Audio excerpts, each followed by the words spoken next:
Good morning, ladies and gentlemen.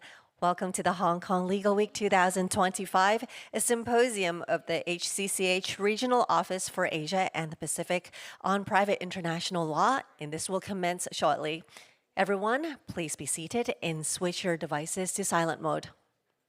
各位嘉賓，歡迎參與香港法律週2025海牙國際司法會議亞太區域辦事處國際司法研討會即將開始。請各位就座並將所有嘅裝置調到靜音模式。Please note that the symposium today will be conducted in English. Simultaneous interpretation is available in Putonghua and Cantonese. For on-site participants, you may collect your headsets at the entrance at the help desk. Online participants, you can select your preferred language channel on the Hong Kong Legal Week website. It is recommended to use headphones for a better sound experience. Please note. 今日嘅研討會將以英語進行，並提供普通話同埋粵語嘅即時傳譯服務。如果大家需要耳機，請到入口嘅服務台領取。線上嘅參與者可以喺頁面上面選擇呢個語言嘅頻道。咁當然啦，我哋亦都係建議大家使用耳機，因為咁樣嘅收聽效果會更加好。For participants who would like to apply for the CPD points or the ALE points, please sign in and sign out at the reception counter. Thank you very much for your cooperation. Not only that, please be reminded only in-person participants will be eligible for CPD points and ALE points. Please note you will find the QR code to access today's program on the screen and also on your table card. Thank you very much for your attention.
Good morning, distinguished guests.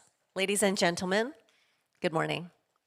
Welcome to the Hong Kong Legal Week 2025 and a symposium of the HCCH Regional Office for Asia and the Pacific on Private International Law, Transnational, Litigation, and Apostille, Innovating Practices under the HCCH Conventions. This is co-organized by the Hague Conference on Private International Law, HCCH, and the Hong Kong International Tenants Training Academy.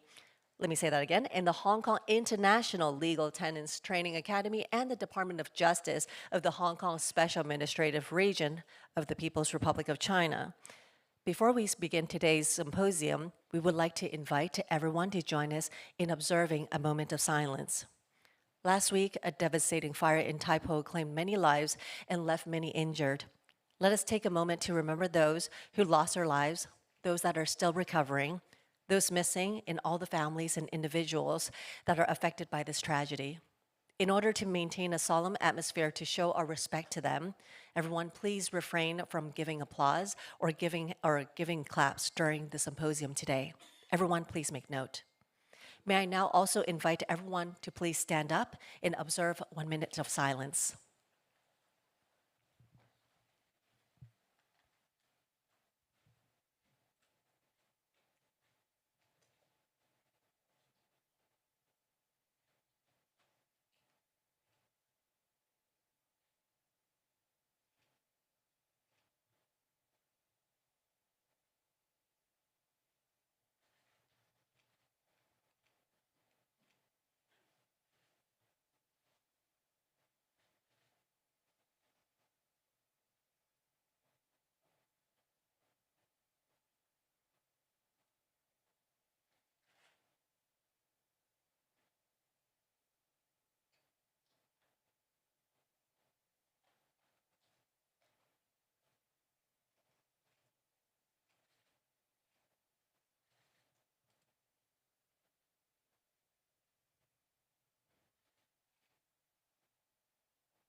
Thank you, everyone. Please be seated.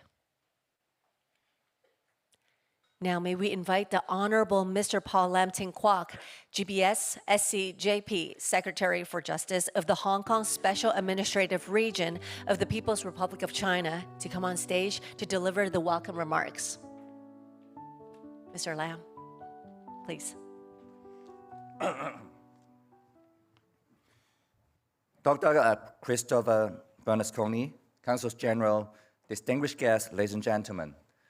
I'm honored to join you all today at the Symposium of the HCCH Regional Office for Asia and the Pacific on Private International Law, co-organized by the Hague Conference on Private International Law and the Hong Kong International Legal Talents Training Academy of my department as part of the Hong Kong Legal Week 2025. In fact, this is the first time that we co-organize an event with HCCH during the Hong Kong Legal Week. HCCH is our long-standing partner, and we have worked very closely with HCCH for decades. With the staunch support of the Central People's Government, the Hong Kong SAR has been actively participating in the working groups, meetings, and activities of the HCCH as part of the Chinese delegation since 1997. Through a standing arrangement with HCCH, Hong Kong legal talents from both the private and public sector have the opportunity to be seconded to the permanent bureau of HCCH at Hague, obtaining valuable insights into the work of HCCH in the field of private international law. In 2012, the Regional Office for Asia and Pacific of HCCH was set up in Hong Kong. Since its establishment, the Regional Office has played a significant role in increasing awareness and understanding of the importance of HCCH and its instrument among states and stakeholders, as well as contributing to the smooth implementation and operation of HCCH instrument in the Asia-Pacific region. Today's symposium is another example of our long-standing collaboration with HCCH. We are joined here today by esteemed speakers from different parts of the Asia-Pacific region who will share their insightful views on topics relevant to the theme of today's symposium, namely transnational litigation and Apostille, innovating practices under the HCCH conventions. Hong Kong has long valued the work of HCCH. A total of 9 HCCH instruments are currently applicable to Hong Kong, including the Apostille, Service, and Evidence Conventions, which will be discussed in today's symposium. Back in 1965, the first HCCH convention which applied to Hong Kong was the Apostille Convention, which is now one of the most widely applied multilateral treaties in the area of legal cooperation, with over 125 contracting parties, followed by the Service Convention in 1970 and the Evidence Convention in 1978. Under the principle of one country, two system, these HCCH conventions continue to apply to Hong Kong SAR since 1997. As the timing would suggest, these HCCH conventions were concluded at times which were vastly different from today. To adapt to the rapid and ever-evolving technological advancements over the years, HCCH has developed various new innovating practices to facilitate and streamline the functioning of HCCH convention in this digital age. These innovating practices include the Electronic Apostille Program, in short the EAP, which is aimed at supporting the electronic issuance and verification of apostilles around the world. The Hong Kong SAR has also implemented the EAP in recent years, which will be discussed by Registrar Kwan from the High Court of the Hong Kong SAR during the first panel discussion later today. With respect to the use of digital means under the other HCCH convention, taking of evidence by video link has been implemented in Hong Kong SAR for some years. In fact, video conferencing facilities have been used for remote hearings for suitable civil cases of the High Court since the 3rd of April 2020. I will leave further discussions to our experts at a second panel who will share their insights on how digital means could further enhance efficiency in litigation support under various HCCH conventions. Ladies and gentlemen, today's theme is timely as we explore how innovating practices, including digital means, can streamline cross-border document circulation and enhance efficiency in litigation support in the context of HCCH conventions. I hope today's symposium will allow us all to engage in meaningful exchanges and drive forward the future of private international law. Thank you very much. And thank you, Mr. Lam. Please be seated. Thank you for the remarks. Next up, can we please invite Mr. Christophe Berlusconi, Secretary General of the HCCH, to board the stage to give us the welcome remarks. Dr. Berlusconi. Thank you. Honorable Secretary for Justice Lam, distinguished guests, ladies and gentlemen. It is an honor and a pleasure to welcome you all to this symposium of our regional office here in Hong Kong during Legal Week 2025. On behalf of the Hague Conference on Private National Law, or the HCCH as we like to call it these days, I extend our heartfelt appreciation to the government of the Hong Kong Special Administrative Region, the Department of Justice, and the Hong Kong International Legal Talents Training Academy for co-convening this event. I have lost count of how many times I have had the pleasure to visit Hong Kong since I began working at the HCCH. Seldom, however, have I come under such sad and sober circumstances. The tragic fire in Tai Po has deeply affected the city, and our thoughts are with the families and communities who have suffered such loss. At times like these, we are reminded of how precious life is and how essential solidarity remains, not only in moments of tragedy, but also in the work we do together to build cooperation and trust across borders. Despite these sad circumstances, I extend a warm welcome to all distinguished judges, lawyers, academics, and officials from across the Asia-Pacific region and beyond, as well as colleagues joining us online. Your presence reflects our shared commitment to strengthening international legal cooperation and advancing the rule of law in the Asia-Pacific region and beyond.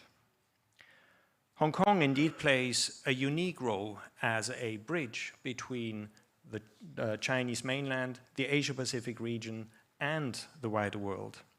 This is precisely why, back in 2012, we established our regional office for Asia and the Pacific here in vibrant Hong Kong. I wish to renew my thanks to the central government, the Department of Justice of Hong Kong SAR, and the Secretary for Justice in particular, for the crucial and invaluable support over all these years that has enabled the regional office, ROAP as we call it, to operate effectively. ROAP has greatly increased the visibility of HCCH's work across the region. It has also helped attract new members and new states parties to our conventions, including those at the heart of today's discussions, the Apostille, Service, and Evidence Conventions. I'm confident it will continue to do so, especially when it comes to using innovative practices in operating these conventions, which is the theme of our session here today. We look forward to fruitful discussions and collaboration as we explore the digital future of some of our core HCCH conventions and their role in promoting legal integration across the region. Thank you. Thank you, Dr. Berlusconi. And please be seated. Now, before we begin our day, we will start with our group photo. Let us first invite our co-organizers, our moderators, as well as our speakers on stage for this group photo. For this, can I please invite the Secretary for Justice of the Hong Kong Special Administrative Region, Mr. Paul Lam. Please join us on stage.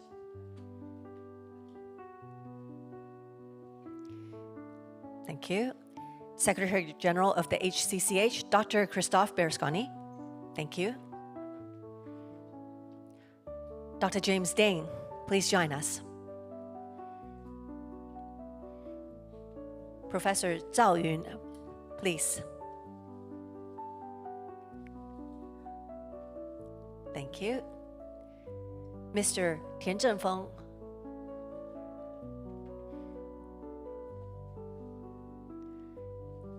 Dr. Yang Ling.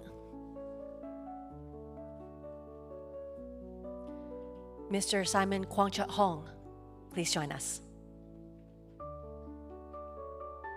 Thank you. Professor Gyu Lee.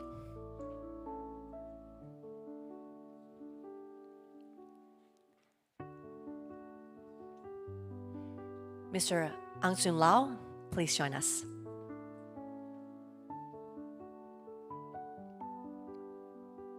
Welcome. Professor Afifa Kusumadura, thank you very much. Please join us.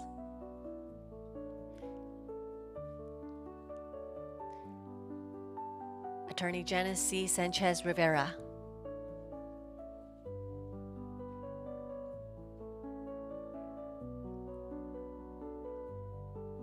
Thank you. Last but not least, Professor Tu Guangjian, please.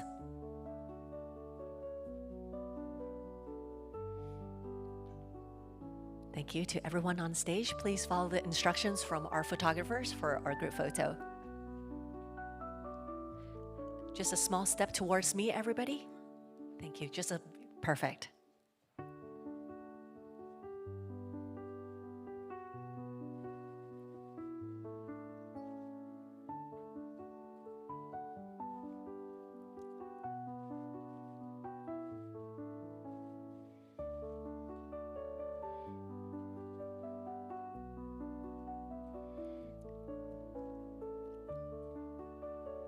Just making sure we have all the pictures and videos. Thank you. Thank you very much, everyone. To all of our distinguished guests, please be seated.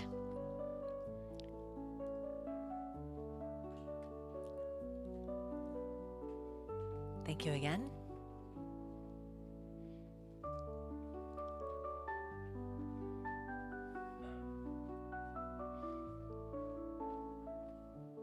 Appreciate it. Today, we have representatives and experts from various jurisdictions and international organizations to look at the innovating practices under the 3 HCCH conventions, namely the Apostille Convention, the Service Convention, and also the Evidence Convention, which are applicable to Hong Kong as well as many other jurisdictions. Now, there will be 2 sessions where the panelists will come on stage and they will share the experiences of implementing the conventions in the digital age, including some of the challenges that are faced and the recommendations on the way forward. Now, before our panel discussions, I would gently remind everyone to do 2 things. One is to double check on your electronic devices and please make sure that they are on silent mode or at least on vibrate. Thank you very much. This will maintain the silence and the atmosphere for our meeting today. And not only that, also another gentle reminder is that to remain a solemn atmosphere, everyone please refrain from giving applause or giving any hand claps during our segment today. And again, I just want to express my gratitude to everybody that is with us in person today and everyone that is watching from your home and your office. Thank you very much for being with us. Right, as we are setting our stage for our panel discussion, everyone please invite with me, without clapping, the Secretary General of the HCCH, Dr. Christophe Berlusconi, and he will come on stage and he will give his keynote speech to us. Thank you. Awaiting, yes. Thank you. Secretary Lamb, ladies and gentlemen, we stand at a pivotal moment in private international law. The digital age is not only reshaping traditional private international law techniques, often based on physical connections, it is also transforming cross-border legal cooperation under HCCH conventions. And so the purpose, the objective of this keynote is essentially to set the stage of what is about to follow, an in-depth discussion on how the digital age is impacting the operating and changing, developing the operation of the Apostille, Service and Evidence Conventions. One of our flagship conventions, particularly in the field of legal cooperation, is indeed the 1961 Apostille Convention. With 128 contracting parties, it represents the largest share of the 1,041 ratifications and accessions to HCCH conventions in total. It streamlines the circulation of public documents abroad by replacing cumbersome legalization with a single formality, the issuance of an apostille certifying the underlying public document's authenticity, or origin, if you want. While an apostille produces exactly the same effect as the legalization chain, the process is much simpler and far more efficient. It saves time, money, and resources for both the applicants and consular officials. With millions and millions of apostilles issued around the world every year, the Apostille Conventions is also the most frequently used HCCH convention. In 2021, based on statistical data available at the time, it was estimated that approximately 35 million apostilles were issued globally each year. In August of the same year, an independent expert study further indicated that the convention generated an economic benefit exceeding €500 million per year for all contracting parties combined, primarily through savings in time and administrative resources. It should be noted, and this is important, that these estimations predate the accession of several states, including China for its mainland. It is therefore reasonable to believe that these figures have increased substantially since 2021.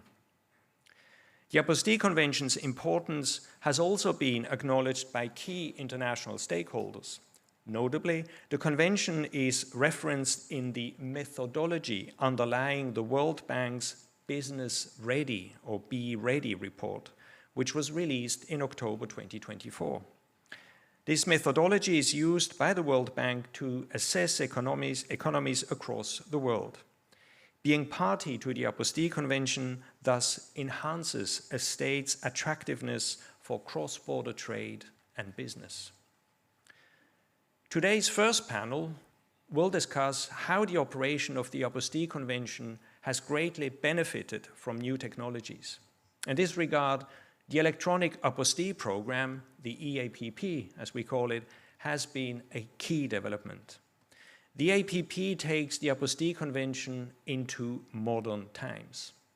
Remember, the convention dates from 1961, at the time when the Kodak carousel slide projector had not even been introduced. I hope some of you still remember what the Kodak slide projector is. This big machine, very noisy, very, generating a lot of heat that could show slides. So that even was not invented or presented when the Apostille Convention was introduced. The internet, well, clearly, it did not exist either. Launched in 2006, the EAPP has two components: the e-apostille, electronic or digital apostilles, and the e-register, an online register that can be used by a party who has received an apostille to verify the origin of that apostille, be it a papal or an e-apostille.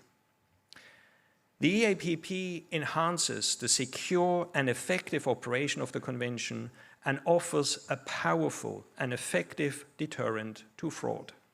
In practical terms, the EAPP improves the process of requesting an apostille, the issuance of an apostille, presenting an apostille in another contracting party, and finally, where necessary, its verification. As of November 2025, 59 out of 128 contracting parties have chosen to implement one or both components of the EAPP. Many of these contracting parties are in the Asia-Pacific region, demonstrating the region's progress in embracing innovation. So the EAPP really is a prime example of how HCCH conventions, which do not refer to specific technology, can adjust to changing times and developing technologies. Based on functional equivalence and technological neutrality, these are key ingredients for adaptability of conventions over time. Two other important HCCH conventions that will be discussed today are the 1965 Service Convention and the 1970 Evidence Convention. They are also among the most widely used HCCH conventions in practice and prime examples of effective, practical multilateralism. Like other HCCH conventions, the Service and Evidence Conventions do not aim to alter or affect the national laws of contracting parties, in particular no impact on procedural laws. Instead, they build bridges between different legal traditions by establishing simple, clear, and effective mechanisms or frameworks under which contracting parties can cooperate. These conventions aim to improve procedural efficiency. The Service Convention simplifies the process of transmitting judicial and extrajudicial documents abroad. It was, in fact, the first HCCH convention to implement the system of central authorities, which of course has since then been successfully replicated in various other HCCH conventions, including the Evidence Convention, which streamlines the process of requesting the taking of evidence abroad in civil or commercial matters. Clearly, by assisting parties, litigants, and their representatives, these conventions increase certainty and predictability and enhance access to justice. Collectively, these conventions have created a predictable, efficient, and secure legal environment for international civil litigation, greatly facilitating economic growth and trade, as well as the mobility of people, goods, and services within the Asia-Pacific region and beyond. We note, however, that there remains significant potential for broader adoption of these conventions in the Asia-Pacific region. For example, currently, only about half of the jurisdictions in the region are parties to the Service Convention. This reality underscores the urgency of strengthening capacity building and promoting knowledge sharing to assist more economies, particularly developing ones, in bridging procedural and digital divides and fully leveraging the benefits offered by the conventions. Information technology has also become an essential tool for the effective operation of these conventions, Service and Evidence Conventions. For example, there have been many important developments with regard to the electronic transmission of requests, including via email or decentralized platforms. Likewise, more contracting parties have reported the possibility of serving documents electronically, e-service. Under the Evidence Convention, it is becoming increasingly common to use video links to participate in hearings or even to directly take depositions from witnesses located abroad. Electronic communication between central authorities and other authorities designated under the conventions is increasingly becoming the norm. But again, more can and should be done to expedite processes with the help of technology. That being said, the use of information technology also poses some challenges. Not all contracting parties have the same technological infrastructure, and the ability to use information technology varies among states, including under domestic laws. Some parties have raised concerns about IT use, including transmission security and data protection. The Permanent Bureau has been following all these developments with great interest. While monitoring the operation of these conventions, the PB has supported a number of meetings specifically aimed at discussing the use of IT under HCCH conventions. In the context of the Apostille Convention, I should mention our International Forum on the EAPP, a highly successful event that generally takes place every 2 years or so and brings together a large number of contracting parties to discuss the EAPP and share their experiences with its implementation and operation. The next edition of the EAPP Forum is envisaged to be held in May 2026. Stay tuned for more information. Regarding the Service and Evidence Conventions, an in-depth discussions on IT was held at the 2024 Special Commission meeting. Following that meeting, CGAP mandated, CGAP is our governing body of the HCCH, mandated the PB to convene meetings of central authorities to exchange experiences and develop a deeper understanding of the use of information technology, as well as to provide additional guidance on the e-transmission of requests and related matters. The first online meeting is scheduled to take place in the first half of 2026. The PB has also undertaken several initiatives to support our members and contracting parties. For example, it is currently working with HCCH members to develop a set of good practices for central authorities and other designated authorities under the Service and Evidence Conventions. Many of these good practices are specifically tailored to the implementation and effective use of IT by authorities involved. The final document will be submitted for approval to our governing body in March 2026. Another important step has been the introduction of e-country profiles, online profiles that provide comprehensive information on the operation of the Service and Evidence Conventions in contracting parties, including the use of IT. Finally, and certainly not least, the use of IT has been extensively addressed in the second, that is the most recent edition of the Apostille Practical Handbook, as well as in the recent 5th editions of the Service and Evidence Practical Handbooks, the latter of which have recently been published and are available for purchase. I commend these handbooks to you. These handbooks are an essential resource for anyone involved in implementing and applying the Apostille Service and Evidence Conventions, and I highly encourage you to consult them. The Asia-Pacific region's depth and efficiency of legal cooperation are crucial to global economic growth. The economies in this region are highly diverse, encompassing both highly digitalized jurisdictions and legal systems that are still in the developmental stage. With the ongoing advancement of regional economic integration, the need for efficient and transparent cross-border dispute resolution has become increasingly urgent. The HCCH conventions and their digital compatibility offer the ideal solutions to meet this need. The key to moving forward lies in collaboration in the following areas: capacity building and knowledge sharing. The HCCH stands ready to collaborate with stakeholders to deliver more training sessions in the Asia-Pacific region. We will share best practices, such as the APP, to assist members in bridging the digital divide. Facilitating a regional dialogue.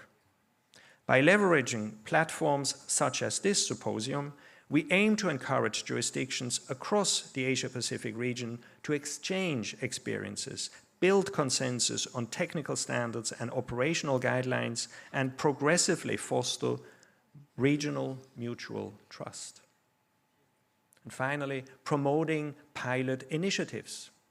We call upon and stand ready to support Asia-Pacific countries to launch pilot projects for secure digital procedures within the frameworks of the Service and Evidence Conventions, thereby generating valuable experience for the region and beyond. As mentioned, we stand at a crossroads in history. The spirit of international legal cooperation embodied in the HCCH conventions and the efficiency revolution brought about by the digital age are converging. The Asia-Pacific region is renowned for its vitality and innovative spirit, and I firmly believe that through continuous collaboration, whether between governments and international organizations, among various jurisdictions, or between the public and private sectors, the Asia-Pacific region is fully capable of becoming a leader in the digital implementation of the HCCH conventions and setting a remarkable example for global legal integration. So, when assessing possible synergies for Asia-Pacific legal integration, a clear and practical step forward would be, for example, for all ASEAN member states, and indeed all states participating in APEC, to join the Apostille, Service and Evidence Conventions, if not done already. These instruments are not only foundational to international legal cooperation, they embody well-established standards that have proven highly successful and adaptable to technological developments. By embracing these conventions, jurisdictions can greatly facilitate basic legal cooperation and strengthen regional integration without the need to reinvent the wheel while simultaneously building bridges to the rest of the world. It is quite simply a clear win for all involved. I'm sure the platform provided by this symposium will further explore opportunities for cooperation and regional integration. Let us work together to build a rule of law future empowered by digital technology and underpinned by these core HCCH conventions. I would like to thank again our partners, the Department of Justice and the Hong Kong International Legal Talents Training Academy, for being such a valuable partner by our side in doing so. And I would also like to conclude by thanking Professor Zhao Yun and his team at our regional office for Asia and the Pacific for their tremendous efforts in preparation for this event. I would like to express my appreciation to all the speakers participating in the symposium, and we look forward to your valuable insights. I wish this symposium every success. Thank you all. Thank you, Dr. Berlusconi. Thank you for that. And please be seated.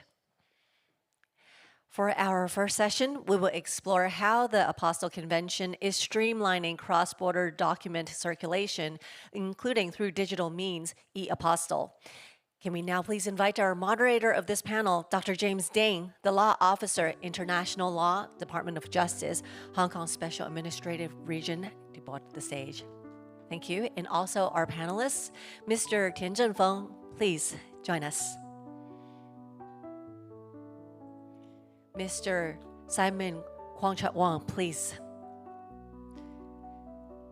Attorney Janice C. Sanchez Rivera, with pleasure. And also, Mr. Ang San Lao, please, board the stage. Thank you. Everyone, please make yourself comfortable. Please note there will be a Q&A at the end of the discussion. Therefore, please scan the on-screen QR code to submit your questions. I will now pass the floor to Mr. Deng. Thank you. Thank you for joining the symposium today. And we are starting our first sessions. And as our Secretary has just mentioned, the Apostille Convention is the most popular Hague conventions ever, with over 120 contracting parties. And these sessions we'll be looking at the Apostille conventions, and more from the technology perspective. We will also mention the practice of EAPP. We will hear our distinguished speakers so that we know the practice in different jurisdictions. And we also have a very good panel of distinguished speakers from jurisdictions in these regions. We have Mr. Tin Zhenfeng from representing China. Mr. Li Yong is unable to come for some unforeseen reasons. We have invited Mr. Tin Zhenfeng, who is the Deputy Director General of the Office of the Commissioner of the Ministry of Foreign Affairs in the Hong Kong SAR. So we will have him speaking from the perspective of China. We will also have a speaker, a local speaker from Hong Kong, Registrar Mr. Simon Kwang. He will tell us about some recent developments about the Apostille in Hong Kong. And we also have speakers from the Philippines and Singapore. We have Attorney Ms. Janice Sanchez Rivera from the Philippines, and Mr. Ng Shung Liu from Singapore. We will hear from them about the practice in the Philippines and Singapore as well. And given that we have run out a bit of time, so I have to ask our speakers to be very strict on the time, so that each speaker should speak no more than 15 minutes. Yeah. So without further ado, I will now invite Mr. Tin to give us presentations, and he will be speaking in Chinese. So for those who need, you may use the headphone for the SI translations. Yeah. Mr. Tin, please. First, please allow me speak in Chinese. I'm sorry for the inconvenience. 尊敬的贝纳斯科尼秘书长，尊敬的林登国司长，他可能出去了，还有各位同事各位朋友，非常感谢主办方在此次研讨会所做的周到的安排。我愿借此机会分享中方在实践取消外国公文书认证要求的公约和推进公约电子附加证明书项目的有关情况，期待同各位与会代表和专家进行交流。当今世界各国的政治、经济、文化交流与合作不断深入，世界逐渐成为你中有我，我中有你的命运共同体。取消外国公文书认证要求的公约，通过便捷的一步式附加证明书，简化文书跨境流转程序，减少消除国际民商事往来中的制度性成本、壁垒，显著提升国际经贸往来和人员交流的效率。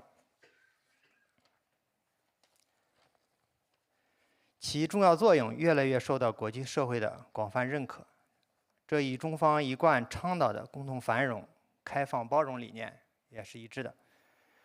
开放是中国式现代化的鲜明标识，中方坚持以高水平对外开放为引领，主动对接国际规则，稳步扩大制度性开放，深度融入全球治理体系，与各国共同谋求合作共赢。2023年，中国正式加入公约，成为免除认证大家庭的一员。2年来，中方已累计签发附加证明书近300万份。中国涉外文书流转模式呈现更快、更省、更便捷的全新面貌。中国与缔约国间办理文书流转手续的时间平均减少了90%，每年可为中外人员和企业节约超过3亿元人民币。公约一次认证各国通行的模式，更加有利于促进国际民事、商事活动顺畅的开展，受到各方广受欢迎。中方递交公约加入书后，为使公约在中国顺利落地实施，我们以高效务实的行动，对国内领事认证体系进行了全面的深入改革，以更好地接轨国际标准。一是系统修订国内法律法规，我们全面梳理国内涉公约法律法规，推动立法、司法等部门进行相应的解释或修订，明确附加证明书在中国的法律效力及适用范围，确保国内法与公约顺畅衔接，夯实附加证明书签发和使用的国内法律基础。二是构建高效的签发体系。中国幅员辽阔，人口众多，公文书数量庞大，为此，除外交部外，中方将各个省级和部分的市级的外事部门纳入附加证明书的签发体系，同时建立全国统一的签发管理系统，确保签发体系统一、规范、高效运行，公民、企业可以就近享受便捷的公文书跨国流转服务。三是做好公约宣介和文书使用保障。我们通过内部通报、新闻媒体、业务培训、宣传手册等多途径全方位向国内行政部门、司法机关等宣传公约便利机制，扩大附加证明书制度知悉度，确保公约红利到达最终用户。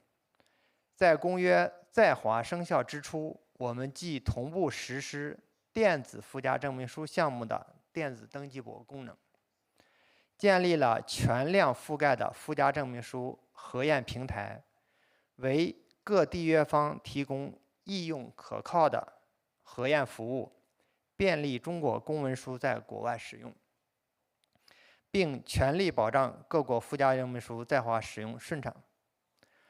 中方入约和履约充分借鉴了各缔约方的先进做法和有益经验，并得到海牙国际司法会议常设局的大力支持协助，我们对此表示感谢。各位同事，当前新一轮科技革命和产业变革持续深入，区块链、人工智能等前沿技术不断涌现。中方高度重视科技创新和数字建设，相关领域法律制度不断充实完善。近年先后出台电子签名法、数据安全法、电子印章管理办法等，为电子公文书的推广应用提供了全面的法律支撑和保障。今年6月18日，中国正式签发首份电子附加证明书，标志着中国的认证体系进入数字化新时代。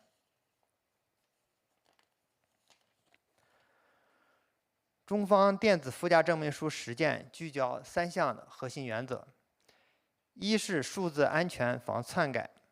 中国的附加证明书将原始公文书与电子证明书合成一份电子文件，通过区块链和电子印章等技术确保文书不可篡改，将安全贯彻文书数字化全过程。二是兼容电子与纸质核验。中国的电子附加证明书内置核验链接，一键点击即可确认真伪，打印版本则可通过扫码、图像比对等方式核验，便于用文单位放心接收和使用。三是兼顾便利与隐私保护。我们对电子附加证明书和原始公文书所含有的各类隐私信息进行精细分级管理，在满足核验要求的前提下，有效保护公民和企业隐私安全。近日，中国共产党第20届中央委员会第4次全体会议制定国民经济和社会发展第15个5年规划的建议，其中明确提出将进一步全面深化改革，深入推进数字中国建设，健全高水平对外开放的机制体制。随着中国国内各类公文书电子化进程不断推进，我们将继续扩大电子附加证明书签发范围，为中外公民和企业提供更加优质高效的涉外文书流转服务。各位同事，中国在入约和履约过程中，也始终关注公约实践中的面临的问题和挑战，包括中方对其他国家签发的附加证明书的核验需求，以及各缔约方由于国内法和实践差异，对公约条款作出不同解读，导致适用公约公文书种类不一致。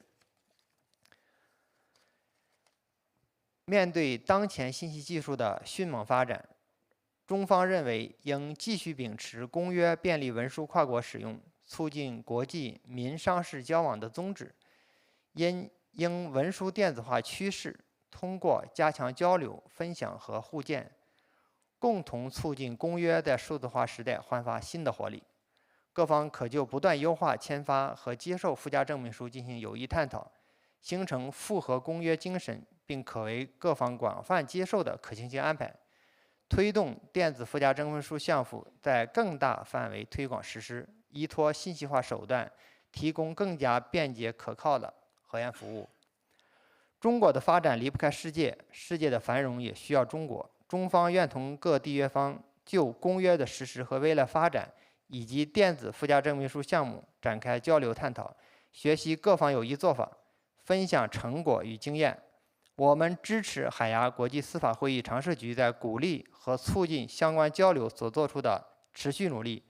中方期待贡献中国方案和中国智慧，助力公约成为数字化时代打破壁垒的助推器。好，谢谢。Thank you, Mr. Tin. Mr. Tin has just told us that while the Chinese mainland only applied the convention for about 2 years, but remarkable progress has been made. In particular, they have already implemented the e-apostilles in a very secure and convenient manner. And I also looked at it has saved over 300 million renminbi. And also the time reduced is 90%.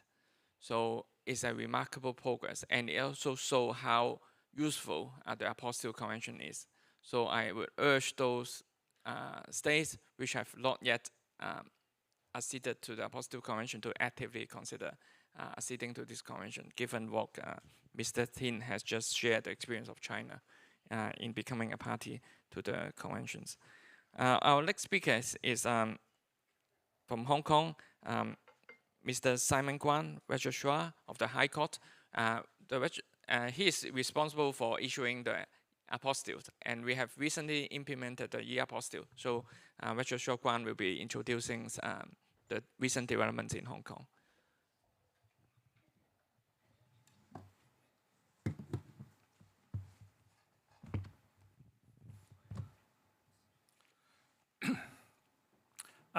Dr. Pasconi, distinguished speakers, experts, participants, and guests from all over the world. Good morning. It is my honor to be invited to speak in this year's Legal Week, while I was also invited to speak at the last year's Legal Week on different topics. This year, I shall talk on a topic of growing importance of our interconnected world, the e-apostilles. You will remember that I talked also on the Apostille Conventions in 2023 in the HCCH Asia Pacific Week in celebrating its 130th anniversary of HCCF. On that occasion, we have not yet implemented the e-apostilles. Today, I would like to update the positions. E-apostilles have two components, as already mentioned by Dr. Pasconi, the e-apostilles and the e-register. E-registers have been implemented in the Hong Kong SAR since 2014, providing an online platform for public verifications of apostille certificates issued by the High Court of Hong Kong. During the HCCH Asia Pacific Week Conference 2023, I have mentioned that the judiciaries of the Hong Kong SAR has conducted the feasibility studies on establishing an e-apostille system. These presentations are built on the previous one. I wish to update and report that starting from 1st September 2025, this year, the issuance of e-apostilles commenced in the Hong Kong SAR, providing a digital alternative to traditional paper-based process. Further details about the e-apostille system will be explained later in these presentations.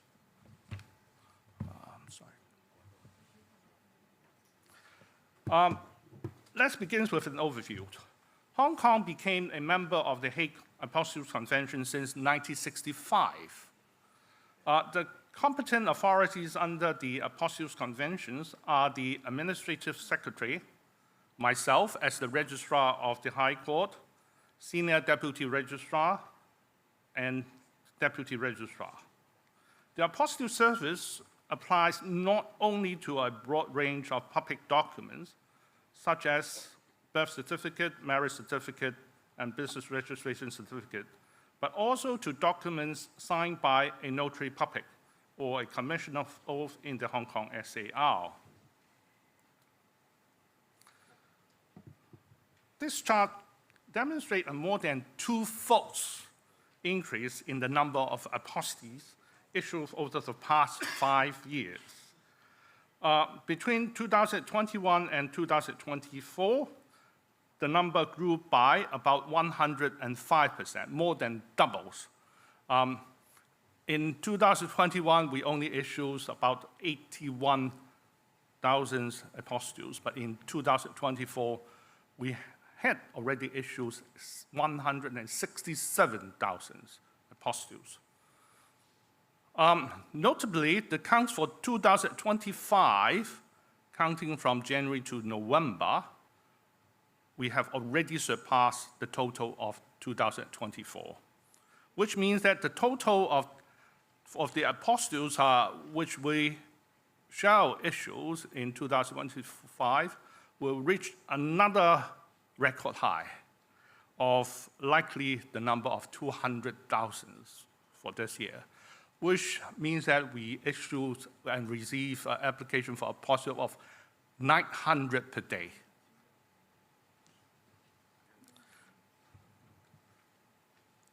So why we need e-apostilles? Previously, every apostille's application required a physical visit to the Apostille Service Office of the High Court. Applicants presented documents for manual checking and wait for collections, often facing queues. Such hurdles may seem exhausting, especially for cross-border professionals working under tight deadlines or remotely. As a major legal and financial hub, Hong Kong SAR faces growing international expectations for digital-first, remote-friendly solutions.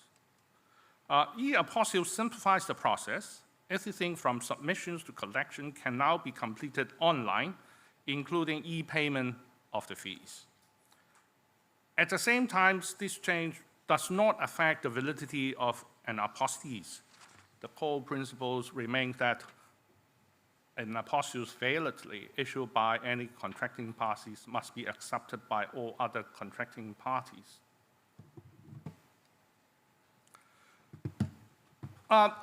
For our version 1 e-apostilles, we try to aim an objective, simple, and easy to use.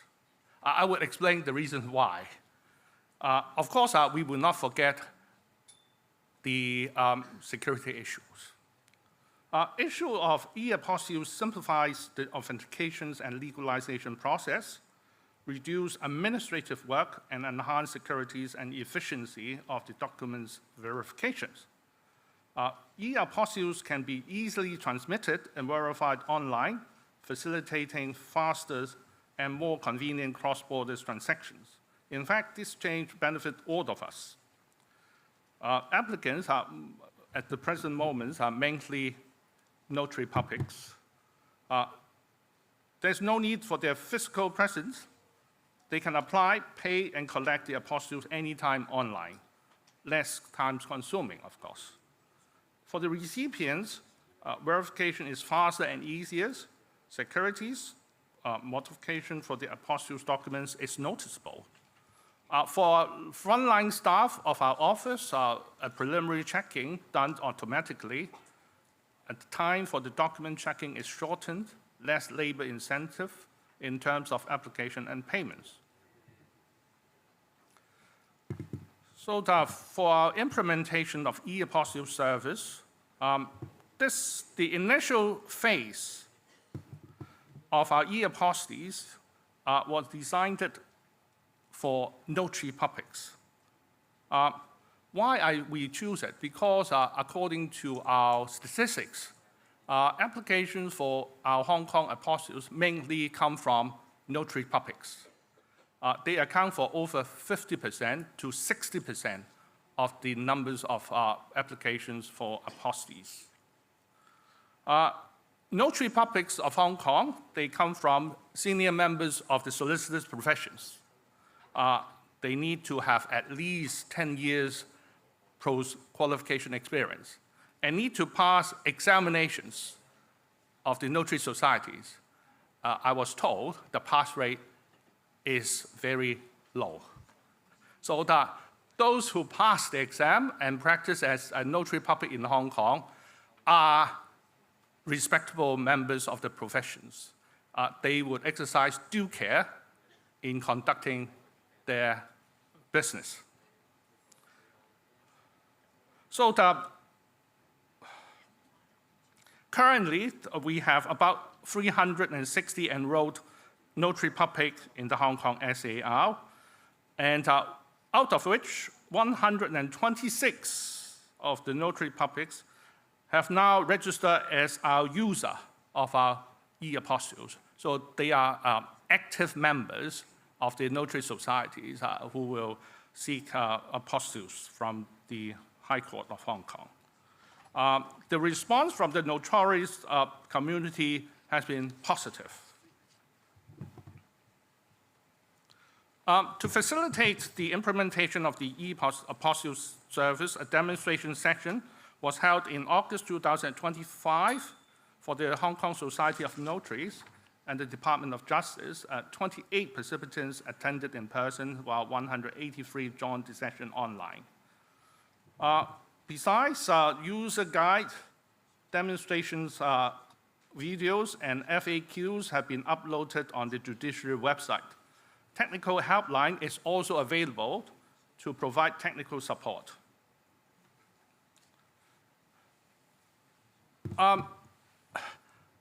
The applications for e-apostilles are quite encouraging, I must say, since we implemented only in September this year. Up to last week, we have received and I have issued 52 e-apostilles. While a few applications were refused owing to technical issues, others have been accepted and issued within less than 2 days.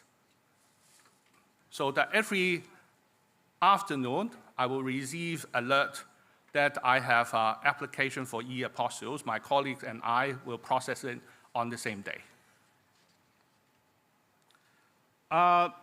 In the e-apostilles application process, the notary public will digitally sign the document in PDF format, submits the e-apostilles application online, makes payment electronically as well.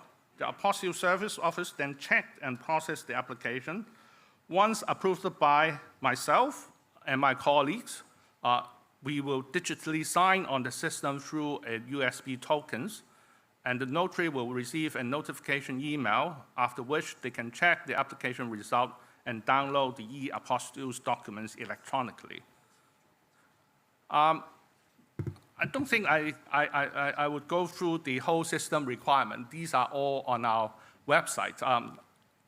As I said, we aimed a simple and user-friendly system. We mainly ask the notaries to subscribe to the e-certificates, which are issued by the Hong Kong Post and also the DigiSign certificate service. The email address included in the digital certificate used for digitally signed documents has to be the same as the registered with the e-Apostille's office, and the system is specifically designed to prevent unauthorized access.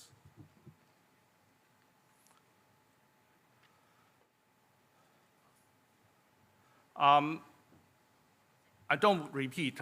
Basically, our office, the staff of our office will check and will focus on the signature, seal, and the upload documents, and myself will approve and or reject the applications. There are multi-layers checkings to ensure accuracies and authenticities.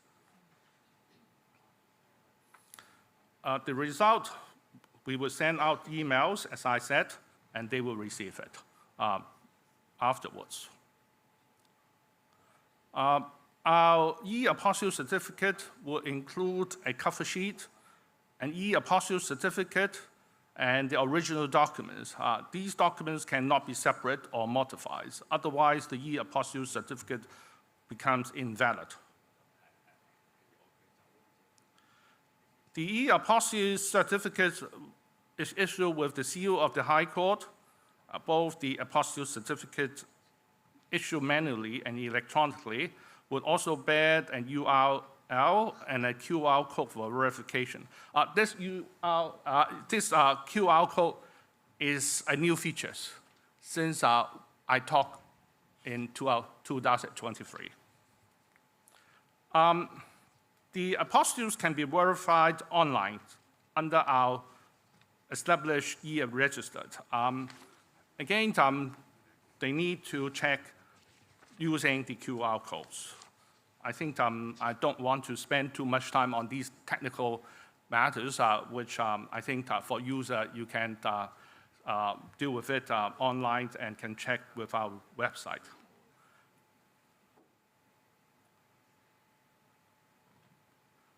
So these are the verification process. And we have about 8,000 verifications online last year, and up to now, up to November, we have 7,600. Way forward. While we implement our version 1, we will have to review and make enhancement. I don't know when, but of course, we will try to see whether we have version 1.1 or 1.5. And then we will hope to implement version 2 in near future. Looking ahead, Hong Kong SAR plans to extend the e-Apostille service to cover other categories of public documents. At present, only notary certificate, notary documents.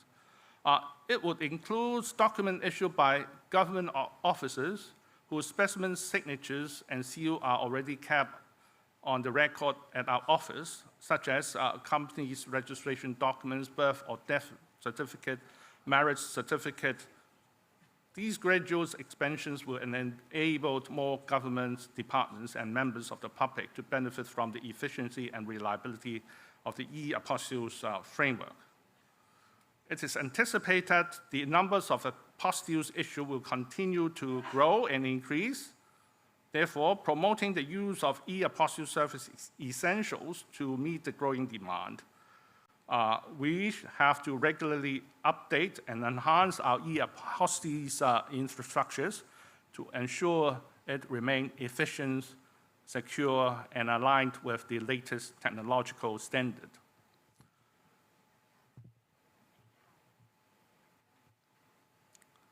Before I conclude my speech, I know that I'm over time a little bit already. Please allow me to say a few words on the tragic fire happened last week at Tai Po.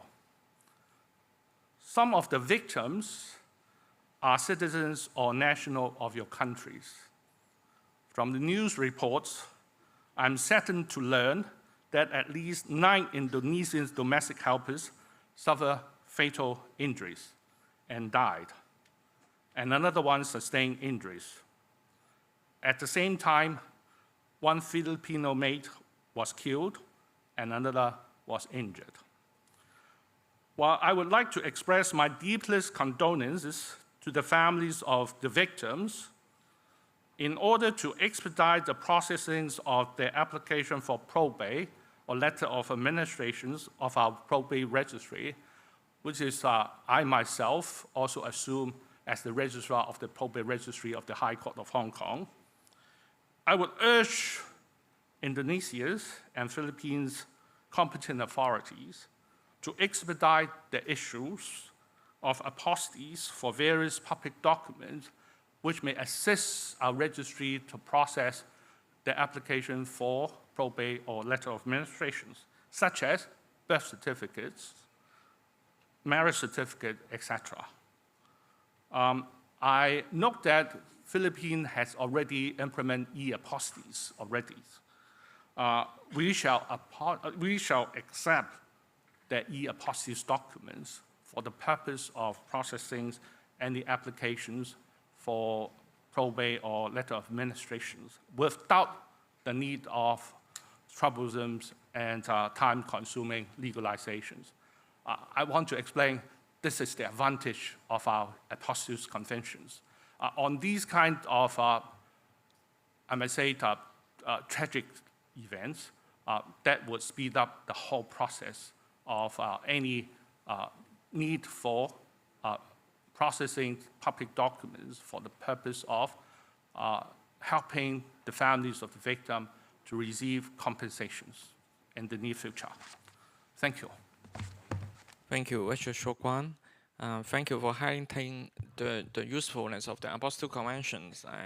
It's not only relevant to commercial transactions, but also to other civil matters as well, including the, unfortunately, tragedy that just happened last week.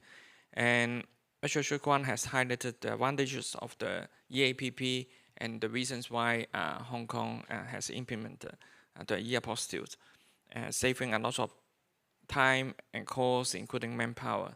So it's a very useful system that Hong Kong has just implemented, and that provide very convincing reasons why contracting states should actively consider using the EAPP or implementing the e-apostille. Our next speaker is from the Philippines, Attorney Sanchez Rivera, and she is the acting director of the Authentications Divisions of the Office of Consular Affairs of the Department of Foreign Affairs of the Philippines. And she shared with us the experience of the Philippines. So the floor is yours. Good morning, distinguished colleagues, partners, and fellow competent authorities. It is an honor to speak here at the Hong Kong Legal Week 2025 and to share the Philippines' experience in transitioning our authentication services from traditionally paper-heavy towards a digital, interoperable, and secure e-apostille system, making the Philippines the first in ASEAN and the third in the Asia-Pacific region to fully implement the electronic apostille.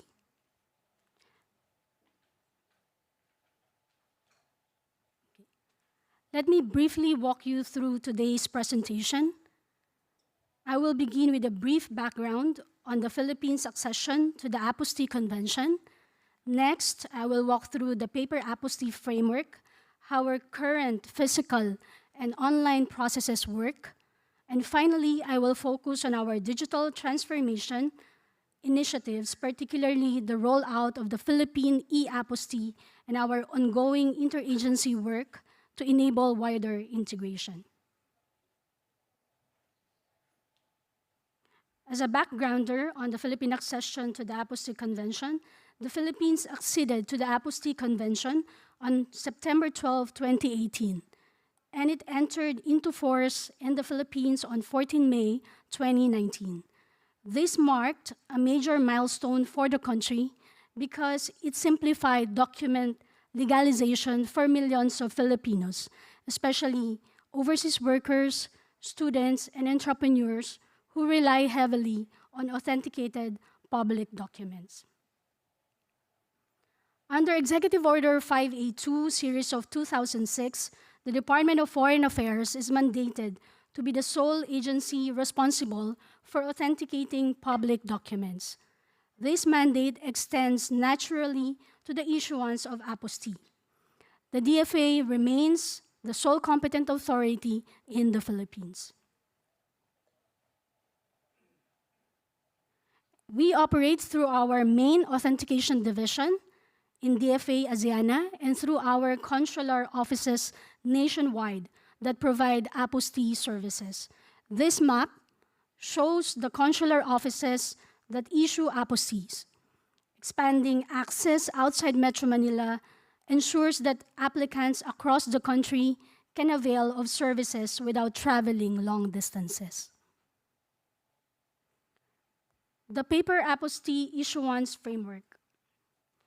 Here, the slides show how our physical apostille has evolved between 2019 and 2025, including enhanced security stickers, improved layout, and integration of QR verification through our electronic registry.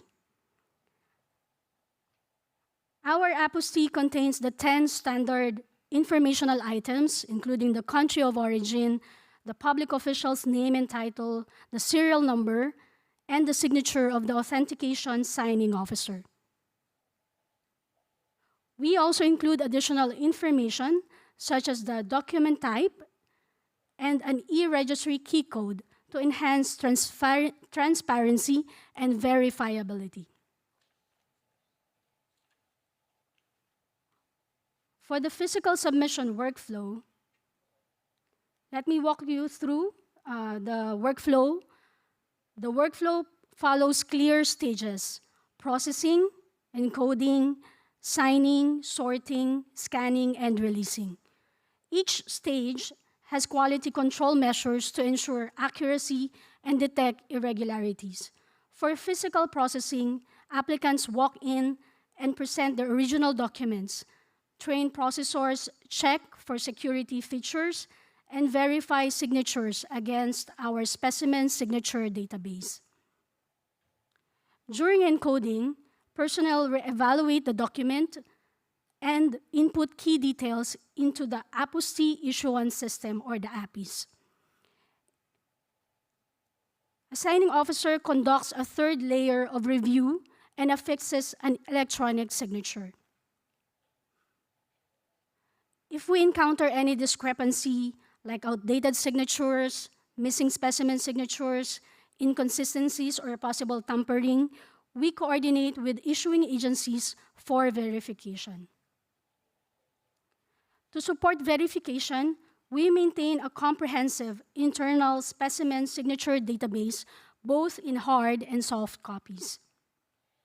And we request updated specimen signature from agency every year. This database is strictly confidential and used only for authentication. After signing, apostilles are assembled with their attachments, including the grommet and hologram stickers. They are then scanned for internal storage and added security layer. And finally, the apostille is released to the applicants upon presenting the receipt and a valid ID, and this multi-layered process ensures both accuracy and protection against fraud. To make our services more accessible, we introduced an online workflow, starting with the Philippine Statistics Authority or the Philippine National Civil Registry. The online ordering workflow streamlines the entire process for applicants. Using the Philippine Statistics Authority or PSA Civil Registry document as an example, applicants order a PSA certificate online and upload their identification. Payment for PSA, the Department of Foreign Affairs, and delivery services are consolidated into a single transaction. PSA then issues the certificate in security paper form. and the PSA certificate is delivered to the DFA, where the apostille is then processed, encoded, signed, and released to the courier for delivery to the applicant's address.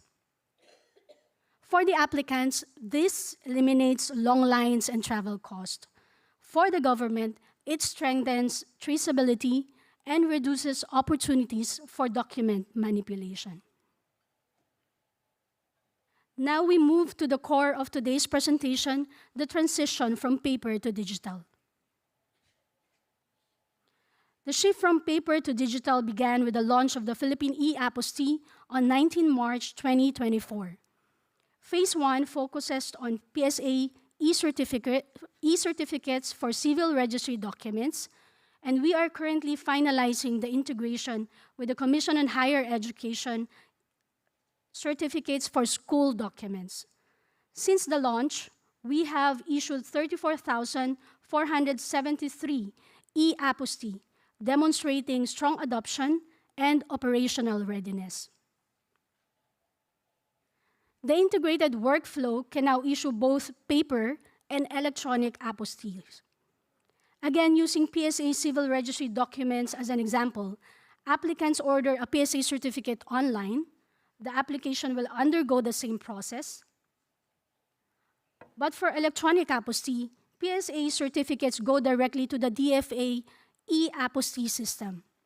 An electronic apostille is generated and immediately becomes accessible through our e-registry. Applicants receive their certified documents via email. This enhances efficiency, reduces courier delays, and increases security because only original issuing agencies can transmit official documents to the DFA. This is a sample of the email received by the applicants. It contains the e-Apostille certificate along with an e-registry link for verification. This end-to-end digital pathway removes the need for physical visits and significantly reduces processing time. The PSA certificate has a QR code and the serial number of the apostille attached to it so it can easily be identified. The Philippine Apostille e-registry is a verification tool accessible online. It allows users to confirm the authenticity of any given apostille. It also compares the uploaded document with DFA's internal records to detect alterations or tampering. This feature strengthens the trustworthiness of our digital apostille. To support this transition, the DFA invested heavily in capacity building. Our personnel undergo certification programs on authentication and attend workshops on question document examination with the Philippine National Police Forensics Group and the National Bureau of Investigation of the Philippines to strengthen their skills in fraud detection and signature analysis. We also work closely with agencies that issue public documents, such as the Supreme Court, the Integrated Bar of the Philippines, and the National Bureau of Investigation to harmonize requirements, improve security features, and prepare for digital integration. Foreign delegations have visited the Philippines to understand how we implement the convention. These exchanges reflect the growing interest in digital apostillization and the value of shared experience. Two important institutional partnerships strengthened our e-Apostille project. First is the 2024 MOA with PSA, or the Philippine Statistics Authority, which enables secure digital transmission of e-certificates to the DFA. A 2025 MOA, or the with CHED, allows direct receipt of Commission on Higher Education certificate for apostillization. These partnerships ensure that the source documents themselves are secure and digitally verifiable, an essential foundation for a trustworthy e-Apostille.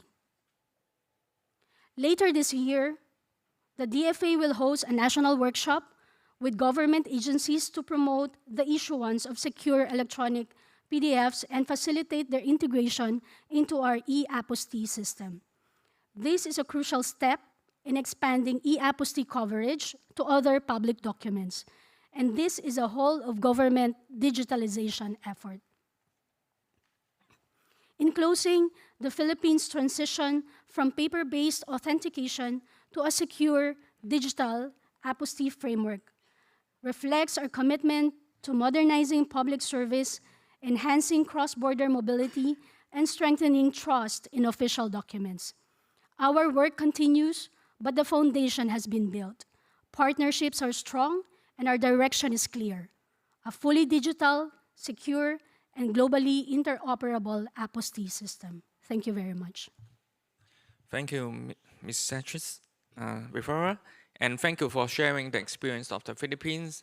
And at the end of your presentation, you also highlighted the importance of training and capacity building, in particular for the use of e-apostille. I think that's very useful, and I think it's also one of the objectives of the EAPP forum that the Secretary General just mentioned that will be held next year, so that it will provide another opportunity for more exchanges and learning the experience from each other. So maybe participants can also watch out for the EAPP forum and on the website of the HCCH and participate in the forum. Last but not least, we will hear the experience in the Singapore, and we have Mr. Liu, who is a cluster director from the Enterprise Transformation and Innovative Group of the Infocom Media Development Authorities of the Singapore. So the floor is yours, Mr. Liu. Hi, thank you. A very good morning to all speakers and guests present at today's seminar. My name is Ing Soon, and I'm from IMDA, Infocom Media Development Authority from Singapore. First of all, we'd like to express our thanks to the HCCH and the Department of Justice for inviting us to be here. Thank you very much. We are honored to share about how Singapore has streamlined cross-border document attestation through what we hope will be up-and-coming way of implementing e-apostille by the use of verified credential.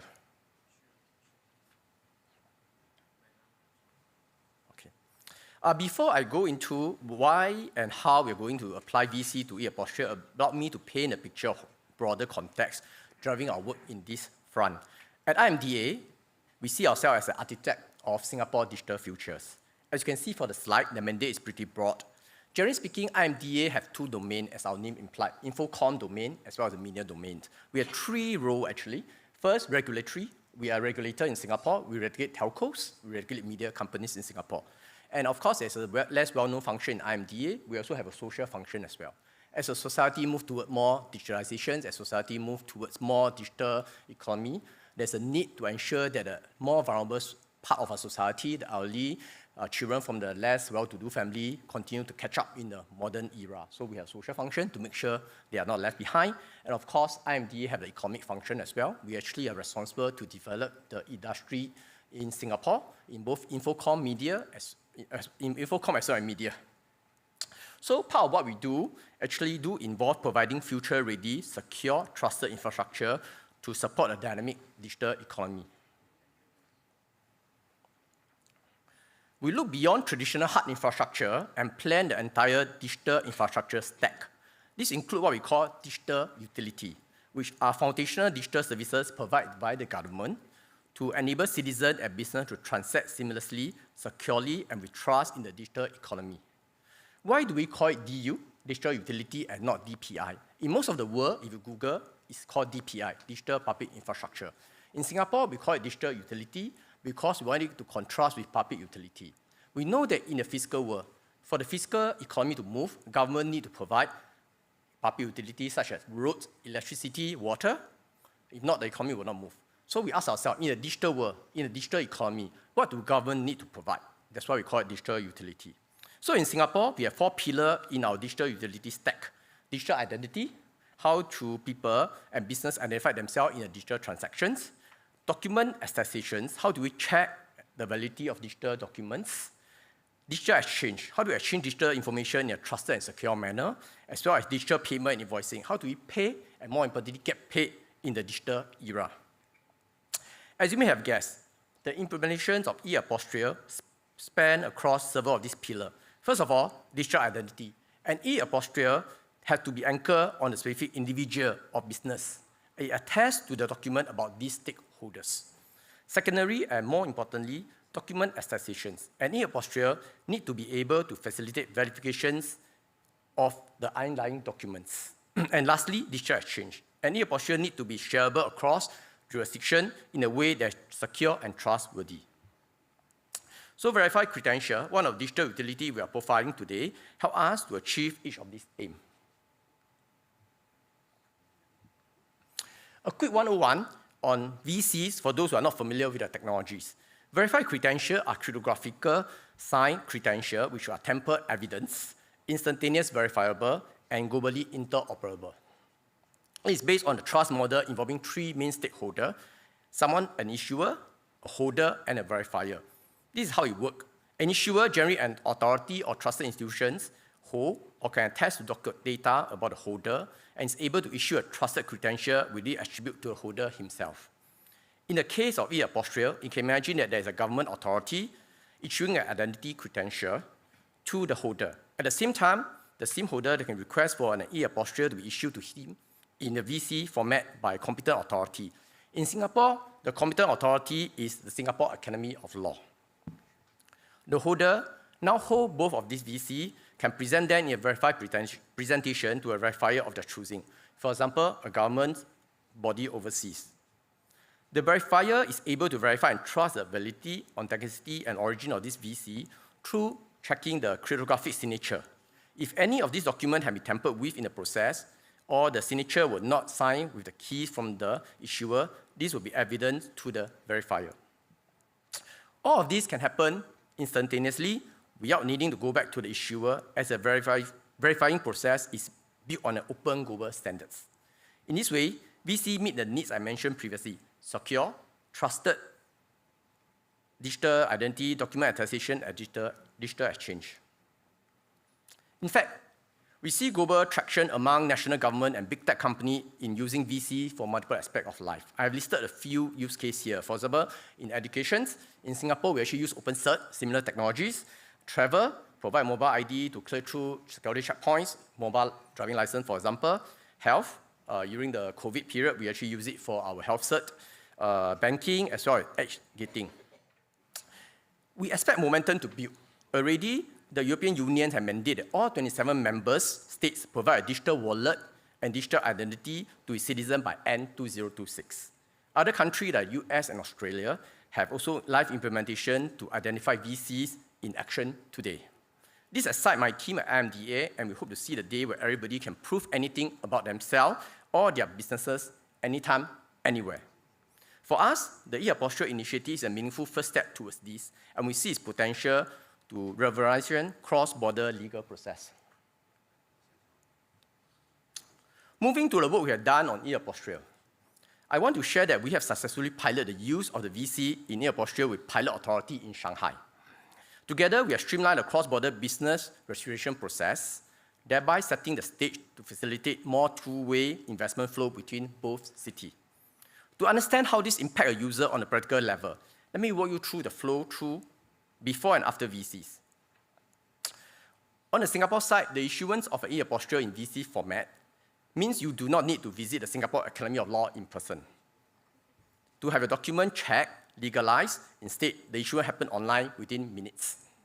Besides getting their legal document in an e-apostille VC format, business owners seeking to set up shops in Shanghai will also need to get a personal and corporate identity issued in VC format to serve as an anchor for e-apostille.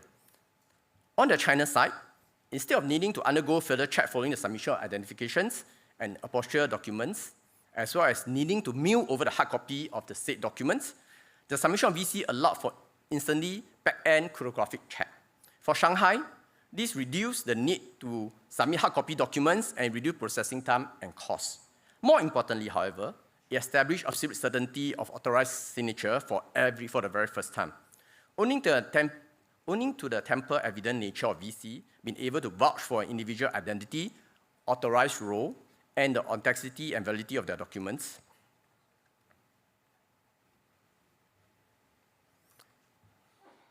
To wrap up, I want to highlight the benefit of using VC in e-apostille as opposed to the current method popular today. VCs are 100% machine readable, As opposed to paper or PDF, VC structure the underlying data according to a data model that can be processed entirely by computers. This means verification can happen in real time, error-free, and the end-to-end process can be fully digitalized. The use of globally interoperable standard also means there's no need to purchase or use any software just to enable verifications. Highly scalable. Building on my first point, imagine what VC can do for us at scale. Instead of waiting to receive a hard copy of a document, scanning it visually, followed by possibly manual input of data, or needing to open PDF, manual clicking through steps to be able to verify signature or compare documents to documents, VC scale very well, even 1,000 of documents, without compromising security due to the cryptographic proof in them. Also, as a side note, I would like to add that even with this centralized approach, VC still keep the spirit of what is laid out in the Apostille Conventions on competent authorities, needing to be the sole designated authorities to the issuance and verification or apostille. VC facilitated this through cryptographic key pair. That's to say, a verifier of an e-apostille VC should only trust the VC and consider it valid if it was signed using a private key of the legitimate issuer, or in this case, the designated competent authority. So there's a private key and public key syncing up. Finally, VC are revocable. For some reason, there are changes to a person or business attribute. The issuer can revoke a previously issued credential. Conversely, other current method may not be able to do so immediately. In this way, the VC help contracting parties meet the requirement of the Apostille Conventions will be more efficient, cost-effective, scalable, and flexible than the current method. All in all, hopefully, we have convinced you the merit of using VC in the apostille. If you're curious at all or hope to partner with us on this, we invite you to reach out to us. We'll be happy to discuss opportunity for collaborations and push this method further to the rest of the world. With that, thank you very much for your time and attention. Thank you. Thank you very much, Mr. Liu. You have highlighted the use of digital tools, technology in implementing the Apostille Conventions and implementing the EPP. You mentioned in particular the VC, verifiable credentials. I think that is a very useful tools. And Mr. Liu has also given us some examples on how apostille or e-apostille can be used in practice, and with reference to the example of Shanghai.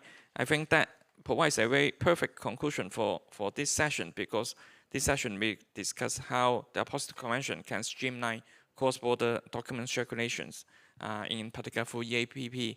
So that is a perfect conclusion for these sessions.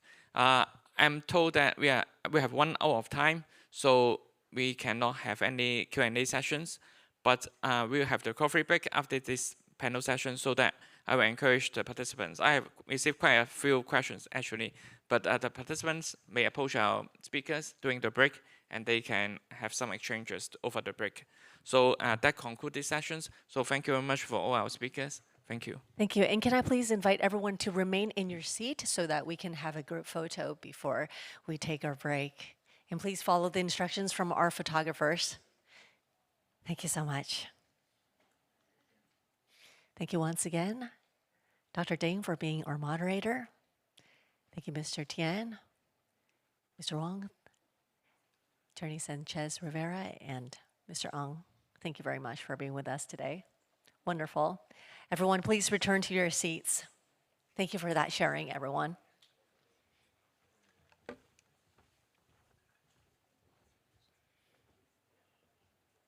Appreciate it.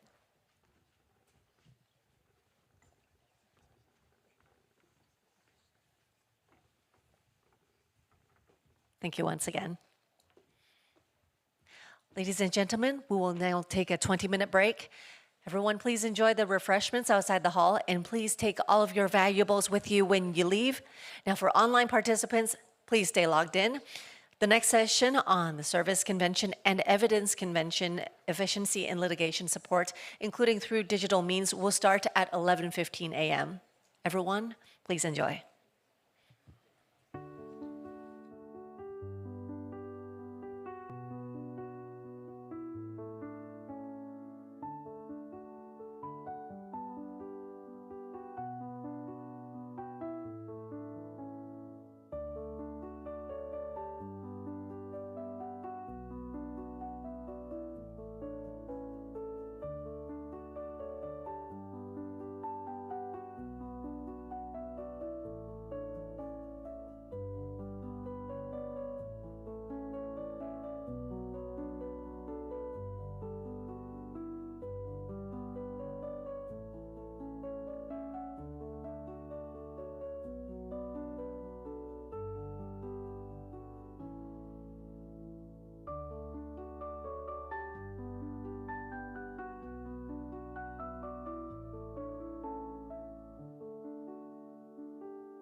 Ladies and gentlemen, the second session of the symposium will begin in a few minutes. Everyone, please take your seats when you are ready. Once again, please be reminded to switch your mobile phones or electronic devices to silent mode. Thank you very much for your cooperation, and please be seated.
Ladies and gentlemen, the second session of the symposium will begin immediately. Can I please invite everyone to come back to the conference hall and take your seats? Once again, please be reminded to switch your mobile phones or your devices to silent mode. Thank you very much.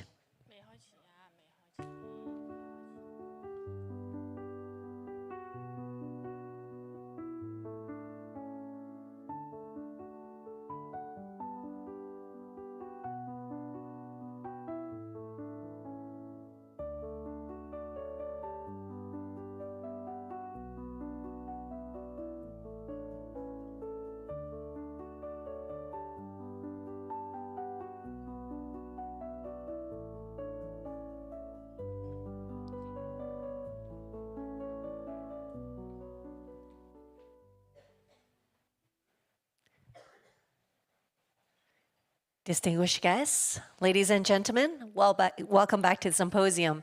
Now, before we begin our program again, can I please gently remind everyone not to give any applause nor to clap during the session so we can maintain a solemn atmosphere for the show to respect those affected by the fire in Taipo last week. Everyone, please be cognizant.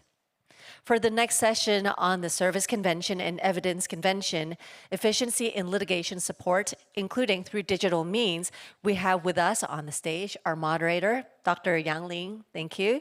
She's the Director, Hong Kong International Legal Tenants Training Office, Department of Justice, Hong Kong SAR, and also our panelists. We have Professor Afifa Kusumadora. Thank you for being with us. Professor Gyuho Lee, and also Mr. Patala Limsila. Thank you. And Professor Tu Guangjian. Now, not only that, everyone please also note Q&A will follow the discussion. Therefore, please do submit your questions via the on-screen QR code that you're seeing on the upper right. And I will now pass the floor to Dr. Yang. Thank you. Good morning, everyone. I'm Lin Yang, the moderator for session 2.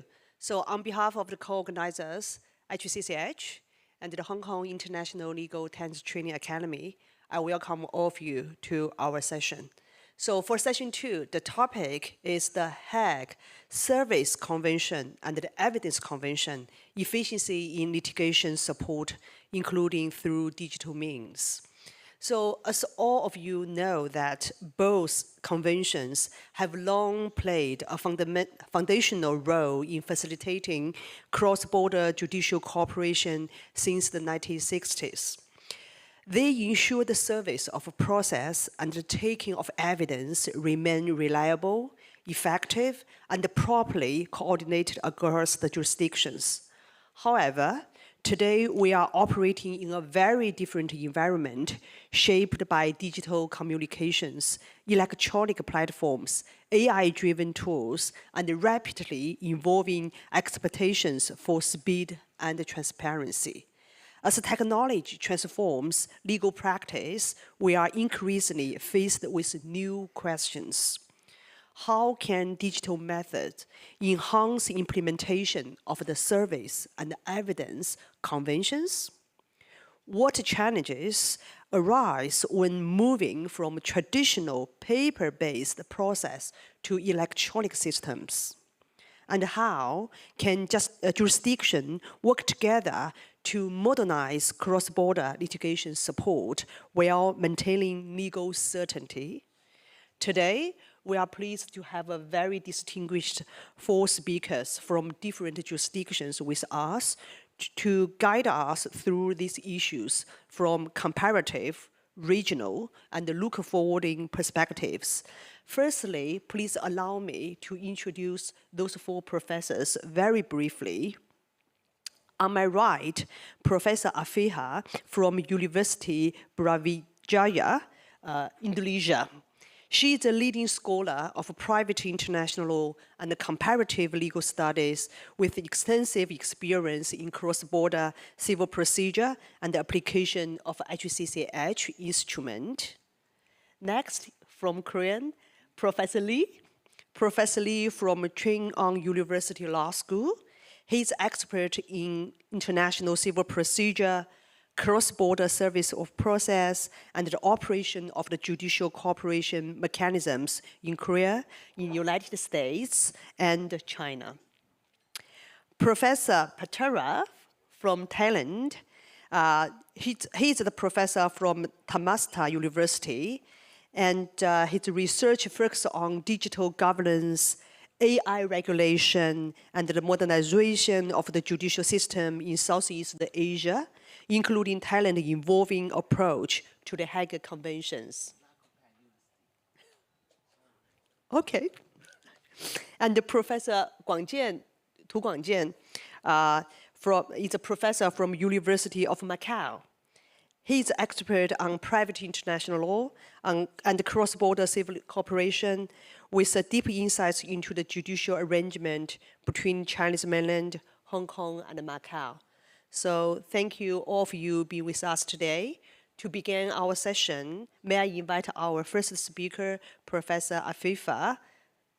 The floor is yours. Oh, thank you. Yes. Yeah.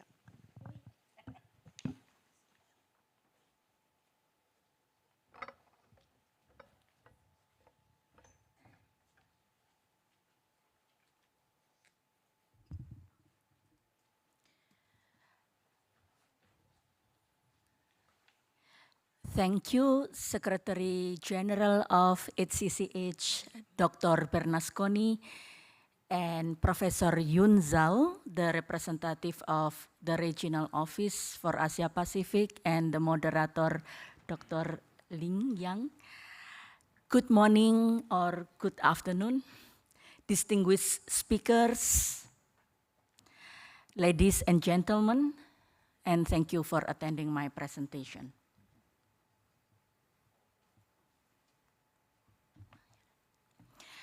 So the HCCH Service Convention and Evidence Convention streamline, as we know, streamline international cooperation by replacing cumbersome diplomatic channels with direct communication between designated central authorities.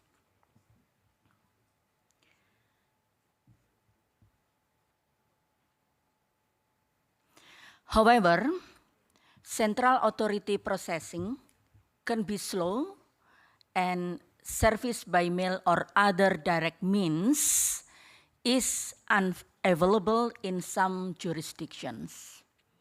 For example, if they object under Article 10 of the Convention.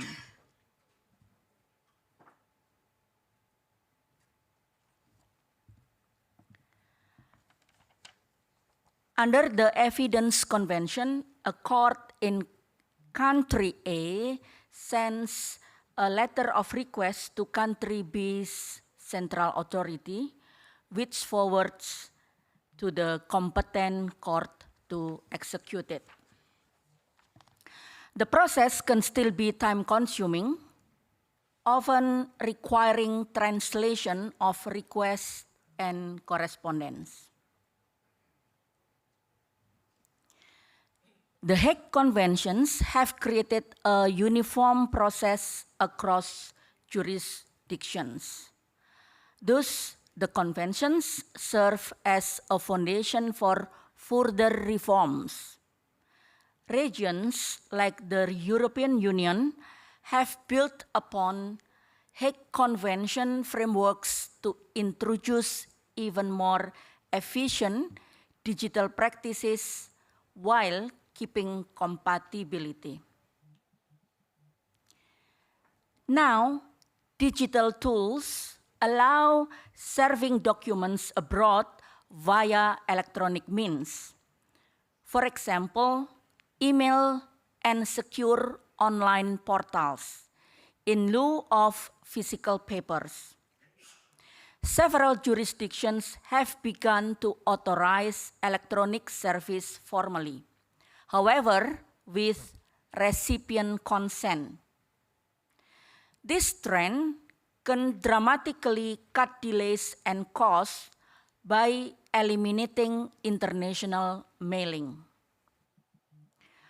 For remote evidence gathering, courts are increasingly using video conferencing and online collaboration platforms to take evidence from abroad. Witnesses can be deposed via live video link, and documents can be shared through secure cloud repositories.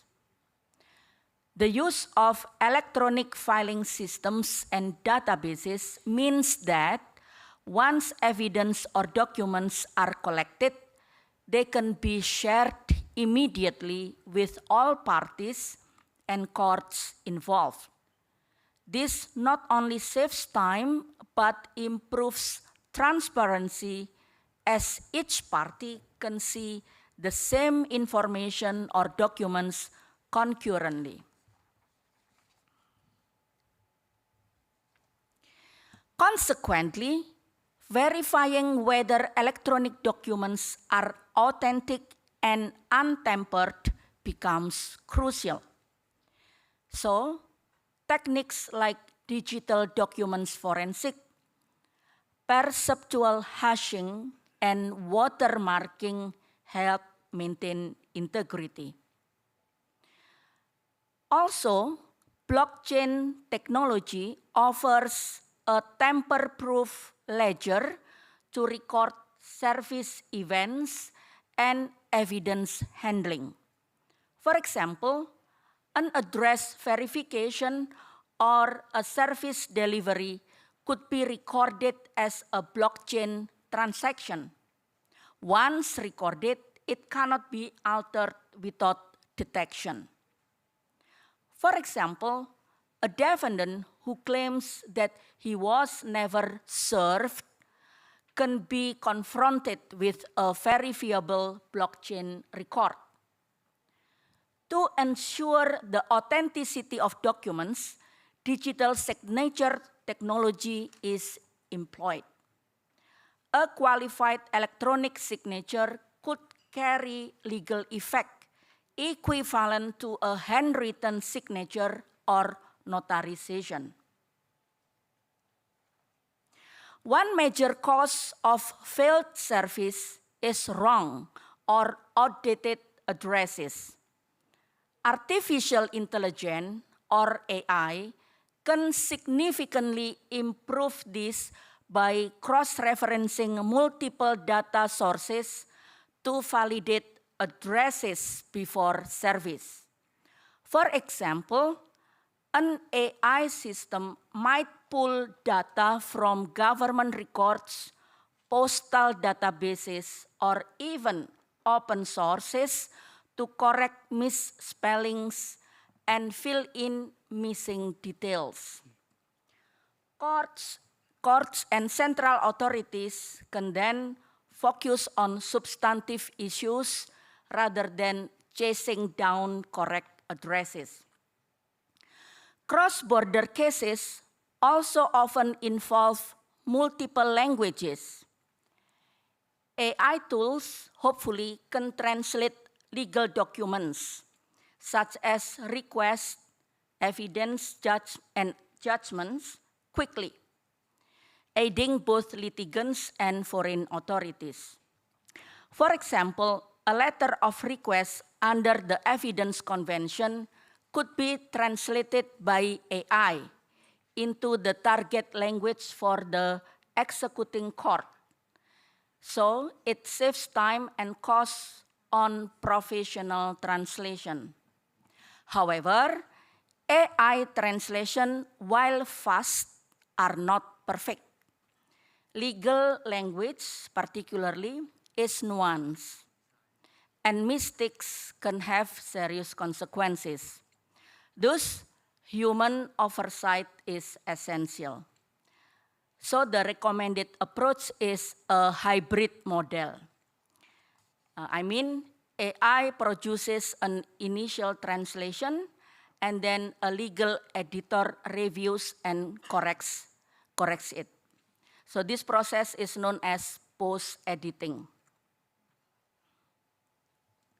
So despite its benefits, there are some legal and technical challenges to digitalization. First, digital exchange of court documents raises privacy and data protection issues. Personal data may be sent across borders. Central authorities and courts must apply encryption and access controls. Second challenge, each country has its own law and practices, which can impede uniform adoption of digital methods. For example, some legal systems do not yet recognize electronic service or have not updated evidence rules to admit digital copies, such as in Indonesia.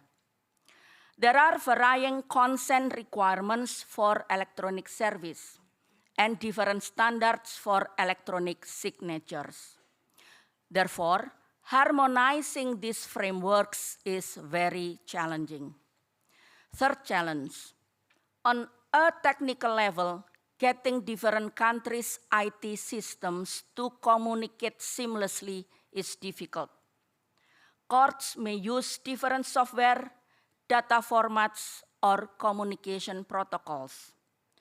This issue also extends to authentication systems.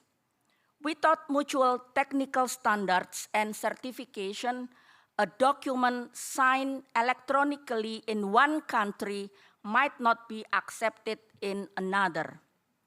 Ongoing international efforts are aimed at developing interoperability frameworks and must ensure digital sovereignty. Fourth challenge, the risk of cyber attack or fraud now is increasing. Hackers could attempt to intercept or alter service documents or evidence in transit. There is also risk of false digital identities, which is someone impersonating a court and take others, the parties' data without their consent. So courts need to invest in cybersecurity measures and possibly use private judicial networks rather than open internet for transfers. Another challenge, digitizing cross-border procedures requires significant investment. Not all countries or courts have the budget or infrastructure.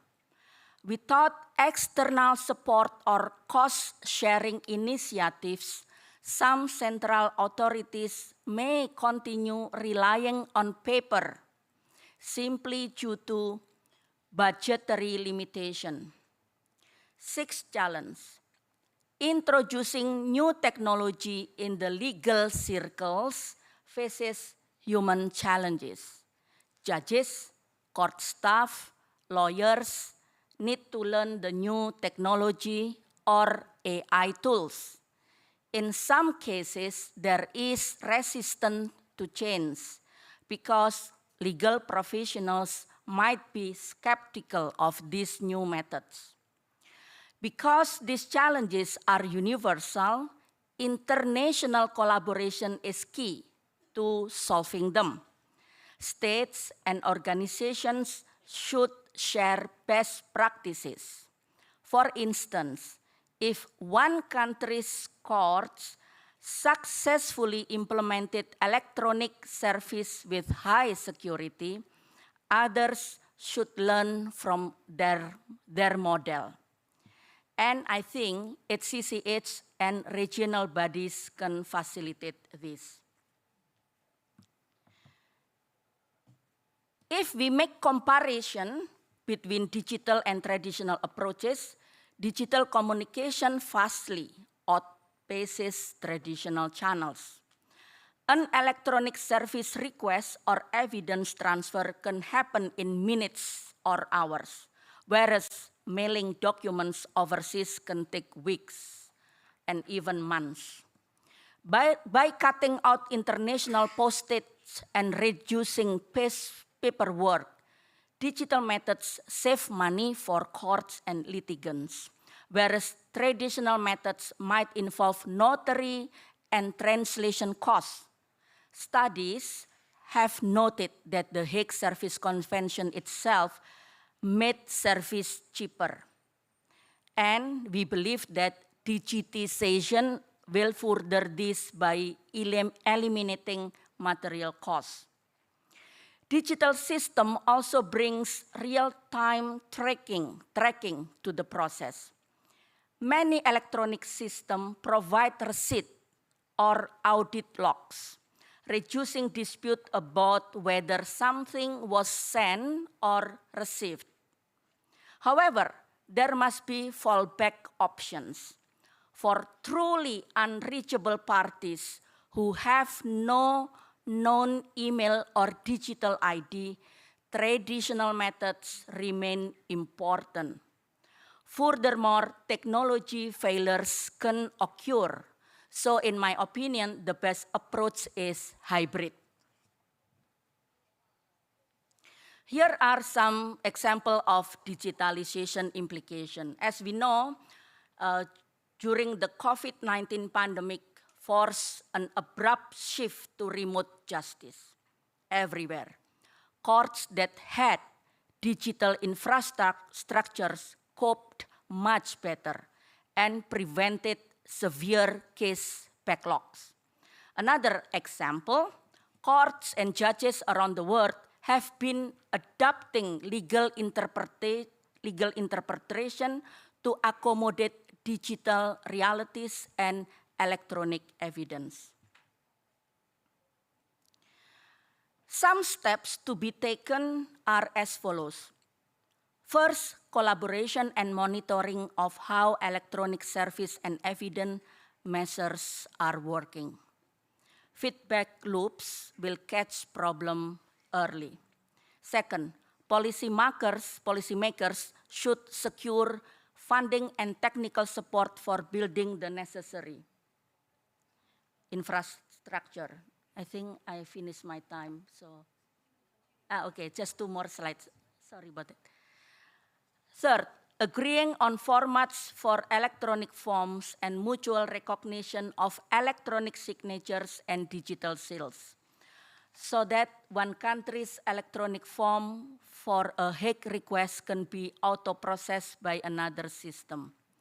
As analogy is SWIFT, for example, I took analogy of SWIFT, yeah, in banking system, which is a global standard for financial messages. Well, there are some further strategic recommendation, but I think I better share my time with the other. Anyway, thank you very much for your attention. I return to the moderator. Thank you very much, Professor Fishfa, for that very comprehensive and forward-looking presentation, especially your insights on digital transformation, the practice and organizational challenges, and the strategic opportunities for improving the cooperation of the service and evidence conventions provide an excellent foundation for our today's discussion. Next, I would like to invite Professor Lee. Yes, floor is yours.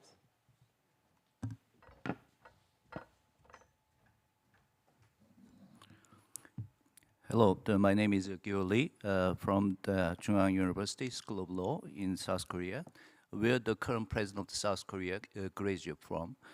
And before getting into my topic, I want to express my deepest condolence from the bottom of my heart to the lost lives and the wounded and affected families and friends in the catastrophic fire in the Taipo. Coincidentally, I was in Hong Kong in the same day of the last year. At that time, many people in Hong Kong showed the empathy with my anxiety and the frustration because the former president of South Korea declared martial law on the December 3rd. Of the last year. So my topic is how to overcome the challenges to the Hague Service Convention and the Hague Evidence Convention legally or technically from the Korean experience.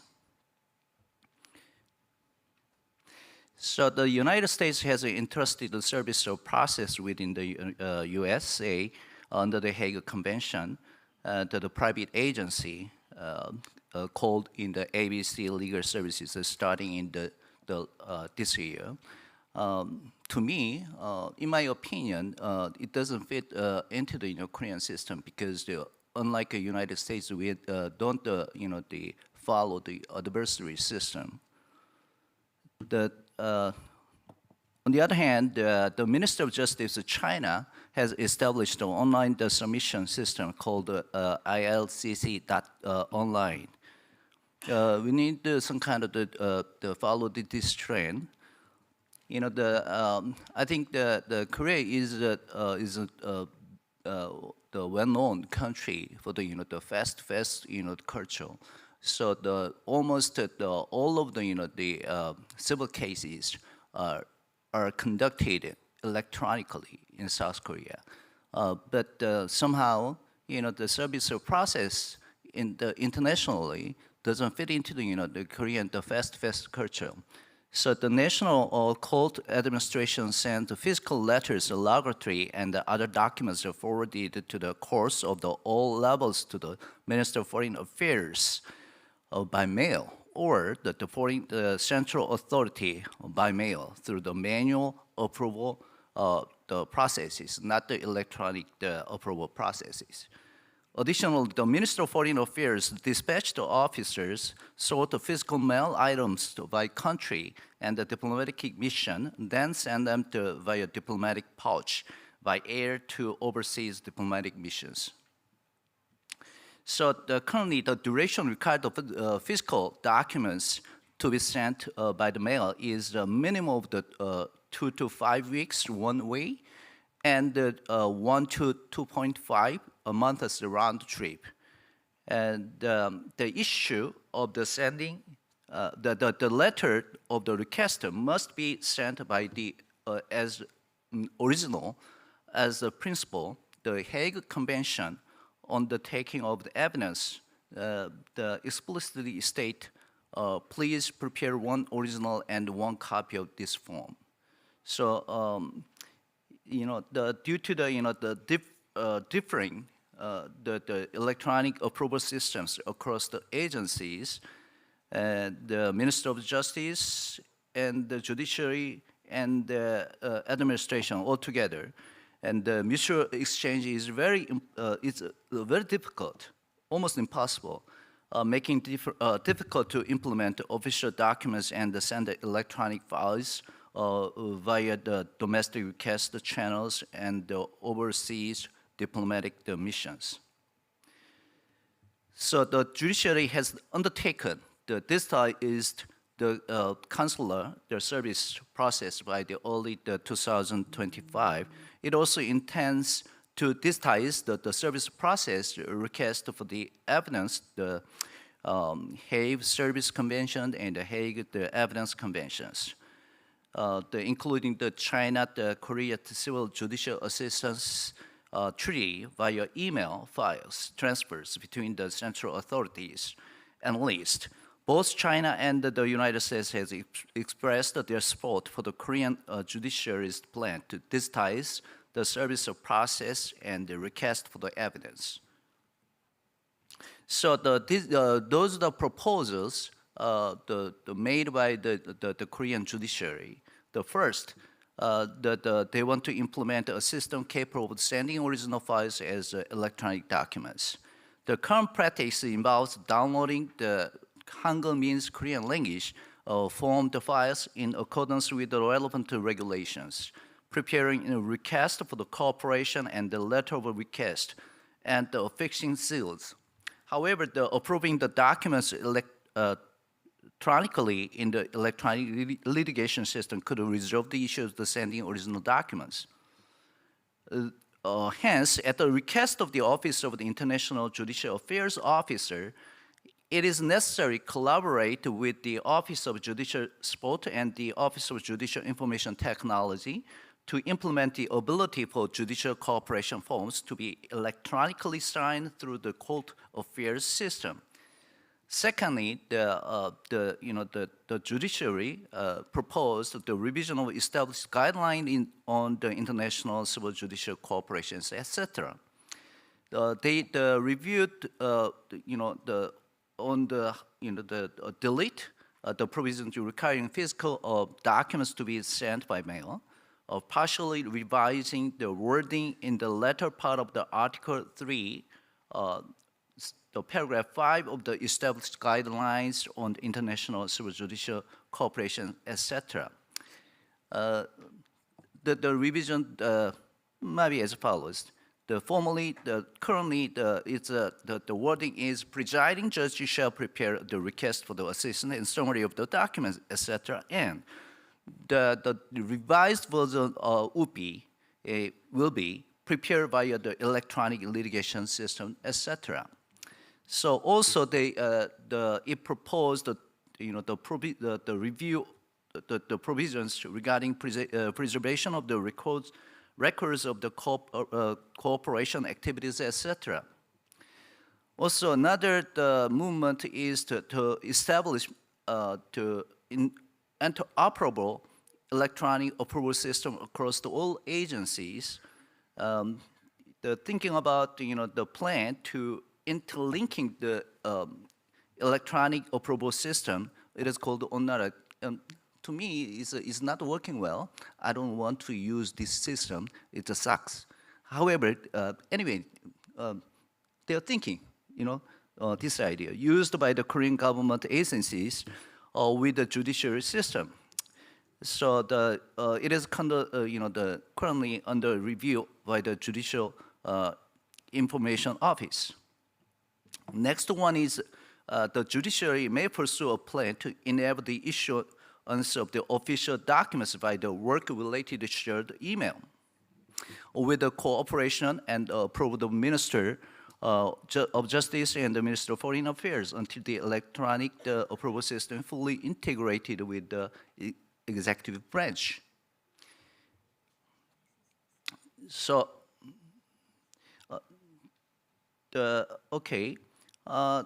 next one is the, next one is the, actually the, when I prepared this, the presentation, I submitted this the presentation file in the November 19th. All of a sudden, the National Assembly working very hard. All the same day, November 19th, and they proposed the submitted a bill on the international judicial manual assistance in the civil matters. So, according to that, actually, they make it some kind of the centralized, online system, and then they can like this is the cooperation of the Ministry of Foreign Affairs, that the Commission's document will be sent in the electronic files. Official corresponds to overseas the diplomatic missions. This is the contents of the bill. Okay, now let's move on to the another topic, the Hague Evidence Conventions. Korean Civil Procedure Act, which was revised in August 2021, established provisions for the holding preparatory examinations, preparatory trial hearings via the video conferencing facility or internet video conferencing systems. So this is the provisions, the prescribing the system. So video trials have been conducted a total of 164, about 154,000 times since their expanded implementation in the 2024. So in the second quarter of the 2025 alone, the 37,000, around the 37,000 video trials were held, and the making in the 46-fold the increase compared to the first quarter of the 2022. In the 2024, the number of cases easily surpassed 20,000. The video trial system was introduced under the Special Act on the Remote Video Trials enacted in the 1995. Initially, its purpose was to enable residents of the remote island and mountainous regions with a poor transportation access to receive the trials for the small claims or the summary judgment without having to travel long distances to court. The first video trial was conducted in the Gyeongju branch of the Daegu District Court, where the last APEC the summit was take place in the February 1996, almost 10 years ago, 20 years ago. Yeah, sorry. Following the revision of the Civil Procedure Rules and the Criminal Procedure Act, the video trial was used only in limited contexts, such as witness examinations and pre-trial conferences. However, 2021, in response to the spread of COVID-19, the Civil and Criminal Procedure Act were amended again, leading to full-scale expansion and implementation of video trials. So I will skip this part. Okay, recently the several discovery-related bills were introduced to the National Assembly. According to the Hague the Evidence Convention, actually South Korea made a reservation against the free trial discovery system. However, the depositions, among between the American lawyers and the Korean witnesses, the expert actually carry out in the South Korea. But it is not a violation of the Korean Attorney Act. So now we are looking forward proactively. So one of the bills states as follows about the patent law. We gonna adopt it's a German system, like this one. What is it? Expert fact-finding system. Also, we look up to the Japanese system too. So we combined the combination of the one is expert fact-finding system modeled after the German and the Japanese model. The other is deposition, the model after the American system. My prediction is it'll be implemented the next year, not maybe the end of this year. One thing missing is actually there is some kind of the what is it? It includes privilege. Some of the bills include the privilege between the attorney and clients, but it doesn't include between patent attorney and clients. Some of the bills are criticized because among the patent attorneys. This is all I have. Thank you very much. Thank you, Professor Lee, for your clear comparative analysis. Your observations on the different approaches to electronic service and the practical challenges in Korea provide an important perspective for understanding how the conventions operate across jurisdictions. So now, may I invite Professor Patara Nimisira, please.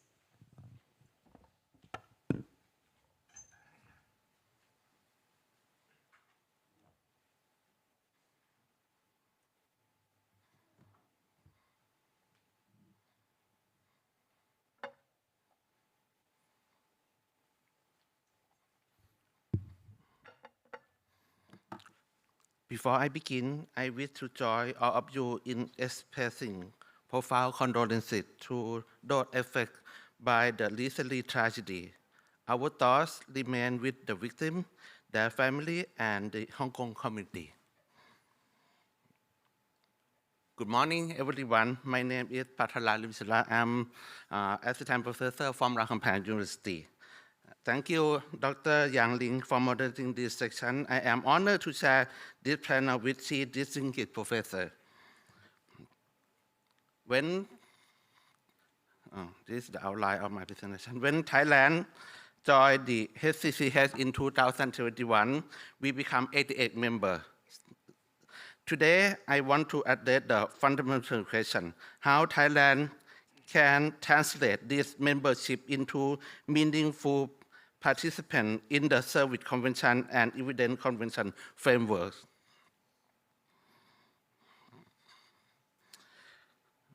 Let me begin by explaining Thailand's current situation in cross-border judicial cooperation.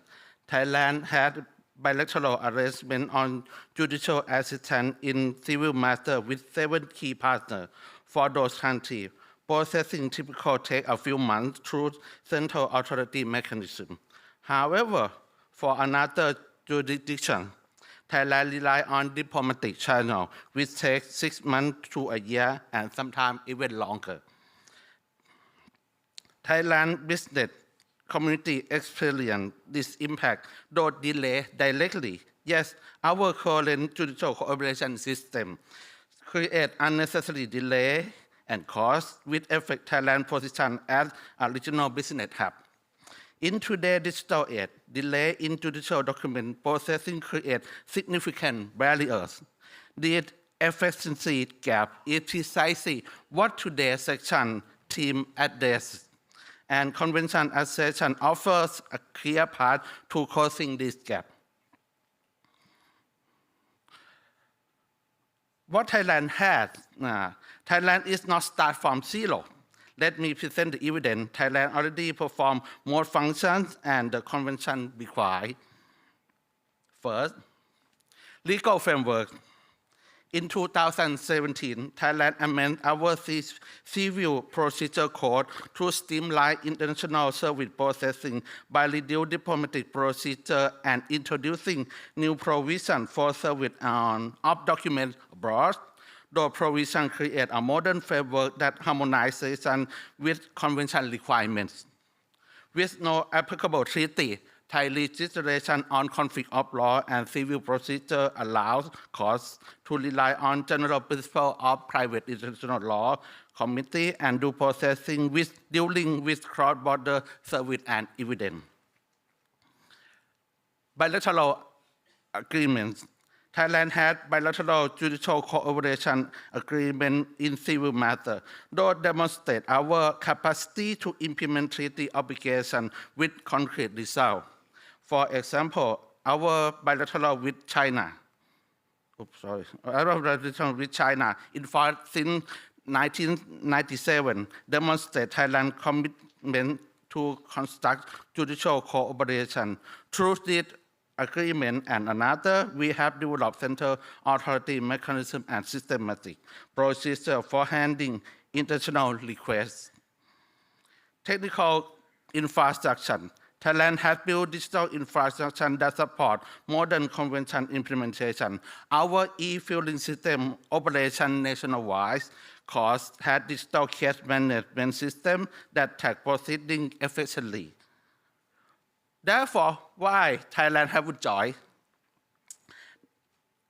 Let me address 3 common misconceptions directly. First, misconception, we don't have a legal framework. This is incorrect. As I shown, our 2017 Civil Procedure Code amendment created that framework and its exit and functions. Second misconception, we don't have experience with treaty implementation. This is also incorrect. We have 7 bilateral agreements. We have been implementing those treaties successfully more than a decade. We understand how this works. Third misconception, we are not ready for digital implementation. This misconception is particularly inaccurate.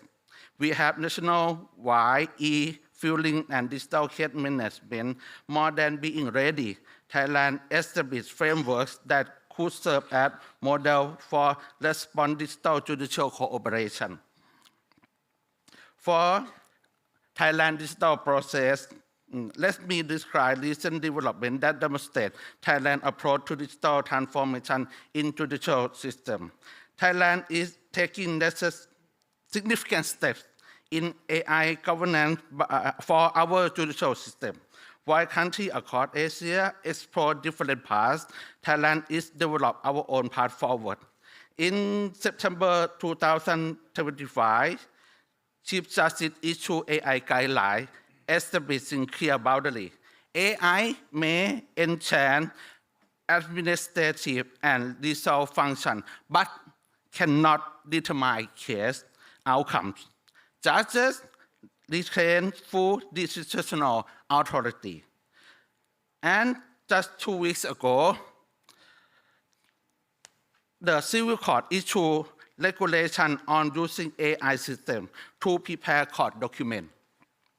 This matters because it demonstrates Thailand's approach to digital transformation. We are not simply adopting technology, we are governing it. The Civil Court regulation specifically requires for lawyers and partners and parties using AI with the 3 core ideas. First, disclosure. Lawyers must clearly identify which portion of their document were AI generated. No hidden AI content. All AI assistant works must be clearly marked with a quotation. Second, verification. Lawyers remain fully responsible with certifying all AI generated content. They must check legal citation, facts, and agreement. The AI serves as a tool, not a replacement for professional responsibility. Third, enforcement. This is quite seriously because violation account for content of the court. And the penalty is you could be in jail for violation content with the court with serious sanction. They are not merely guidelines, they are enforceable rules with meaningful consequences. Those frameworks also mandate carefully handling of professional data and sensitive information when using AI systems. This demonstrates Thailand's readiness for digital convention implementation. Thailand has shown our commitment to setting responsible standards. We are prepared for digital future of judicial cooperation, and we are approaching it with carefully governance. Hong Kong as model and partner. Hong Kong offers Thailand both inspiration and practical guidelines. Your processing times for service requests set standard we seek to match. Your experience with both conventions show that careful implementation works and benefits significant outweigh the cost. Hong Kong's success demonstrates that conventions function effectively in Asian context with strong rule of law traditional. Hong Kong and Thailand already cooperate extensively in commercial matters. We have strong business partnerships, relationships, significant trade, and growing legal connections. Joining the convention framework would strengthen our relations, provide clear procedure, and greater efficiency for cross-border matters. We are not looking at a distant model. We are looking at the partner whose success shows us what is possible when jurisdictions commit to efficiency judicial cooperation enchanted by digital means. Expects outcomes. What changed when Thailand accession? Let me be specific about expectation outcome, particularly effectiveness gain with directly as day-to-day team. Processing time could be improved substantially when direct central authority communication replaced diplomatic channel. Delay could decrease to no more than 4 months. With modern digital methods, some service could occur even more rapidly. This represents the efficiency transformation that digital methods enable. Cost would be decreased. Convention framework operate more efficiently than traditional diplomatic transmission. Digital methods functionally reduce operation expense. Predictable emergence. We can provide clear time frames that serves business needs, supports legal strategy. Internal standing improvement. Thai court become recognized as model efficiency and reliable partners in cross-border litigation. This enhances Thailand's attractiveness as regional business hub, benefiting our entire economy. Those are achievable goals based on proven performance from our bilateral treaty and from convention parties like Hong Kong. We are not spectacular. We are projecting based on evidence and efficiency gains that digital transformation provides. When Thailand becomes the HCCH member, we look at important steps toward fuller participation in international judicial cooperation. Thailand is ready. We have the technology, we have the framework, we have the experience. What remains is political decision to formalize those capacity through convention accession.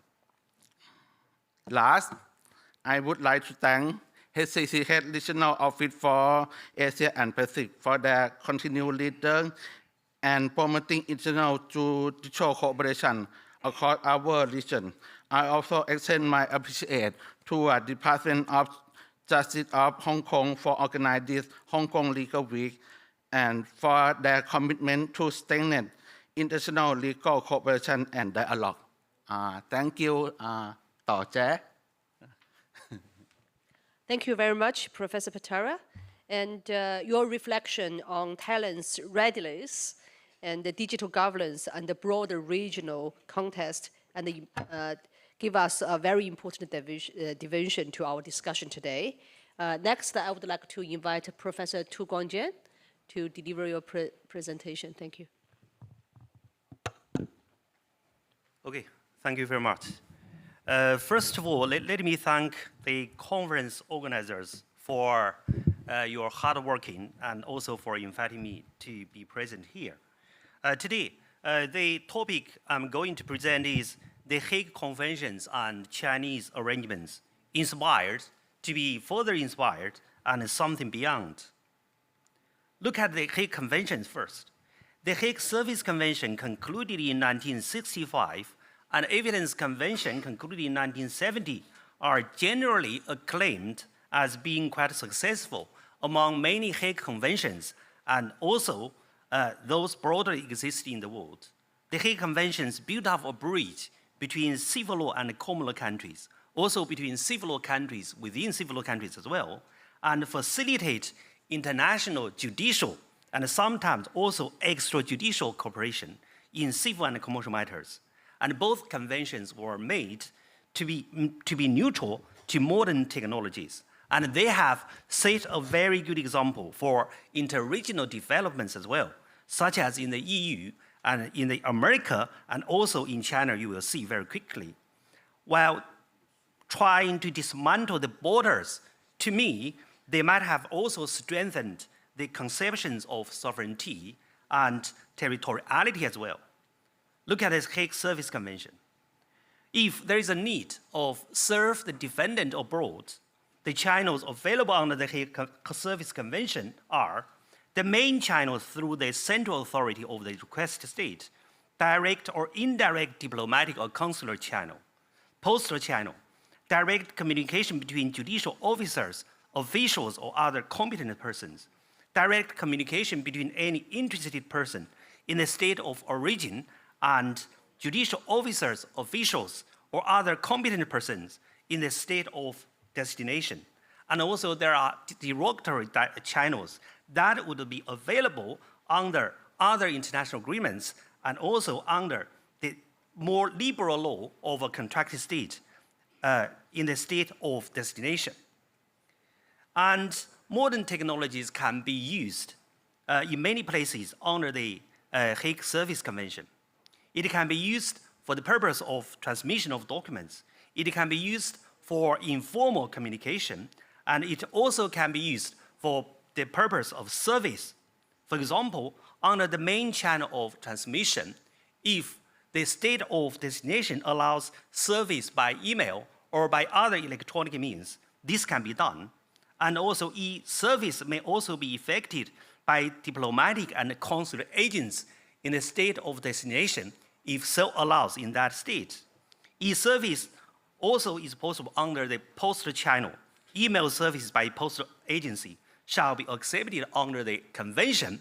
However, contracting states so far have very divergent opinions on service by email on other platforms and also by ordinary emails. And e-service can also be done by judicial officers, officials, and competent persons in the state of destination if the law of that state allows so. And e-service also can be available under the derogatory channels of transmission just now I mentioned. And look at the Hague Evidence Convention. If there is evidence located abroad, that needs to be taken for the use of the local court. The channels available under the Hague Evidence Convention includes taking of evidence located abroad through the central authority of the requested state, direct taking of evidence by a consul upon his own or third country's national, direct taking of evidence by a commissioner appointed by the state of origin or execution, taking of evidence by derogatory channels as well. And the modern technology, that is the video link, can also be used in many places under the Hague Evidence Convention. When the competent authority of the request state executes letter of request, video link can be used for the presence of the parties, their representatives, and the judicial personnel of the requesting authority, physically located in the state of origin. When the competent authority of the request state executes letter of request following a special method or procedure as requested, the requesting authority physically located in the state of origin may be linked by video link. They may conduct examination on the witness located in the state of execution. However, this is only possible in some states under the Hague Evidence Convention. And when a counsel accredited to the state of execution takes evidence in the state of execution, the video link can be used for the presence of the court of origin as well as parties and their representatives located in the state of origin. And when a commissioner appointed by the court of origin physically located in the state of origin, he can take evidence by video link on a witness physically located in the state of execution as well. And the video link may also be used in the derogatory channels if so allowed. In China, we have made a few arrangements for service and evidence as well. There is the service and evidence arrangement between mainland China and Macau, concluded in 2001 as amended in 2020. And there are service arrangements between mainland China and Hong Kong and between Hong Kong and Macau, respectively, concluded in 1998 and 2017. And there is also the evidence arrangement between mainland China and Hong Kong, concluded in 2016. So actually, the interregional arrangements of China have learned from the Hague Conventions. The arrangements were made in a semi-international way at the time and have many provisions similar to those in the Hague Conventions.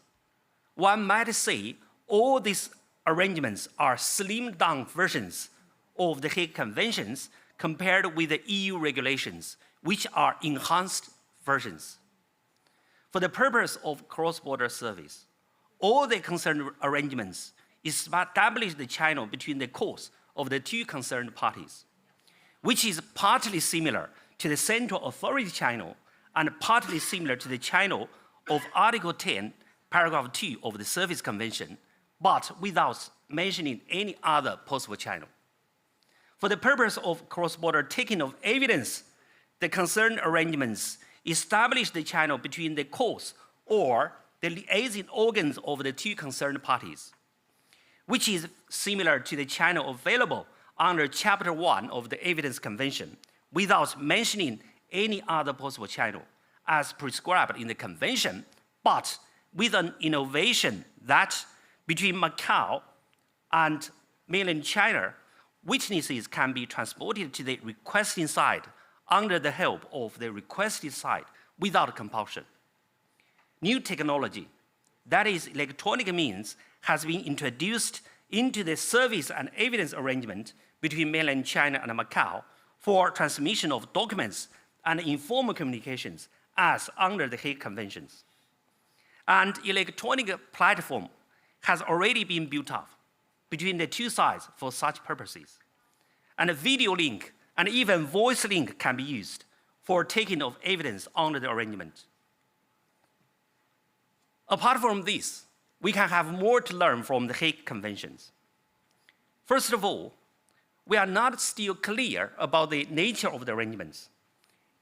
The Hague Convention, the Service Convention, is said to be non-mandatory but exclusive. And the Evidence Convention, still not clear about whether it is mandatory or not. And we are not sure about the nature of our arrangements. And sooner or later, we need to make clear for this as well. And service by mail, in my opinion, can be written into the arrangement, because EMS court service in the mainland has already been practiced for long and broadly, and the two SARs didn't make any objection to mail service under the Hague Conventions. And to me, this can be perfectly written into the arrangements to expand the channel.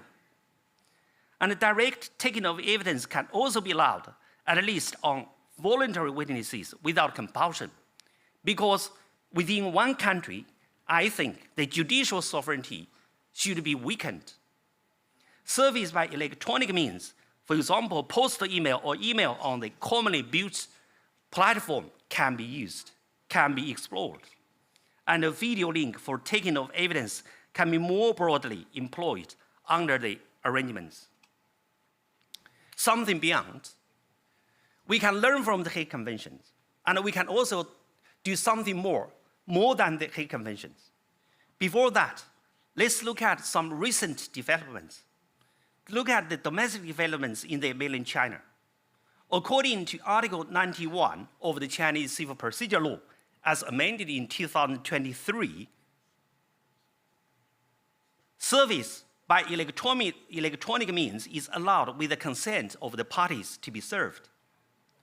Article 285 of Chinese Civil Procedure Law, paragraph 11, according to which service by electronic means is allowed to serve the defendant abroad if the country of destination doesn't object.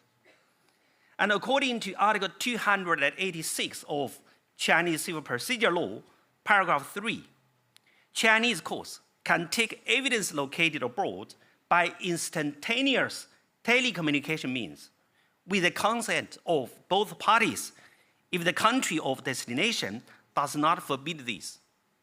Generally, nowadays, one must say electronic means have been broadly and frequently used in the judicial practice for service, delivery of court documents, court hearings, and informal communications in the mainland China.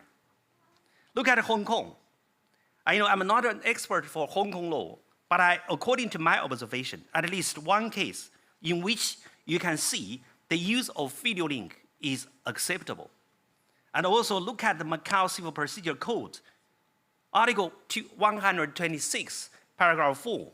You can see e-service is also acceptable. And look at the latest responses of mainland China and Hong Kong to the Hague Conventions.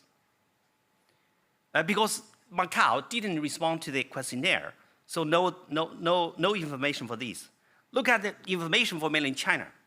To enhance the efficiency of judicial assistance in civil and commercial matters, the Ministry of Justice has launched an online civil and commercial judicial assistance system through which, I quote here, foreign requesting parties may submit judicial assistance requests, track their status at any time, and download the results of execution in real time as we receive, review, and update requests on our end.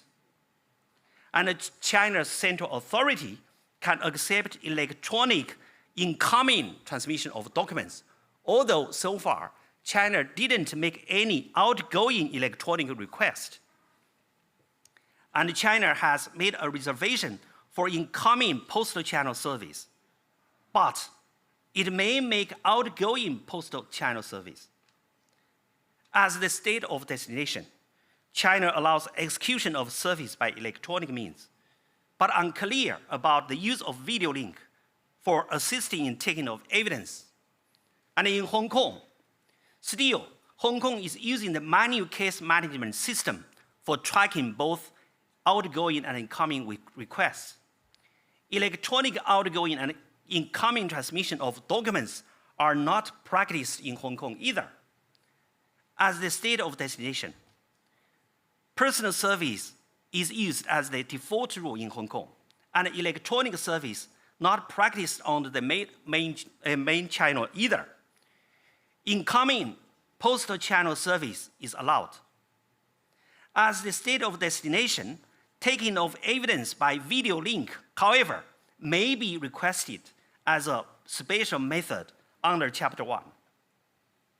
Then what can we do for Chinese interregional arrangements? That can be more than the Hague Conventions. First of all, I think contractual agreement service may be accepted and written into the arrangement. Because as far as I know, contractual agreement service is allowed in Hong Kong, and that is also allowed in mainland China. And a uniform electronic platform among the three regions can be established for transmission of documents at least, and even for service by email or video link taking of evidence. Apart from this, A uniform electronic platform database among the three regions can be established holding data such as person IDs, registers of immovables, registers of cars, registers of matrimonial property relationships, registers of companies, etc., which can be fundamental and important evidences for judiciaries. And this has proved to be feasible by the health code invented during the COVID-19 pandemic. Conclusions. As demonstrated above, the interactions between The Hague and Chinese practices can be beneficial to both. Looking to the future, modern technologies shall be more made use of to enhance the efficiencies of the Hague Conventions and also the Chinese arrangements. Chinese interregional judicial cooperations shall be more developed and done more closely and deeply than those done at the international level. Thank you very much. Thank you, Professor Tu. Your analysis of Chinese mainland, Hong Kong, and Macau arrangements on the service and taking of evidence and their relationships with the Hague Conventions provides us a very meaningful regional perspective and to today's discussion. So I'm cautious about time, and actually I got a number of questions from audience. If I may, please allow me to announce we conclude today's session. I would encourage all the audience to ask questions after this session to our distinguished speakers. So last, I would thank all the speakers today and for your inspiration, contribution, and sharing with us. Thank you. Thank you very much, all of you. And can I remind everyone to remain in your seats? I believe the videographer probably wants to take a video before we wrap up, as well as our photographer.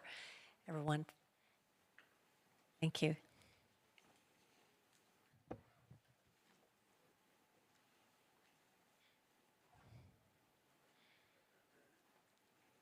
Thank you. And just one final photo. Thank you very much to our moderator as well as our panelists. Everyone, please be seated. Thank you once again.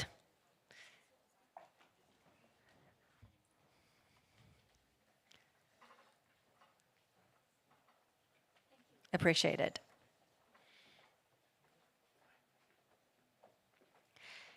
Distinguished guests, ladies and gentlemen, a symposium of the HCCH Regional Office for Asia and the Pacific on private international law has come to an end. Now, on behalf of HCCH, the Department of Justice of the Hong Kong Special Administrative Region, we would like to express our deepest gratitude to all of our speakers, as well as to all of our moderators for their insights and valuable contributions today. We have also extended our thanks to every guest who participated today that are with us both in person as well as being online.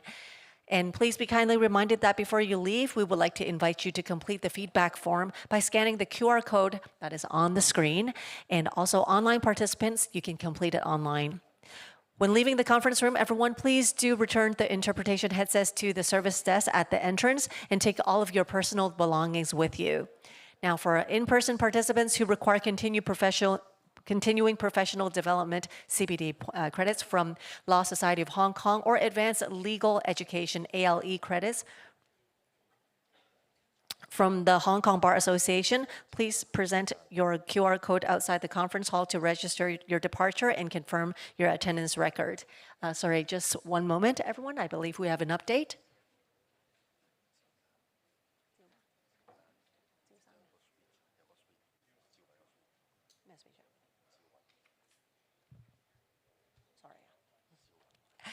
And before we send you off for the lunch break, I believe we do have a conclusion for today's symposium with my deepest apologies. Now, everyone, without clapping, however, can we please welcome with a nod to invite Professor Zhao Yun, representative HCCH Regional Office for Asia and Pacific, to deliver the closing remarks. Everyone, please refrain from clapping. Just a gentle nod will do. Thank you very much. Professor Zhao?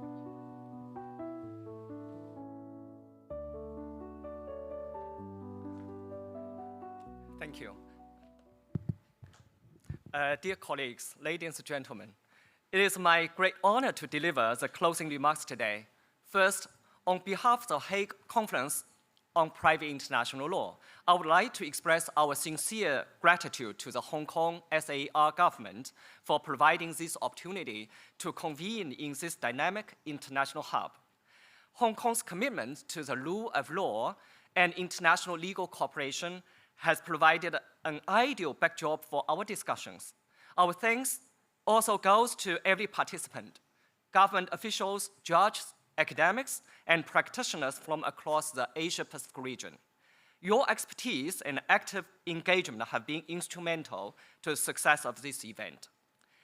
This symposium aims to promote and further develop the understanding of private international law and the rule of law in our region. This morning, we engaged in in-depth discussions on the practical cooperation and future directions of the 3 cornerstone conventions for transnational litigation and Apostille. Our discussions were both insightful and forward-looking. Regarding the Apostille Convention, we heard about successful practices from jurisdictions within the region, particularly on the significant practical benefits derived from the streamlined system of authentication introduced by the Convention. The continued successful implementation of the Convention strengthens our resolve to explore initiatives like the EAPP. A clear consensus emerged from the discussions. Contracting parties have gradually modernized their e-government solutions, including through the issuance of the e-apostille and the establishment of e-registers. These efforts are consistent with global trends in the use of information technology. As this digital transformation is ongoing, states may find themselves at different stages of implementation.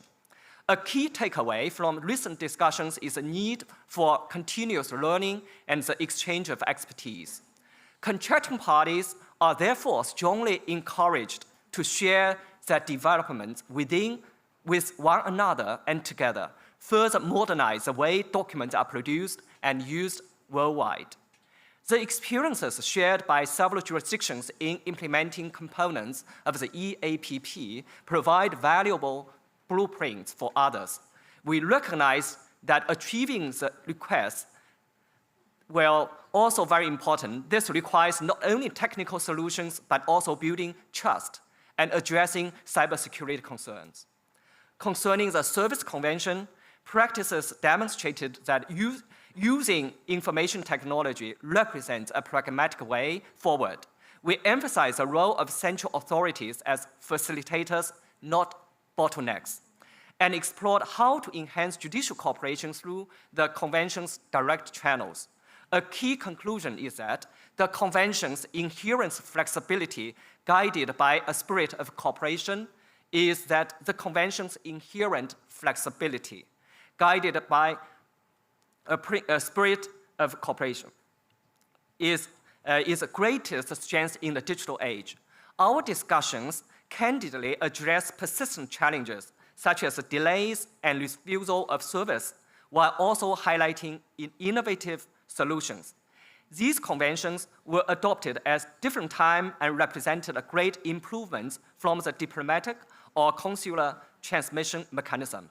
The Service Convention was the first HCCH convention to establish a system of central authorities, and that has greatly improved the transmission of requested and the time required for serving documents. With the developments in digital communications, contracting parties are encouraged to consider solutions to streamline even further the communication between all authorities involved. Using the IT for the transmission and execution of requests, as well as for resolving associated matter, is a key. The dialogue on the Evidence Convention was particularly timely. We examined the delicate balance between efficient evidence-taking and respect for fundamental principles of state sovereignty and data privacy. The potential of using video conferencing and other remote technologies is immense, but must be harnessed within a framework of legal certainty. Discussions on the interface between the Convention and emerging data protection regulations were especially pertinent.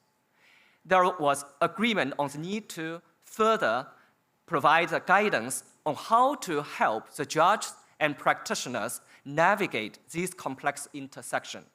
You may wish to know the importance of the e-country profile. They will provide the guidance necessary for navigating the use of IT, including for the taking of evidence by video link. Therefore, a powerful cross-cutting theme emerged: the need for a technology-enabled approach to our successful conventions, one that is fundamentally based on enhancing legal certainty and predictability. Looking ahead, our path is clear. First, the innovative practices discussed today should be disseminated. In this regard, we recommend the practical guides and handbooks developed by the HCCH. Second, we will foster networks to support and encourage capacity building within our region, particularly for judiciary as a forefront of applying these conventions. Third, we must continue to support the universality of these instruments. As their benefits are multiplied with each new accession, we are confident that we will soon see more jurisdictions from our region joining these conventions. Ladies and gentlemen, the active participation from the Asia-Pacific region at this symposium underscores its critical importance to the HCCH.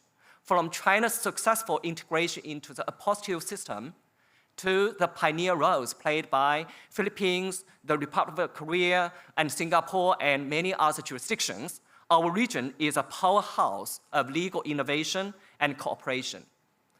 The HCCH is committed to deepening our partnership here through tailored technical assistance and regional focus and forums. In conclusion, the success of the HCCH depends entirely on you, our members, our practitioners, and our scholars. As you return to your city and your office, I urge you to carry the insights gained in Hong Kong into your work. Let us continue to work together to ensure these conventions remain living instruments, effectively serving the needs of a globalized world. I would also like to thank the Department of Justice for the strong support in the past years. I would in particular emphasize the importance of continued collaboration with the Hong Kong International Legal Talent Training Academy of the DOJ. Thank you for your invaluable contributions. It is my pleasure to announce that this HCCH Symposium has now come to a successful conclusion. I wish you all a safe journey home. Thank you. Thank you very much, Professor Zhao, for the wrap-up and the food for thought for everyone in the audience. As I mentioned, everyone, the Symposium of the HCCH Regional Office for Asia and the Pacific on Private International Law has come to an end. And I will say it again, I would invite everyone to please fill out the feedback form, as your feedback is extremely important to us. So everyone, please do scan the QR code to reflect some of the opinions that you might have. And again, when leaving the conference room, please do take all of your valuables with you. And for those of you who require continuing professional development, CBD points from the Law Society of Hong Kong or advanced legal education, ALE credits from the Hong Kong Bar Association, please do present your QR code outside the conference hall to register your departure and confirm your attendance record for that to happen. Again, thank you very much, everyone, for joining us in person and also online. The HKLW events will continue this week, including the Capital of Mediation event this afternoon. Everyone will reconvene after. Thank you very much.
check,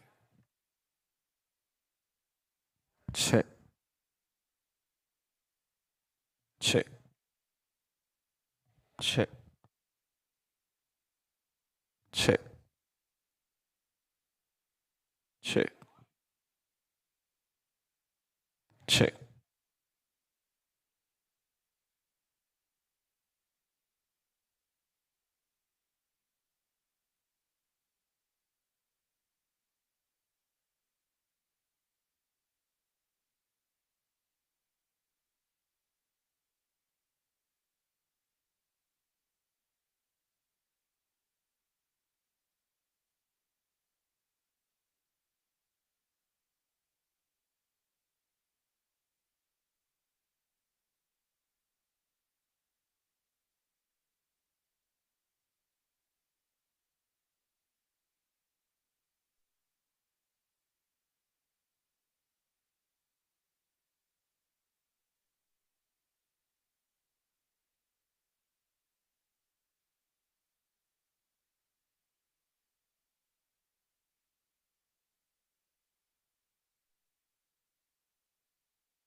check，好。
Honorable guests, ladies and gentlemen, good afternoon. Please be kindly reminded that the afternoon session will begin shortly. Everyone, please be seated and please double check to make sure you switch your electronic devices, including mobile phones, to silent mode. Thank you very much. Please note, simultaneous interpretation in Putonghua and Cantonese is available. For those of you who are with us at the HCCH, headsets are available at the hall entrance. And if you're participating online, you can choose the preferred language channel on the Hong Kong Legal Week website. For in-person participants who require continuing professional development, CPD credits, or advanced legal education, ALE credits, please make sure to present your QR code outside the conference hall to check in and check out before leaving.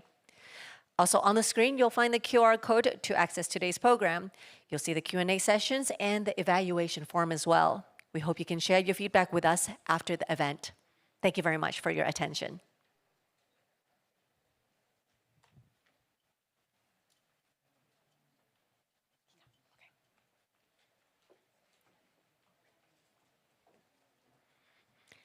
Good afternoon, honorable guests, ladies and gentlemen. Before we begin our program for this afternoon, I would like to invite everyone to join me in observing a moment of silence. As we know, last week, a terrible fire in Taipo claimed many lives and left many injured. Let us take a moment to remember those who lost their lives, those that are still recovering, and all the families and those individuals affected by this tragedy. In order to maintain a solemn atmosphere to show our respect to all of them, everyone please refrain from giving applause or clapping hands during the conference today. May I now invite everyone to please stand up to observe a minute of silence with me.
Thank you, everyone. Please be seated.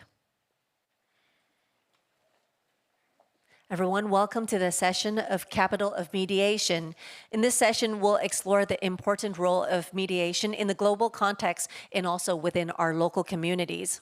Now, without further ado, may I invite the Honorable Paul Lambton Kwok, GBS, SC, JP, Secretary for Justice, the Government of the Hong Kong Special Administrative Region of the People's Republic of China, for the welcome remarks. SJ, please.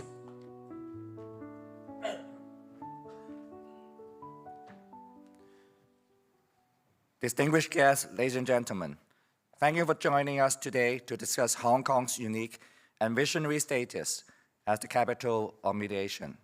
And I apologize for my voice. Hong Kong as the capital of mediation is not merely an aspirational slogan. A status built upon a foundation of strong national backing and a distinct identity, rooted in history, reinforced in practice, and recognized in policy. The 14th Five-Year Plan expressly supports Hong Kong's development as a center for international legal and dispute resolution services in the Asia-Pacific region. This national endorsement provides a momentum for us to leverage our unique position and project our robust rule of law globally. Hong Kong's development in mediation began with the civil justice reform initiated in the early 2000s and the pioneering work of the Working Group on Mediation headed by the then Secretary for Justice. These early efforts mark a decisive cultural shift in our legal landscape, from litigation being viewed as the default mechanism for dispute resolution, thus embracing mediation as a primary preferred approach that serves the interests of all parties involved. Today, Hong Kong has built an exceptionally mature mediation culture, anchored by comprehensive legal infrastructure. And effective since January 2013, the Mediation Ordinance provides a robust regulatory framework for mediation, ensuring that it remains a process characterized by confidentiality, flexibility, and reliability. Complementing this is the innovative Apology Ordinance, introduced in 2017, which facilitates reconciliation by allowing expression of apology without admitting liability. These developments have been powered by concerted efforts across the Department of Justice, the judiciary, and other key institutions to make amicable settlement the preferred path to justice. The Hong Kong judiciary also plays a vital role in promoting mediation as a key dispute resolution tool.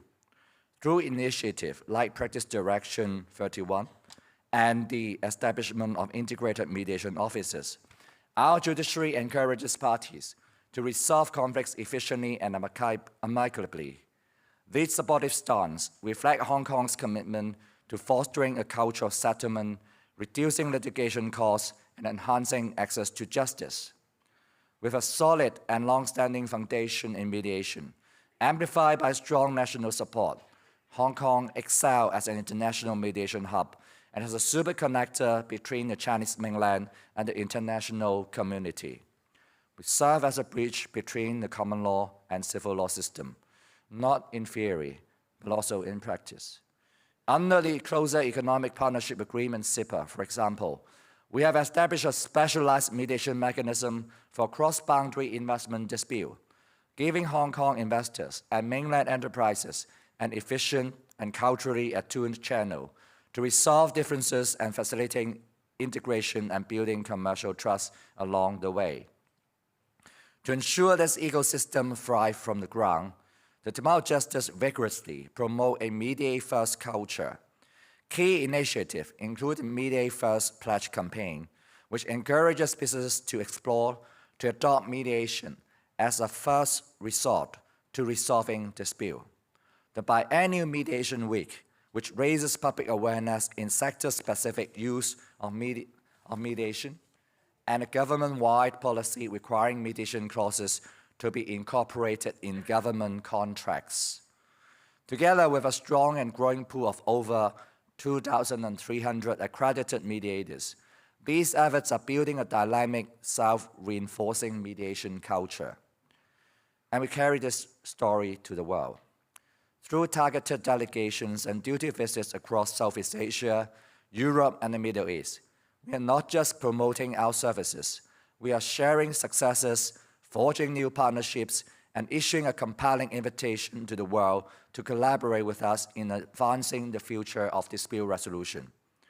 This is a commitment to building a global community grounded in harmony and constructive problem solving, the exact principles that Hong Kong is uniquely positioned to model and lead as the capital of mediation.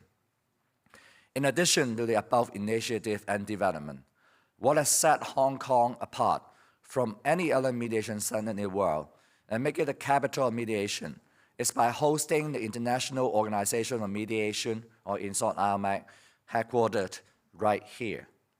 The IOMAC is the world's first intergovernmental legal organization exclusively dedicated to mediation as a means for peaceful resolution of international dispute, filling an important institutional gap that previously existed in global mediation. Since the signing ceremony of the ROAP Convention held in Hong Kong on the 30th of May this year, attended by around 400 representatives from 85 countries across Asia, Africa, Latin America, and Europe, including officials at a ministerial level from over 30 signatories, as well as high officials from around 20 international organizations. The convention has already come into effect in August, with ROAP commencing actual operation on the 20th of October this year. Within just 5 months, the ROAP achieved the milestone of signing, coming into effect, and beginning operation. an exceptionally rapid pace in the history of international organization establishment. This fully demonstrates that the establishment of RMAC is in line with the trend of the times and had received widespread support and positive responses from the international community. The RMAC will mediate dispute between state or between a state and foreign investor and international commercial dispute based on the will of the relevant parties. Its establishment signals a new era for mediation. It institutionalized mediation at the international level, providing a treaty-based framework that enables state and private parties to engage in bespoken, voluntary mediation processes with the assurance that the outcomes are respected. As Foreign Minister Wang Yi aptly remarked at the RMAC signing ceremony, Hong Kong was chosen and trusted by the international community to host the RMAC for our unparalleled strength in international mediation, our affinity to the motherland and connection to the world, our enabling business environment and highly developed legal system. The value of mediation and the role of Hong Kong will be further highlighted during the discussion to follow. Today's discussion will start with the keynote address by Mr. Apostille, General Counsel of Asian Infrastructure Investment Bank, who will tell us how multilateral development bank and international organization can engage with mediation. The first session will then examine mediation's rising significance in international dispute, both between state and among private entities, and how tailored frameworks could facilitate the process, as illustrated by the RMAC mediation rules. The second session will turn the spotlight to our city's own initiative, including the government's effort to deepen mediation culture and diverse community mediation application. As we embark on today's discussion, let us remember the spirit that underpins the capital of mediation, the spirit of collaboration, respect, and relentless pursuit of peaceful solutions that benefit all. Thank you very much. Thank you very much. SJ, please be seated. Thank you very much for the remarks. Now, following the welcome remarks by SJ, we have Mr. Alberto Nino, General Counsel of the Asian Infrastructure Investment Bank, who is joining us to share his insights. Mr. Nino, please.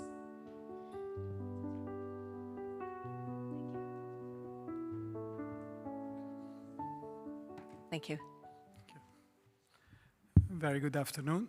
And let me thank, first of all, Secretary and Honorable Paul Lam, Ting Kwok, Secretary of Justice for the Government of Hong Kong, for once again invite AIIB and my name to be here, this afternoon. It is a profound, profound honor to return to Hong Kong this year and address you at the capital of mediation. And I think this is much of a reality as it is an aspiration. We can see a lot of the elements for mediation already taking place in Hong Kong. I'm going to tell a little bit how this relates to the work of multilateral development organizations in a moment. But before I start, please accept my profound condolences for the tragic events that took place in Hong Kong a few days ago. My deepest sympathies for those that have been touched by this tragedy. I also would like to extend my appreciation to the Department of Justice for the invitation and for this important event, which brings together leading minds in law, dispute resolution, and international cooperation. Hong Kong's role as a global hub is further cemented by gatherings such as this, and I'm privileged to contribute with a few elements for an evolving discussion on the international law. So Hong Kong as a capital of mediation. Hong Kong's emergence as a capital of mediation is no accident. It's not by chance. Its common law tradition, robust legal infrastructure, and strategic location have made it a natural center for international dispute resolution. The city's commitment to promoting mediation is reflected in its hosting of the new International Organization for Mediation, IOMED, a landmark institution dedicated to support the resolution of international disputes through mediation. Very dedicated through mediation. It's really one of its kind. Hong Kong's legal system, rooted in a common law tradition, provides a stable and predictable environment for resolving disputes. This tradition, inherited from its historical ties and continuously developed through local jurisprudence, ensures that parties from the diverse jurisdictions can find common ground and trust in the city's legal process. The judiciary's independence and the availability of highly qualified legal professionals further enhance Hong Kong's attractiveness as a dispute resolution center. Moreover, Hong Kong's strategic location positioned itself as a gateway for international commerce and investment. The city's connectivity, both physically and digitally, allows it to serve as a bridge between different legal systems, cultures, and economic interests. This unique position is complemented by a government that actively supports the development of mediation and other forms of alternative dispute resolution, as we heard from Secretary Paul Lam. The establishment of IOMED in Hong Kong is a testament to the city's leadership in this field. IOMED's mandate to facilitate the peaceful resolution of international disputes through mediation aligns with Hong Kong's vision of being a center for legal excellence and innovation. The city's investment in mediation training, public awareness, and institutional support has created a culture, and that's very important, a culture where mediation is not only encouraged, but celebrated as a preferred method of dispute resolution. Again, this does not happen by chance. If you look at the history of mediation, you can look at these summaries, and that started with Mesopotamia, where there was a feeling that mediation would be the best way of solving disputes. So today, mediation is utilized in various contexts, including civil disputes, labor relations, and even complex negotiations within communities. Its growing significance reflects a broader societal trend towards peaceful resolution and conflicts, highlighting the value of mutual understanding and compromise. And again, compromising is the key word here. Mediation has been a part of human interaction that has evolved with civilization. If we take a look at history of mediation in several parts of the world, we'll see that happening, particularly starting from the Middle East, but also in Asia. If you look, for example, at biblical Israel, a classic case of alternative dispute resolution in history can be traced to the Kingdom of Israel, around 960 before the Common Era. King Solomon stood as a mediator between two women. The dispute is probably the most famous child custody battle in history. In that scenario, two women fought over a child's rightful motherhood. King Solomon stepped in and offered a solution that would favor both women equally. This unbiased approach to conflict resolution makes a mediator practically indispensable in cases that get settled out of court. Furthermore, if you look at Sharia's law, under the Muslim world, it also supports the role of mediator in its conflicts. The rule of thumb is that mediator must be unbiased and have no stake in the dispute. They should only resolve disputes by suggesting ideas and offering solutions to the disagreeing parties. The decision to accept or reject the mediator suggestion lies with the specific parties. There is no compelling of accepting a solution. For other mediation instances in the Middle East, we consider Prophet Muhammad's life. Many scholars assert that during Prophet Muhammad's early life, tribes were warring over the Kaaba reconstruction and chose him as a mediator. The Prophet calmed the storm looming over the tribes by suggesting a solution that accommodated both parties' interests. If we look in mediation in China, Confucius, as a philosopher who believed that respect for one another trumped the superiority of the law and its associated conflicts. During his time, some scholars believe that China fully supported mediation. The philosopher always advised that the best solution to conflict was ethical reconciliation, also a word used by Secretary Lam. So the relevance of mediation in modern society is vital today. From the workplace to communities and families, mediation helps individuals to settle their differences effectively.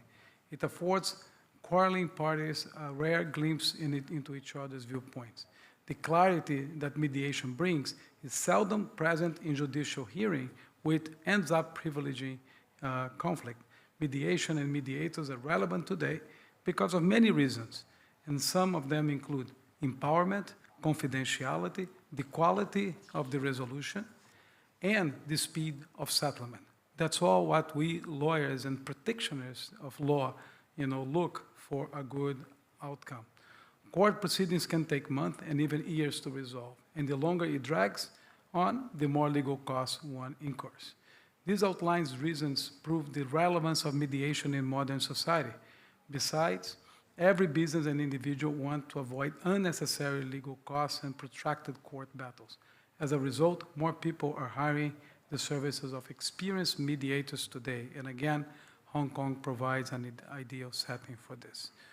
So that brings me to the role of multilateral development banks, which is the area that I have been working for a long time in mediation. And we do use mediation formally and informally in many, many ways. It could be commercial disputes, it could be investment disputes, but also could be in disputes with communities, also disputes with staff that might, be happy with decisions that the organization made. So I outline at least 4 ways in which mediation does play a role in the work that multilateral development banks do. MDBs play a pivotal role in fostering sustainable development, cross-border investment, and international cooperation. As these institutions operate across diverse jurisdictions and cultures, disputes, whether contractual, regulatory, investment-related, or staff-related, are inevitable. The ability to resolve such disputes efficiently and amicably is essential for maintaining trust, stability, and progress. Multilateral development banks such as the Asian Infrastructure Investment Bank, or AIIB, the World Bank, the Asian Development Bank, and so many others are at the forefront of financing projects that drive economic growth and social development. These projects often involve multiple stakeholders, including governments, private sector entities, and civil society organizations. The complexity of this relationship, coupled with scale and scope of MDB financed projects, increase the likelihood, and it does happen, of disputes arising at various stages, from project conception to implementation to operations and maintenance. AIB is established by a multilateral treaty, and it is headquartered in Beijing back in 2015. It has been operational now for 10 years. It exemplifies the legal complexities faced by MDBs. Its articles of agreement, its charter registered with the United Nations, grant its full juridical personality and the capacity to contract, acquire property, and engage in legal proceedings, and at the same time maintaining legal privileges and immunities. AIB's operations are underpinned by the treaties, international conventions, customary law, and general principles of law, ensuring that its activities adhere to the highest standards of transparency and accountability. The legal framework governing MDBs is unique. It started with the World Bank, with the Bretton Woods Institution organization back in 1944, and offers them privileges and immunities necessary for their independence and functioning. At the same time, MDBs navigate the domestic laws of countries in which they operate. This duality creates a complex legal landscape where disputes can frequently arise. Again, we have mediation as a way to approach and as a way of resolving issues, not the courts. AIB and other MDBs increasingly recognize mediation as one of the methods to be considered for resolving disputes. It offers flexibility, confidentiality, and the opportunities for the parties to craft mutually beneficial solutions in a speedy way. The advantages of mediation in the MDB context are manifold. Mediation allows parties to maintain control over the outcome, fosters dialogues and understanding, and preserves relationships that are often critical for success of long-term development projects. Let's just remember that MDBs are comprised of countries, and those countries will continue to be members even though there could be disputes. This is particularly important in the international development arena, where the ultimate goal is to achieve positive social and economic impact. Throughout my years of service, first at the World Bank and now with AIIB, I witnessed the advantage of incorporating mediation in both its internal justice system and external operations. For example, The International Center for Settlement of Investment Disputes, ICSID, based in Washington, housed by the World Bank Group that many of you are familiar with, offers a neutral and dependable forum for arbitration, conciliation, and enforcement of awards, which helps to encourage foreign investments. However, it is important to acknowledge that no dispute resolution mechanism is without challenges.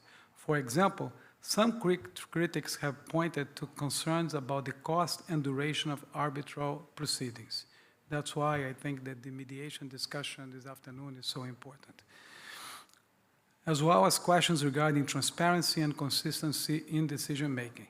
These challenges underscore the need for multilateral development banks to continuously evaluate and refine their approaches to dispute resolution, such as mediation, ensuring that they remain responsive to the evolving needs of the stakeholders. The World Bank approach has influenced the development of dispute resolution frameworks in other MDBs. The adoption of mediation seems to me the next frontier as a primary tool for dispute resolutions to reflect a broader trend towards collaborative, non-adversarial methods in international development finance.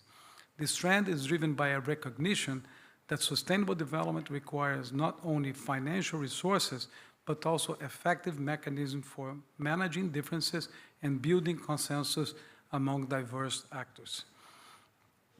Public international law provides the foundation for mediation in cross-border disputes. Article 33 of the UN Charter identifies mediation as a primary means for peaceful settlement of disputes.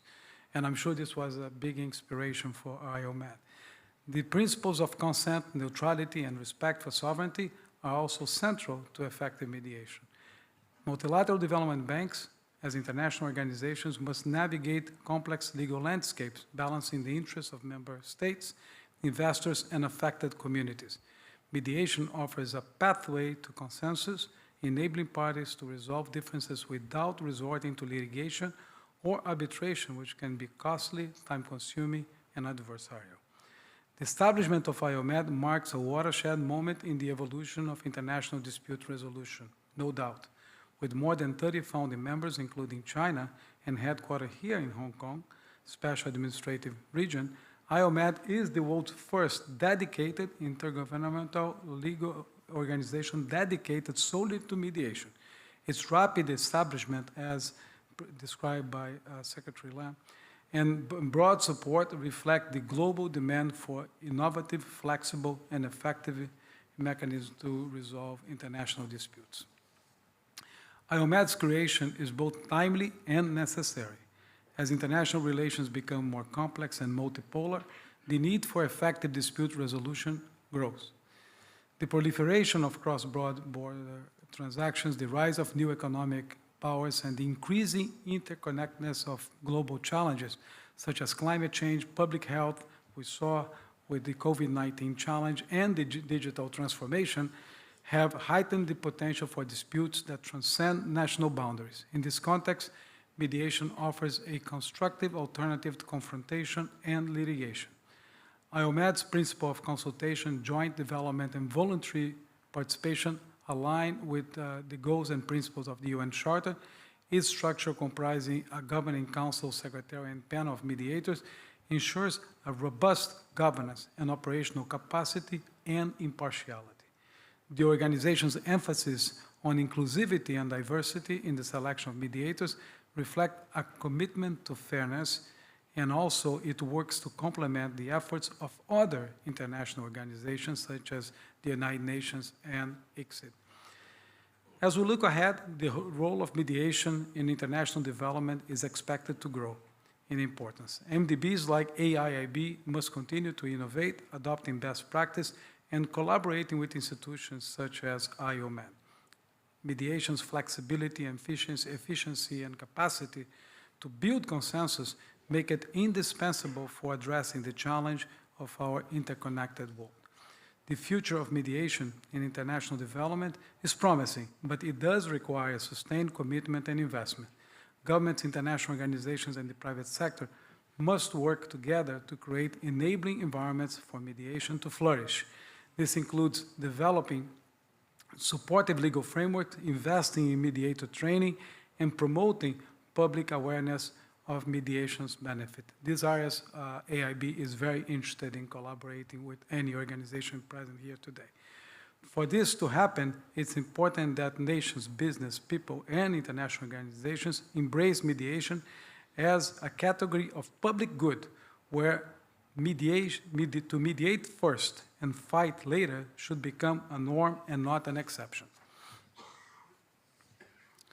Hong Kong's leadership as the capital of mediation is both a recognition of its achievement and a call for action.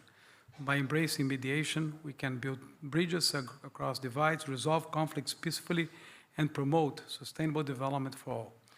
On November 3rd, 2025, Mr. Jin Li-Chun, the president of AIB, announced during the FinTech Week event at this convention center that AIB will open a new office here in Hong Kong.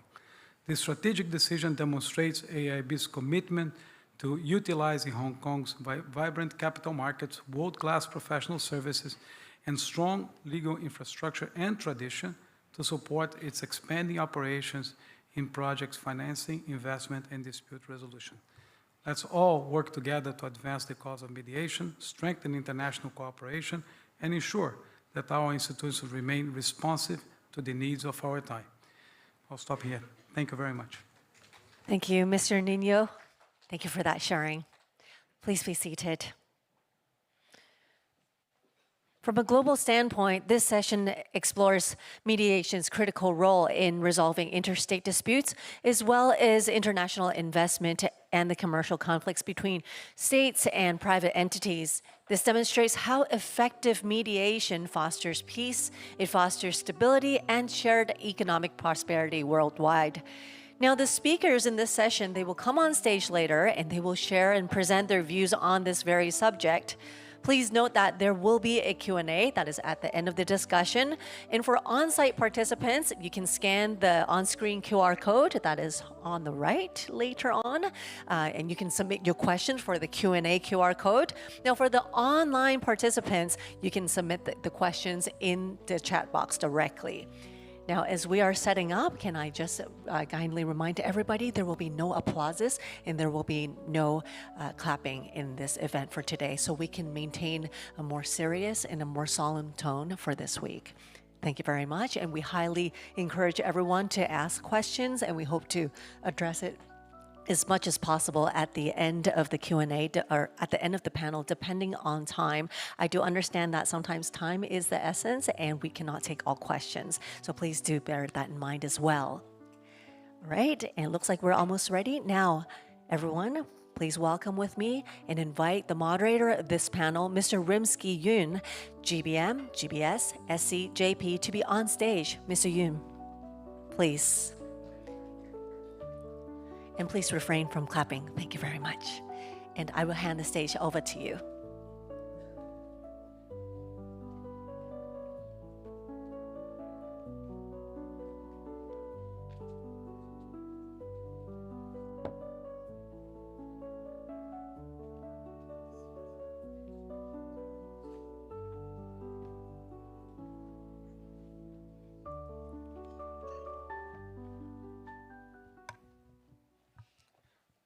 Ladies and gentlemen, thank you for joining this session, which is the first session of this afternoon after the keynote speech. The title of this session is A World in Dialogue, Mediation for Peace and Prosperity. Personally, I think this dialogue is very, very appropriate, because if we look around the world at this time, there are certain areas where I'm sure a majority of people, if not all of us, would want to see more peace rather than what is going on in certain areas of this world. And today we are privileged to have two experts who would share with us their views on mediation in the context of international dialogue. The first one, without further ado, is, if I may introduce, Professor Yi, who is a professor and director of the Chinese Institute of International Law at China Foreign Affairs University, and also the co-facilitator of the expert group on the IOMED rules on state-to-state mediation. So Professor Yi, perhaps if I may hand the floor to you first, and then we would be grateful if you can share with us your views on the topic in question. Thank you, Professor Yi.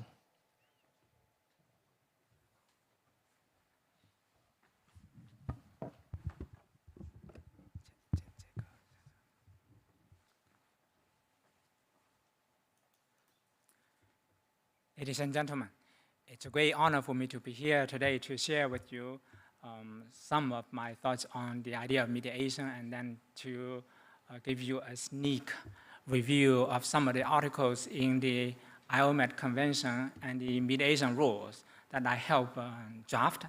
Now, let's go quickly to the idea of mediation. Usually we'll see that there's a narrow view and a broad view of mediation. We probably have heard a few times already Article 33 of the UN Charter, which states that the parties to any dispute shall, first of all, seek a solution by negotiation, inquiry, mediation, conciliation, arbitration, blah, blah, blah. Okay? This provision, in my view, reflects a narrow view of mediation because it's listed together with inquiry, mediation, and conciliation, and other means. A broad view will include inquiry and conciliation together in this idea. And as we go along, we will have a better idea of what it's all about. Now, let's take a look at the place of mediation in the international dispute settlement system. In the speech given to you by Mr. Nino, you have already heard quite a bit on this. Usually, particularly in the domestic legal order, we say that judicial settlement is the main means of dispute settlement. All other things are alternatives, right? And when I started teaching in the West, I was asked to design a course on alternative dispute settlement in international law, and I was kind of puzzled, right? And then when I came back to China, trying to do some things and interacting with scholars, actually one scholar told me that, Senho, judicial settlement of disputes is the main means. Why don't you take a look at Article 36 of the UN Charter, which says that when the Security Council decides to help dispute settlement, in making recommendations under this article, the Security Council should also take into consideration that legal disputes should, as a general rule, be referred by the parties to the International Court of Justice in accordance with the provisions of the statute. Now you see, this says it's a general rule. If judicial settlement is not the main means, what do you mean by the general rule, right? I was also a bit puzzled, right, because it is not, I usually would have heard about a justification for the idea that judicial settlement of international disputes is the main means of settlement of disputes. I explained to him that, well, if you take a look at Article 33, there's really no hierarchy specified among the different means of disputes settlement. You have negotiation and mediation, inquiry, disputes, judicial settlement, and other means. And then I thought, if you go to Article 36, that means Article 33 means have not been able to do their job, right? That's why you need to go to Article 36. To this is then it may be, Article 36 may serve as some kind of residual means, right? Anyway, I told him that, well, if you take a look at one of the most important cases in the PCIJ, the court actually said that the judicial settlement of international disputes with a view to which the court has been established is simply an alternative to the direct and friendly settlement of such disputes between the parties.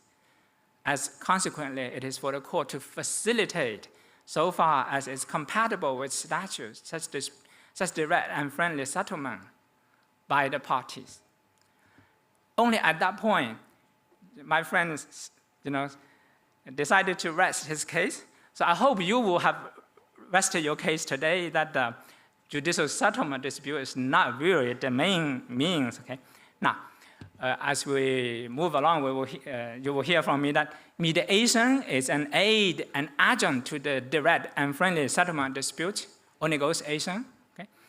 And when we combine all this, we will have the truth that mediation is an aid or adjunct to the main means of settlement dispute, while adjudication, including arbitration, is only an exception or alternative to the main means of dispute settlement.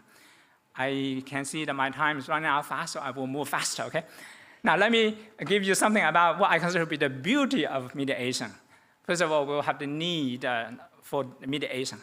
We will see that many disputes are not settled or have not been settled by direct negotiation alone. You can see the dispute between Israel and Palestine. And a number of disputes actually are not settled by adjudication, including arbitration.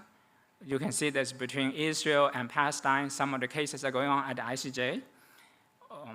Or we can say that adjudication or arbitration cannot finish the job. You can see that in the dispute between Cambodia and Thailand about the temple, and also the Beagle Channel case between Chile and Argentina. And you can see mediation can do something very great as the warming up the reestablishment of relationship between Iran and Saudi Arabia and the Palestinian internal conciliation. And those people came to meet in Beijing. Right? Anyway, we can also see some wisdom from mediation. Usually we can see that a third-party mediator participating in the process, this person can provide very good guidance to settle disputes that the parties themselves may not have thought about. And also a third-party mediator's presence alone actually may lead to the parties themselves reassessing or more realistically reassessing their own claims. Usually, claims cannot be settled because they are really exaggerated by each side. The presence of a third-party mediator, particularly with some kind of proceedings going on, the parties are forced to reassess their own claims in a more realistic, more practical way, and probably more rational way. And this helps to settle disputes. In mediation, a third-party mediator can also help along the way, unlike in adjudication or arbitration, because usually in adjudication or arbitration, when the third party speaks, his or her words or their words are final. Right? But in mediation, the mediator can help along the way. In mediation, the parties can base their decisions on a broader range of factors than in adjudication or in arbitration. Because in adjudication arbitration, law is the basis for decision. But in mediation, many other factors can be brought to bear on the settlement of the dispute. And then there will be a broader range of other benefits which have been taught about by Mr. Nino, and also later on by our friend Gaston also. Now, let's take a sneak review on some of the provisions of the IOMEC Convention. Okay? The convention has established a very unique organization, the only intergovernmental dispute settlement organization devoted solely to the use of mediation to settlement of disputes. And this convention takes a very broad view of mediation, as I mentioned earlier. The definition for mediation is that mediation means a process, whether referred to by the term mediation, conciliation, or other similar expressions, whereby the parties attempt to reach a mutually acceptable and amicable settlement of their dispute on a voluntary basis with the assistance of third person or persons, the mediator, who may facilitate a solution between the parties to the dispute and lack the power to impose it on the parties. Now, the convention affirms all the fundamental principles on dispute settlement: party consent and party autonomy, respect for sovereignty and territorial integrity, equality, non-interference in the internal affairs of states, and commitment ensuring party autonomy and free choice of means in dispute settlement, good faith and spirit of cooperation, and ensuring the partial, neutral, and equitable environment that foster settlement disputes. Now, the convention grants a very broad scope of cases of jurisdiction to the organization and the process. In Article 24, you will see that the organization shall provide mediation services for the settlement of disputes submitted by the parties by mutual consent expressed before or after the dispute arises. In Article 26, we have something quite interesting.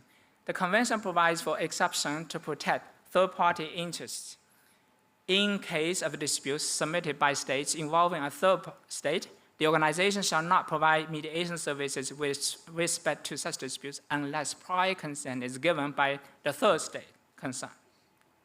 Now, in Article 29, the Convention provides for exceptions to respect the sensitivities of some states. States can declare that they will not submit any case about certain categories of issues to the organization.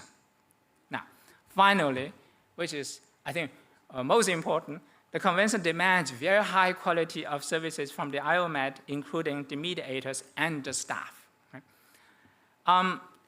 This sneak review, I think, will give you already a good idea of what this organization is going to be like. And now let's take a look at the mediation rules, which will help the organization to stand on very firm ground and to provide the most effective services. The state-to-state mediation rules, which I help draft, leading the expert group, we held several meetings. We check many rules, check many what we consider to be precedents, and we consider many issues. We decided that these few points are important and they are implemented in the rules. First, the rules are intended to implement the relevant provisions, the IOMEC Convention, of course, the Convention's enabling act for the rules. And secondly, the rules respect the principles of voluntariness, party autonomy, and flexibility, offering states a high degree of procedural control and predictability. The general rule is that the parties are in full control. Parties may modify the rules and do many things. Okay? If the parties decide a more rigorous approach to mediation, decide to use a more rigorous approach, a set of optional rules are available for them to use. Now, the rules are formulated in a way that they should be sufficiently clear, concise, and user-friendly for direct use by states. They can just use them without further ado. Okay? And the last factor is that the rules are supposed to be compatible with the institutional character of the IOMED, including the role of the Secretary General and the Secretariat in supporting the mediation process. I suppose we don't need to go through the details here in the, at this setting, and there's not enough time for me, right? I'm running out of time now. I just would like to mention that the rules contain very elaborate procedures for institution of proceedings, the initiation of proceedings, and the protection of third-party interests, appointment of mediators, and in addition to the rules on the conduct of the proceeding, the detail, working out of the proceedings.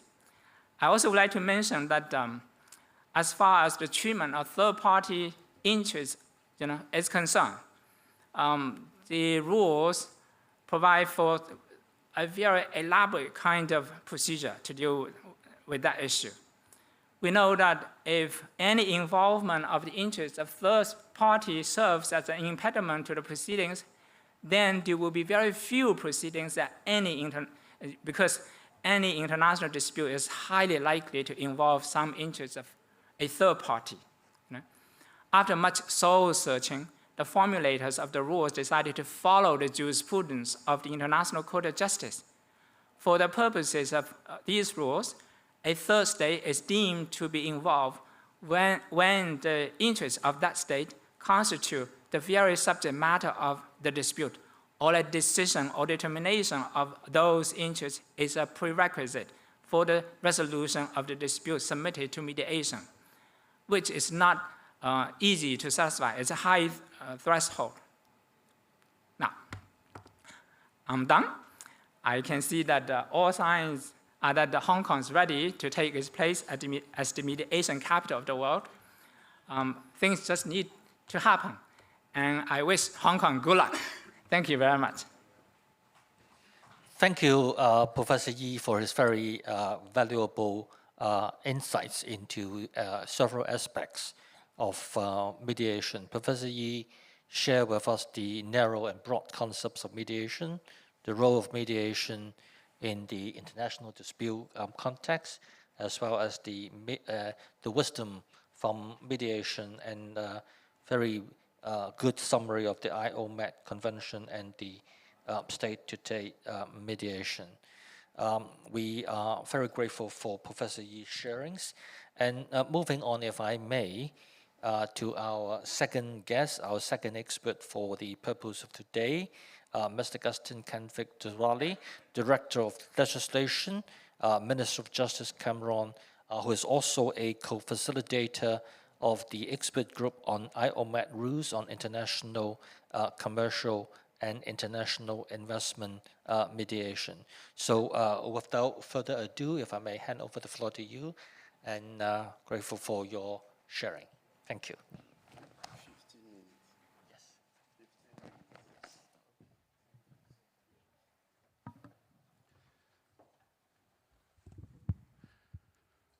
Ladies and gentlemen, distinguished guests, first of all, I wish to thank the Honorable Paul Lam Tin Kwok, the Secretary for Justice of the Government of Hong Kong Special Administrative Region, People's Republic of China, for inviting me to this Hong Kong Legal Week 2025. At the same time, I wish to extend my condolences to the region of Hong Kong for this dreadful fire which has brought grief to many families here. This done, I wish to recall that the International Organization for Mediation, which acronym is IOMED, was established by a convention signed in Hong Kong on 30 May 2025. The purposes and objective of the IOMED shall be to promote and facilitate peaceful settlement of international disputes and to develop friendly relations and cooperation among states through mediation. The disputes mentioned here, on the one hand, are those arising between states, just presented by Professor Yi, and on the other hand, international commercial dispute between private parties and dispute between a state and a national of another state, that is, in reality, international investment dispute. I understand that I am expected to present the IOMED mediation rules for the settlement of international commercial and international investment disputes. Neither the IOMED Convention nor the IOMED rules for the settlement of this dispute do not define international commercial and international investment dispute.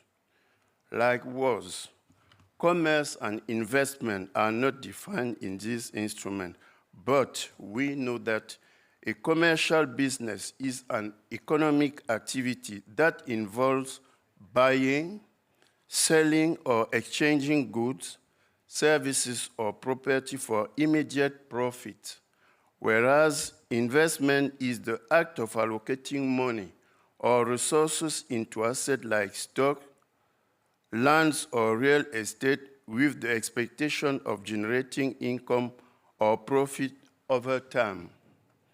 Concerning the international nature of investment and commerce, the IOMED Convention and the IOMED rules of mediation are also silent on the definition of the internationality of those activities, Therefore, we shall adopt here the definition contained in the UNCITRAL Model Law on International Commercial Mediation, which is one of the sources of inspiration of the ROAP mediation rules. According to the UNCITRAL Model Law, a mediation is international if, and I quote, the parties to an agreement to mediate have, at the time of the conclusion of that agreement, their places of business in different states, or the state in which the parties have their places of business is different from either the state in which a substantial part of the obligations of the commercial relationship is to be performed, or the state with which the subject matter of dispute is most closely connected, end of quotation. This definition is acceptable here, especially since it corresponds to the commerce and investment targeted by the ROAP Convention, which formally excludes dispute arising out of transactions engaged in by one of the private parties for personal, family, or household purposes. All these clarifications made, it seems to me wise to present, at least in broad outline, the ROAP mediation rules before indicating to what extent the said rules are likely to promote peace, contribute to building harmonious international relations, and promote the use of mediation. Now, the first part of my statement, the ROAP mediation rules. These rules define mediation as being a process, whether referred to by the term mediation, conciliation, or other similar expressions, whereby the parties attempt to reach a mutually acceptable and amicable settlement of their dispute on a voluntary basis with the assistance of a third person, the mediator, who may facilitate a solution between the parties to the dispute and lack the power to impose it upon the parties. This definition is inspired from the one contained in the UNCITRAL Model Law on International Commercial Mediation.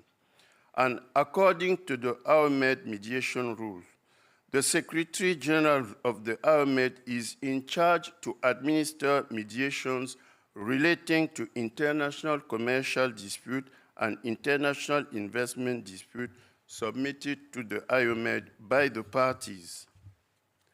Concerning the request for mediation, a distinction has to be made between the existence and non-existence between the parties of a prior agreement to solve their dispute through the ROAP mediation rules.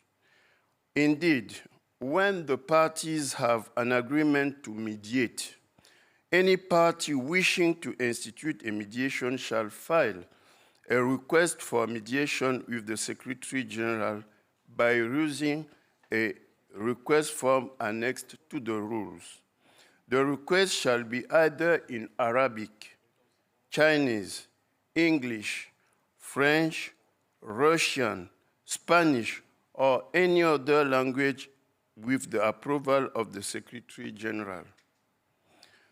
The said request could also be filled electronically, unless the Secretary General directs otherwise, and must be filled together with the payment of filing fee in accordance with the ROAP scale of fees.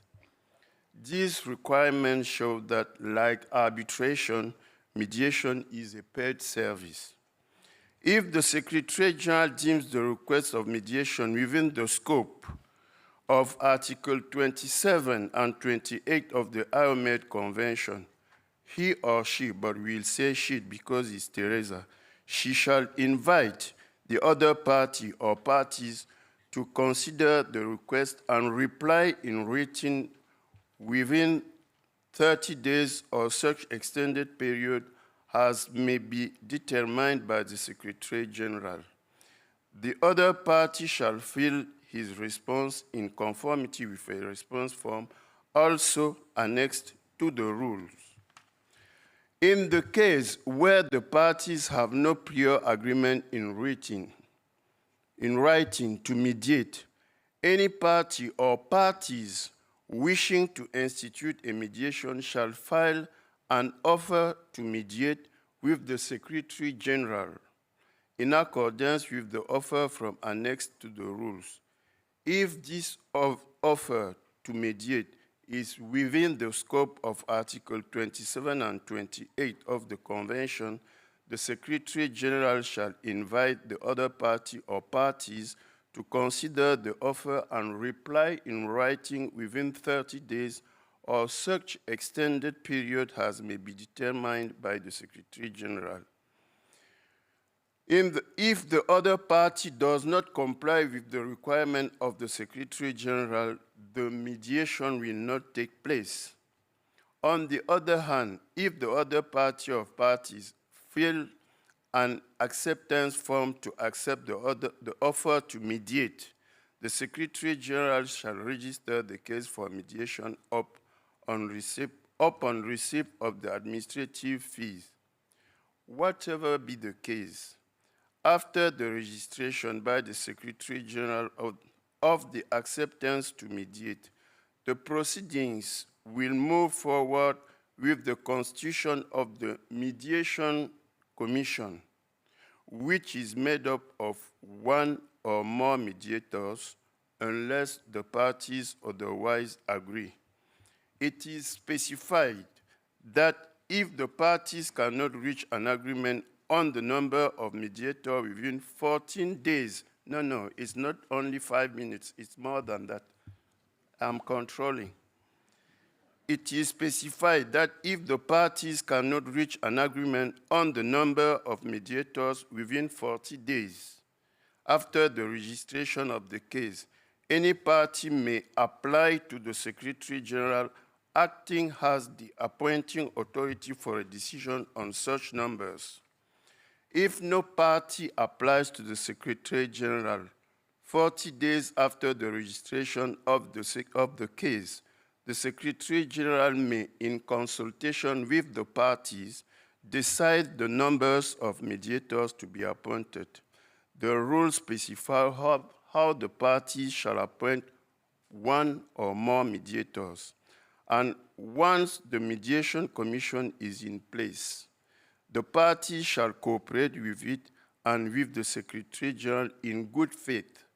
They shall also adhere to the IOMED mediation principles.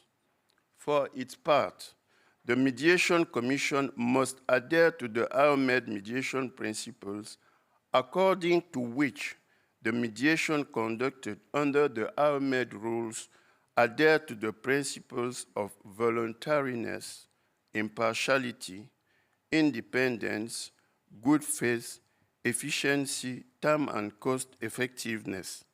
Otherwise said, in the conduct of the Mediation Commission shall seek to maintain fair treatment of the parties, provide each party with a reasonable opportunity to participate in the mediation proceedings, and promote the settlement of the issues in dispute in accordance with the Code of Conduct for Mediation. Generally speaking, you are disturbing me. Generally speaking, it's expected from the mediator that he remains neutral, independent, and impartial.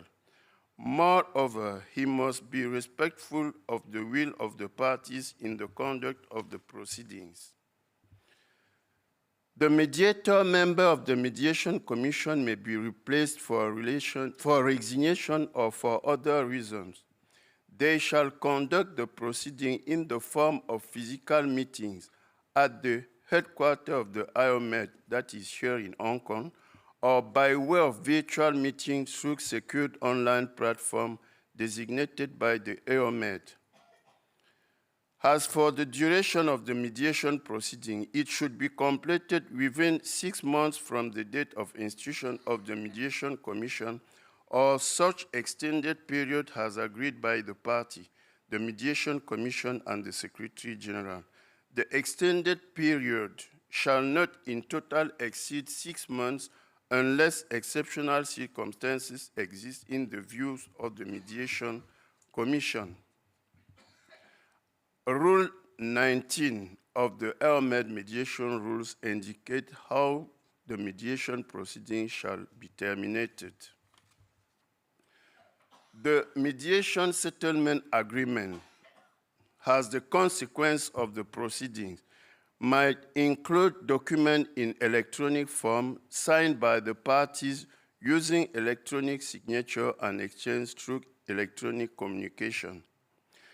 According to the rule, by signing the mediated settlement agreement, the parties agree that it can be used as evidence that is results from mediation and that it can be relied upon for seeking relief under applicable terms in a court of law. A flexibility note rule concludes the ELMED mediation rules and states that no party shall be precluded from attempting mediation on the same subject after that has previously been mediated, whether or not such mediation is administered by the ELMED. Thus presented, the ELMED mediation rules, which are complemented by a code of conduct for the ELMED mediators, and an explanatory note appear to be an appropriate instrument to promote the use of mediation. Now, in the second part of my statement, I will indicate how the mediation rules is an instrument for the promotion of peace through mediation. The analysis of the ELMED mediation rules discloses a flexible and universal instrument. Its universality comes from its sources of inspiration. Indeed, as already indicated, the ELMED mediation rules are mainly inspired from the UNCITRAL model law on international commercial mediation. In this regard, it must be recalled that the UNCITRAL model or binding text are generally widely accepted worldwide because they are elaborated by the peoples from the different legal and economical systems in force in the world. Therefore, the ELMED mediation rules will undoubtedly be universally accepted and applied. Then the ELMED mediation rules are also inspired from the other modern instruments like the ICSID rules on mediation, the PCA arbitration rules, and the ICC mediation rules. Indeed, both the ELMED mediation rules and the ICC mediation rules state that the mediator shall respect the parties' preferences and decisions to the fullest extent possible in the conduct of the mediation proceedings. Likewise, the offer to mediate from a party not having prior agreement in writing with the other party to that effect is present both in the ELMED rules and in the ICC rules of mediation. Thus, based on globally recognized instruments and being likely to be applied in either Arabic, Chinese, English, French, Russian, Spanish, or any other language with the approval of the Secretary General, the ELMED mediation rules are modern and flexible rules that will undoubtedly help promoting peace in the world for the settlement of international commercial and international investment disputes through mediation. I thank you for your kind attention. Thank you very much. Thank you for the sharing by Dr. Deshwani. Because of the fact that we're running out of time, perhaps if I may suggest we start the Q&A session immediately. I have several questions here. Perhaps if I may pick the first one and see what the views of our two guests are. The first question is that In Chapter 8 of the IOMED Convention, references are made to the concept of capacity building initiatives. And obviously one of the intention behind the convention is to assist and to facilitate capacity building. The question is, what can we do and what should we do in pursuit of such capacity building under the convention? Perhaps Professor Yi, if I may ask you to share your view first. Okay, just quickly, I think that's not a question for an expert, helping to formulate a rule. It's more about management, more about how to promote the whole organization. But I can tell you that there's something very interesting in the organizational structure. There's a deputy secretary general who will be responsible just for that. Maybe you can direct your question to that person later on. Thank you. Thank you. Dr. Deshwande? Yes, I confirm what Professor Yi has just said, but I would add that this issue was raised last October when we were here for the effective commencement of the ROAP functions.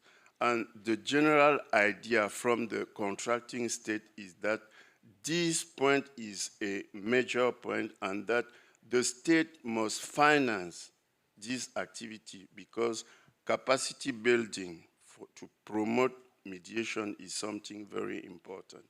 So it's up to the state with the assistance of the Secretary General to look for financing in order to implement this activity.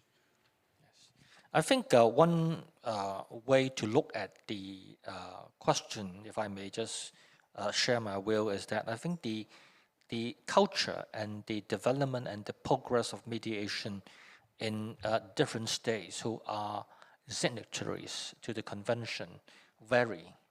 And therefore, it would be at least desirable to enhance and consolidate the progress and development of the mediation culture, the mediation techniques, and matters related thereto, so as to, for those who are very developed or more developed, to make it more advanced, for those perhaps relatively less developed, to assist them to reach yet an even better level. That would be at least one of the way, of course not the conclusive way. And I'm sure to, in a way, harp on Professor Yi's answer, I'm sure the Institute would be more than willing to listen to the views of the signatories and to have a very constructive dialogue as to what can be done and what would be hoped to be done so as to, in a way, develop the initiative across the various signatories. I mean, mediation is a dialogue, and I'm sure the Institute itself would welcome dialogue in different areas. This is the first question. The second question is directed to you, Professor Yi, because you mentioned about perhaps a more vigorous approach to be adopted in mediation. The question posted is twofold. First, you are invited to elaborate and explain more, perhaps by one or two examples, as to what exactly can be done in relation to this vigorous approach. The second question in this area is, are there any boundaries to this vigorous approach? The more rigorous approach is usually something like this. Okay, so when the parties and the mediators together trying to settle the dispute, the mediator's role can be, more can be calmer or more active. The idea is that we want the mediator to do as much as possible, right, to help settle the dispute. But then, the parties may not necessarily want to solve all the disputes all at once. Huh? They may want to take more time. There may be other considerations. Huh? Usually, the mediators, makes proposals and all that. The proposals can be more detailed or less detailed, and the question has to do with whether the parties are supposed to respond to those proposals. And sometimes parties are afraid that some kind of report, some kind of proposals may be in writing, right? But we can, usually in the normal nature of things, it would be better to have those things in writing and to have the parties respond to those proposals in a conscientious, serious way. But then such proposals, even just, because they exist, they may have, serious impact. So for these kind of reasons, we want to let, the parties decide. So if the parties want to have a, less rigorous approach, then they can do something, simpler. If they want to have a more rigorous approach, they can use the optional rules, or they can tell the mediators to do more. The simple idea is that, some parties, they may not want to have any report at all to be in existence, okay? That's the idea. Thank you. Thank you. I see that we still have slightly over 3 minutes. If I may pose the last question and invite both guests to give their views very quickly. In short, what should or what can be done to enhance the confidence of the various countries in the world to use the service of IOMED? Dr. Daswani? I think it's very important to integrate the fact that mediation is a peaceful means to promote, to settle disputes, because it's a kind of diplomatic negotiation, and which make the parties very confident and to behave not like if there was in a litigation. It's a flexible means of settlement of dispute in the sense that it's cost effective, as we said, and it is very flexible. You see, people will exchange each other as if they are in a family. Whereas in a litigation, you see, the positions are very tight from one side to another side. So we can focus on the advantages of mediation as a means to settle dispute. And I think with this, we can encourage people and bring them to mediation. Thank you. Thank you. Professor Yi? I think mediation as a means of dispute settlement has been here for a long time, but there's not enough, about how mediation has been succeeding. It's interesting, right? There's not too much, that we can find have been, telling us about how the process has been conducted and all that. But in my view, generally, I think the more dialogues between the parties, the better understanding of each other's positions will help to settle disputes. And for this reason, I think it will be conducive to the settlement dispute if the mediators can provide the best kind of explanation of all the issues. I tried to check how the Beagle Channel case succeeded, right? The arbitration decided certain things, and then the Pope came in to help mediate. The mediation lasts over 10 years.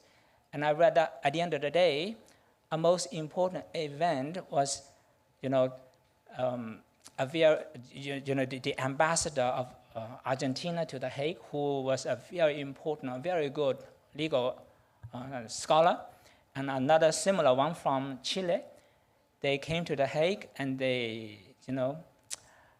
got a very nice dinner and got drunk. And after that, things move in a better solution, direction. I suppose, they must have had very good discussion of each other's positions. So at the end of the day, the lawyers are very, very important because somehow good lawyers can understand each other better than other people understand each other. In my view, in a way, somehow the idea is that usually those who are not,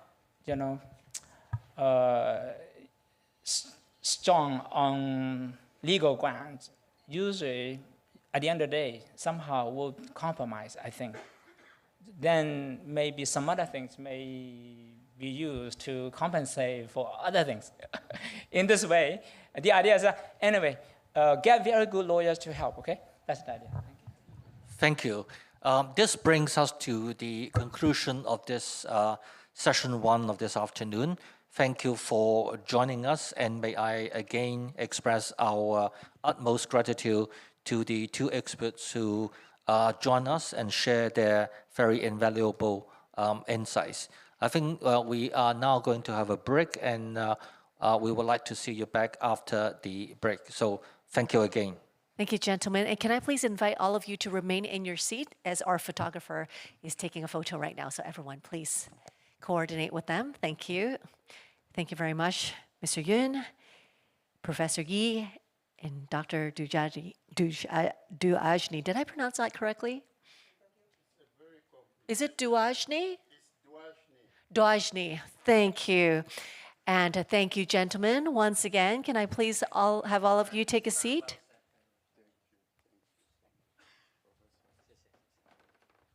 Thank you for that sharing. I always wish we had more time, but that is it for this segment. Thank you once again for that insightful discussion. Now, it looks like session 1 has concluded right now. Everyone, please scan the QR code that is in the venue to complete the feedback form, as we really appreciate everyone's feedback. Now, for online participants, you may complete it online as well. Now, it is time for a break. Refreshments are available outside the hall. Please do take your valuables with you when you leave. And for online participants, please stay logged in. We will reconvene shortly, and we will come back at 4 p.m. Everyone, please enjoy, and we'll see you shortly. Thank you.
Ladies and gentlemen, thank you for joining us for Session 2, Mediation in Action.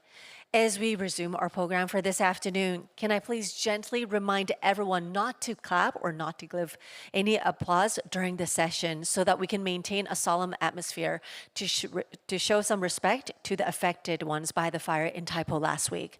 So everyone, please make sure you do not clap. This session will discuss the latest development in the government's Deepening Mediation Culture initiative and other mediation schemes in the community for resolving, including financial disputes, building management disputes, and neighborhood disputes, etc. Now today, they demonstrate Hong Kong's mediate first approach to resolving disputes and providing accessible dispute resolution.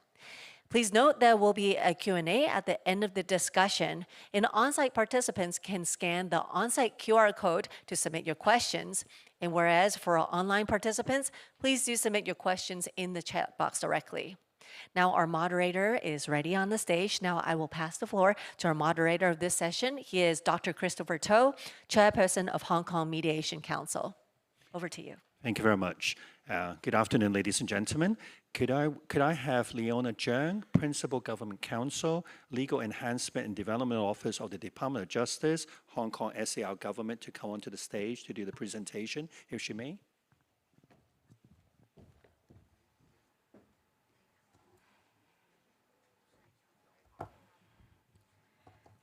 Good afternoon, ladies and gentlemen. Being here today in a room filled with experienced lawyers and mediators, I do not need to talk about the benefits of mediation. Instead, my focus today is to share with you the latest work of the government in deepening the mediation culture, how we're moving from policy to results, and how this connects to your work. 18 years. That's the time it takes for a child to grow into an adult. For mediation in Hong Kong, if we take 2008 as a starting point, that's the year when we set up the working group on mediation, Hong Kong's mediation journey has now reached its 18th year. We began by building institutional structures and guidelines. The working group on mediation and a subsequent mediation task force examined local and overseas experience and mapped out Hong Kong's needs. In 2010, the Hong Kong Mediation Code was promulgated, setting baseline standards for mediator conduct. The Steering Committee on Mediation, established in 2012, strengthened policy coordination and review. Then we built statutory foundations. The Mediation Ordinance came into operation in 2013, providing a clear legal framework for confidentiality, etc., elements which are crucial for the conduct of mediation. The Apology Ordinance followed in 2017, clarifying the legal effect of apologies in legal proceedings and encouraging more open, interest-based human dialogue. In parallel, the judiciary embedded mediation into court procedure. Court rules were amended, and Practice Direction 31 was introduced the possibility of adverse cause consequences for parties unreasonably refusing to mediate.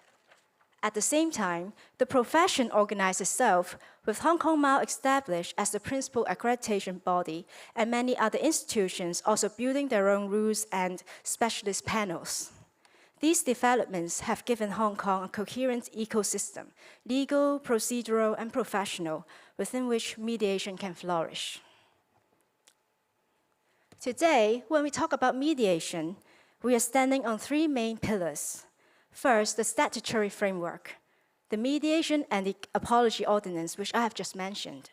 Second, the court framework, the High Court and District Court rules, together with Practice Direction 31, as well as the various mediation schemes launched by our judiciary, embed mediation as an integral part of legal proceedings.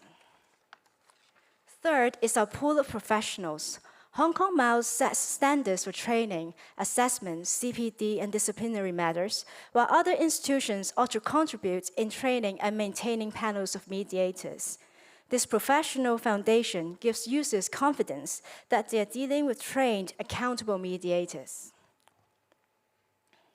By now, the phrase mediate first is a familiar one in the legal and mediation sectors. And it is not just an aspirational slogan. Today, its achievements can be measured. In 2024 to 2025, across different court mediation schemes, mediation has achieved settlement rates from around half of the cases to over 90%, with the average time to resolution ranging from a few hours up to 140 days in more complex matters. These figures demonstrate three things. First, mediation does not delay cases, rather, it substantially shortens dispute resolution time. Second, mediation performs consistently well across the pilot case types, family, building management, small claims, and beyond. Third, mediation now plays a concrete role in easing court workloads and promoting earlier, more sustainable resolutions. Behind these figures is also the capacity that we have built. As of last month, Hong Kong MAO has around 2,355 general mediators, 346 family mediators, and 67 family mediation supervisors. And on the user side, over 1,000 organizations and individuals have signed the Mediate First pledge, and 52 have received the star logo in recognition for their contributions in the promotion and adoption of mediation in their operations. Statistics alone cannot capture the full picture. In practice, mediation in Hong Kong today touches a wide spectrum of disputes. There are commercial and contractual disputes where business continuity and confidentiality are essential. There are construction disputes where timing, technical complexity, and multi-party relationships make flexible interest-based solutions highly useful. There are family and matrimonial disputes where preserving workable parenting and familial relationships is often more important than winning a case in court. There are personal injuries cases where apology, explanation, and acknowledgement of suffering can be as significant as financial compensation. There are also community and neighborhood disputes where parties have to continue living side by side for years. And more recently, there are sports-related disputes, which I will come to in a moment. For the parties, what really matters is the qualitative benefits of mediation, which I believe everyone in the room is already familiar with. So the key points on the slide, and I won't repeat them. On this note, I will move on to one of the latest developments in the government's work in deepening the mediation culture, the pilot scheme on community mediation. This was announced in the Chief Executive's policy addresses in 2024 and 2025. The scheme is a collaboration between the DOJ, the Environment and Ecology Bureau, and the Food and Environmental Hygiene Department. Our goal is clear. That is to build a more harmonious community by equipping property management staff with mediation skills. And why is this important? As many of us know, in Hong Kong setting, when residents encounter problems, water seepage, noise from neighbors, disputes over the use of common areas, the first point of contact is very often the property management staff. If these frontline staff have the skills to apply mediation techniques at an early stage, they can diffuse emotions before positions harden. They can prevent relatively small disputes from escalating into major conflicts. They can reduce the burden on public resources by reducing complaints in court proceedings. And they can help cultivate a culture of mutual respect and harmony in the residential estate. Since the launch in June 2025, the scheme has completed 5 training sections focusing on these types of typical scenarios. Feedback has been very positive. Participants report that through lectures by experienced mediators, role plays, and experience sharing amongst the property managers, they not only understand what mediation is, but they feel more confident in using mediation techniques in their day-to-day operations. Another key step in moving from policy to result is the mediation clause policy. This was announced in the 2023 and 2024 policy addresses. And the actual policy statement was issued in November last year. The message is clear and simple.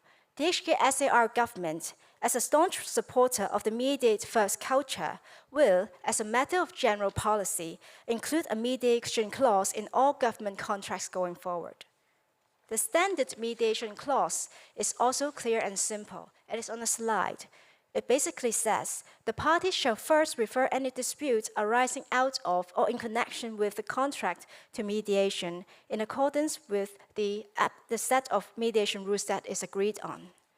If the dispute is not settled by mediation, a party may then commence court proceedings or arbitration as appropriate. The significance is threefold. First, at the institutional level, it writes mediation before litigation or arbitration into contractual frameworks. Mediation would be no longer an option, but a contractual obligation. Second, at the market level, it provides a template and a signal. By taking the lead, the government invites private contracting parties to consider including similar clauses in their own contracts. Third, at the practical level, it prompts parties and advisors to think about mediation at an early stage, which mediation rules to adopt, how mediators might be selected, and how mediation will be integrated into the dispute resolution roadmap of the deal that they are making. And of course, a clause alone is not enough. The challenge, which many of you are directly involving in addressing, is to ensure that parties approach mediation in good faith, not as a mere procedure to go through. To ensure that the lawyers and mediators help to structure so that it is efficient and meaningful for the parties. And also to ensure that the professional standards and ethics are maintained so that users continue to trust the process. A further area of innovation is the pilot scheme on dispute resolution. Sports dispute resolution. With the rapid growth of the sports industry in Hong Kong, disputes over athlete selection, sponsorships, contracts, and governance, etc., have become more frequent and complex. The 2024 and 2025 policy addresses therefore propose establishing a dedicated sports dispute resolution system for Hong Kong. Let me give you a report of what my department has been doing. So, as mentioned, in October 2024, the chief executive announced the policy intention in the policy address. Then in January 2025, the Department of Justice set up an advisory committee on sports dispute resolution to advise the government on the scheme. In the months that followed, DOJ and the advisory committee consulted key stakeholders to understand the industry's needs.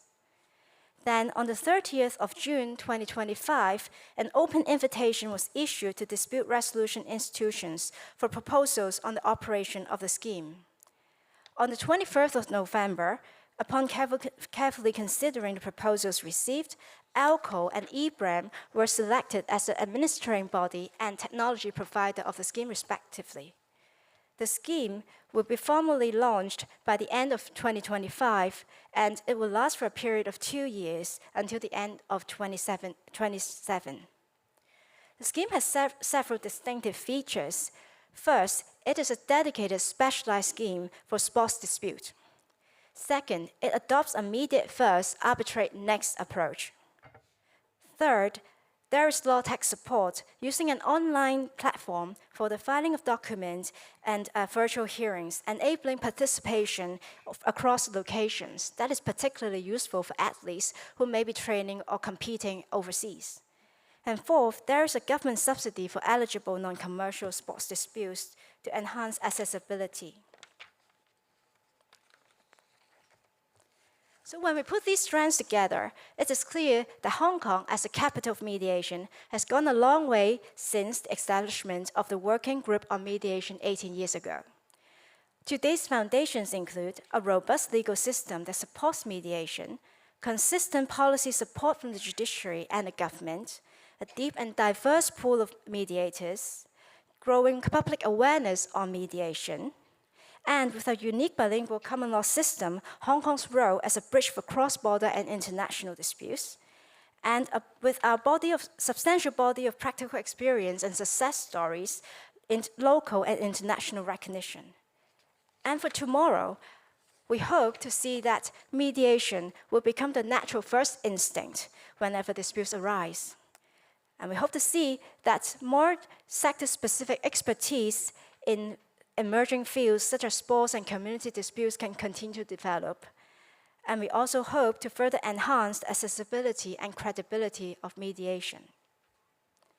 An eminent overseas counsel has once given a talk to the DOJ on mediation, and he concluded with this: mediation is the future. This has deeply resonated with me and also my colleagues.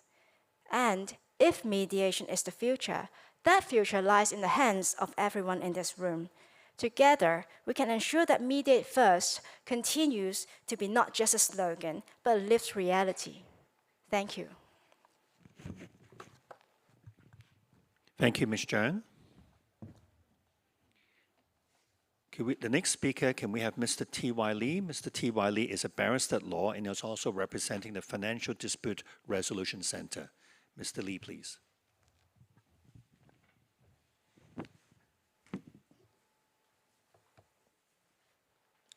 Good afternoon, ladies and gentlemen.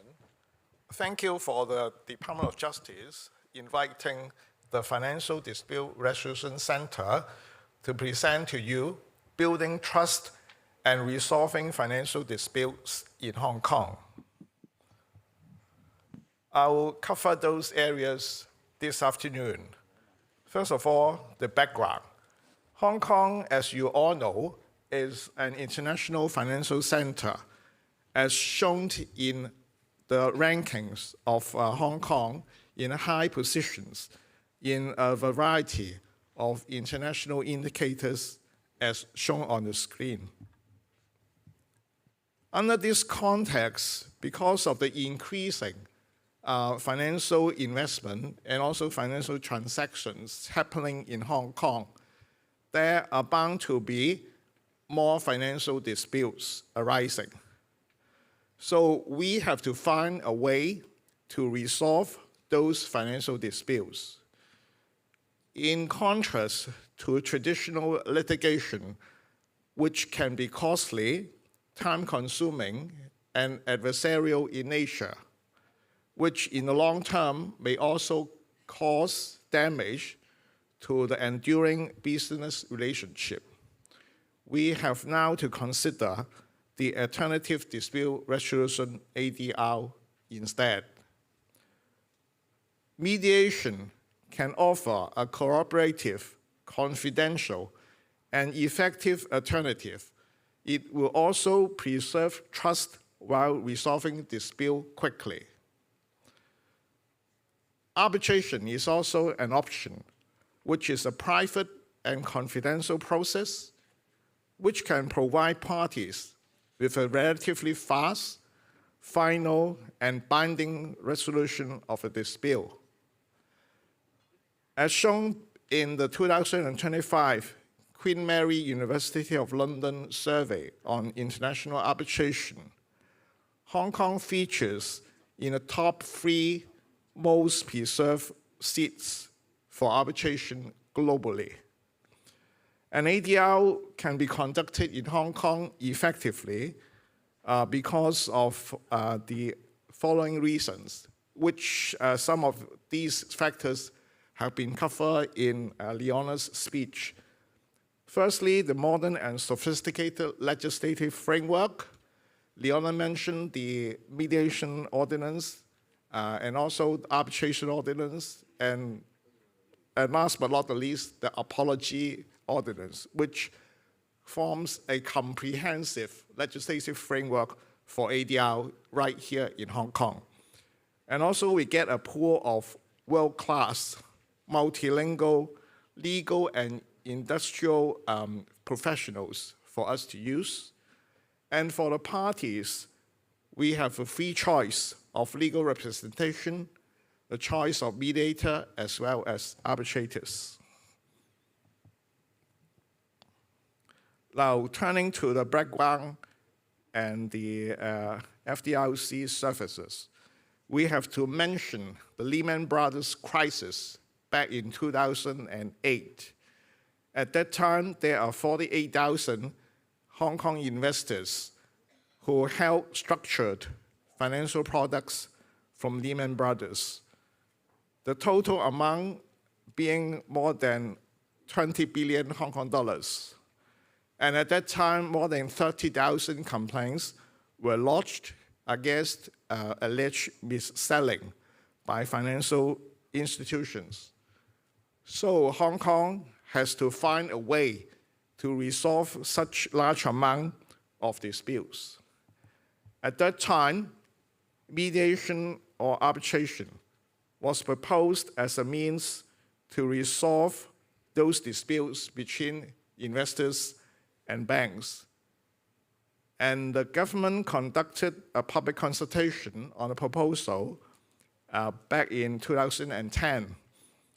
And as a conclusion of the result, the Financial Dispute Resolution Center, FDRC, was established with SEEK funding from the Hong Kong SL government, the Hong Kong Monetary Authority, Hong Kong MA, as well as the Securities and Futures Commission, SFC. And FDRC commenced its operation in June 2012. Our mission is to provide independent and impartial mediation and arbitration services, with the emphasis on mediation first, arbitration next approach. Our vision is to be the leading provider of financial dispute processes to address differences in financial interests. And we also aim to support Hong Kong's status as an international financial center. The FDRC is also in alignment with the national plan to establish Hong Kong as an Asia-Pacific region legal and dispute resolution services center. And it also complements the establishment of IOMED here in Hong Kong to resolve disputes between states. Our guiding principles are 5 in number. It looks like the Olympic logo. And apart from the independence and impartiality, I must emphasize the importance of accessibility in terms of providing a user-friendly and easy to understand procedures for the consumers to follow. And also, FDRC provide cost-effective and time-saving procedures for the customers. Last but not the least, we adhere to the principle of transparency, so far as we respect the confidentiality of parties in the proceedings.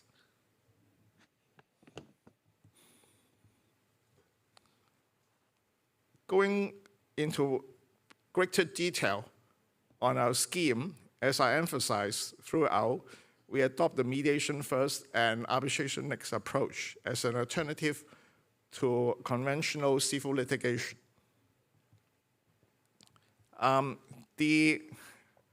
the financial institutions or financial services provider in Hong Kong are actually members of the FDRS, members of our scheme, insofar as they are authorized by the Hong Kong MA or holding a license issued by the SFC. As in August 2025, there are over 3,600 financial institutions which are members of our scheme. The eligible claimants are individuals, sole proprietors, and small enterprise who are having or had a customer relationship with a financial institution or who has been provided with a financial services. Now, to give you a better idea of what sort of cases that we are dealing with, I give you 2 examples of our real cases that we handle. The customer in case 1 bought an education insurance plan to pay for his son's university tuition fees. when after 15 years, his son was admitted to the university and the plan also matured, it was found that the amount he could get from a plan was 100,000 less than the total premium the customer had paid over the past decades. And this was caused actually by a partial withdrawal by the customer himself because he knowingly or unknowingly about the consequences of his withdrawal. Case number 2, customers found that the interest rate for his personal loan account was much higher than agreed. And customer refused to pay the monthly installment. In response, the bank suspended the supplementary credit card issued to the customer's son without any notification. His son could not use it in an emergency situation. So if you are the customers in those situations, how can you seek to resolve those financial disputes? Let me walk through with you what those cases will be handled, or how those cases will be handled by the FDRS procedure. Broadly speaking, there are application, vetting, mediation, and arbitration stages of the FDRS. And for the vetting procedure, we are here strictly to the intake criteria set down in the terms of reference. And the case officer will consider carefully whether to accept or reject the application. There are basically 2 types of eligible disputes handled by the FDRC. First one is the standard one, which carries the features of falling within the 24 months limitation period, as well as falling within the amount or limit of 1 million Hong Kong dollars. And legal representatives are allowed in mediation, and one bear one's own costs. It follows the mediation first and arbitration next approach, and the customers can simply apply directly to the FDRC. In contrast, for the extended disputes, the key difference is it requires joint consent, both from the customers and the financial institutions, for submission to the FDRC. And in that case, there will be no time limit and no maximum amount claimable under the scheme. And in contrast, legal representatives will be allowed it, and there will be cost implication in arbitration proceedings. And there are 3 options for the parties to agree to: mediation first, arbitration next, or mediation only, or arbitration only options. The mediation process follows the typical one of pre-mediation meeting, appointment of mediators, as well as a mediation meeting of 4 hours. Then there will be arbitration proceedings if the parties are not able to settle and the customers is willing to proceed to arbitration. And usually we conduct the arbitration proceedings by documents-only proceedings. So it follows the usual exchange of documents, appointment of arbitrators, as well as the rendering of arbitral awards. Now back to the 2 cases that I just mentioned. The first case, the bank offered a small amount of money to cover part of his son's tuition fees, and the customer was happy that he could pay his son's tuition fee. So they are settled after the FDRC mediation.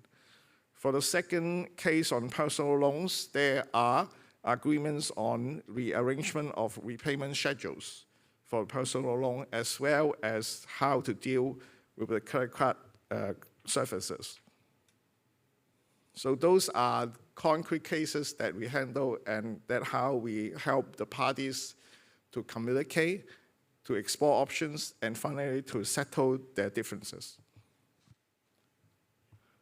It will also be relevant to those who have the mediation and arbitration experience here in the audience to consider joining the FDRC as our mediator and arbitrator.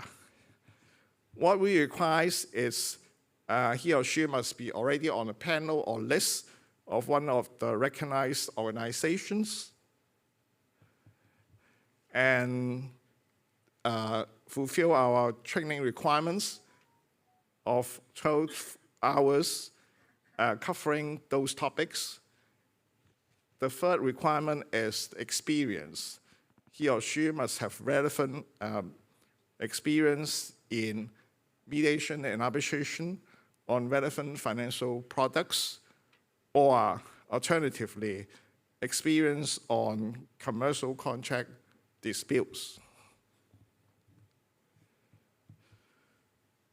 I would like to conclude that the FDRC dispute resolution procedure facilitates communication between the customers and the financial institutions, could achieve win-win solutions for both parties, as well as maintains enduring business relationship between the parties. Thank you very much. No need. Thank you, Mr. Lee. Now, our next speaker is Ms. Sandy Lee. She's Assistant Director of Home Affairs Department.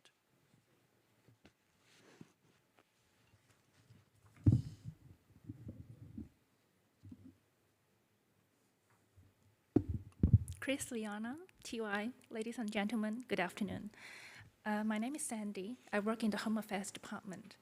My team and I are responsible for overseeing the implementation of Building Management Ordinance. We also provide a wide range of support service to property owners and stakeholders across the city. In our daily work, we see firsthand that harmony is essential to community living. However, we also recognize a fundamental truth. The property we live in is more than just a place we live in. It is usually, actually, for most of the people in Hong Kong, the most important financial asset we ever have. So it explains why disputes in this area can become so intense. When you feel that your primary asset is at risk or your home environment is threatened, emotions run high. That is why we believe that mediation is more than just an alternative option.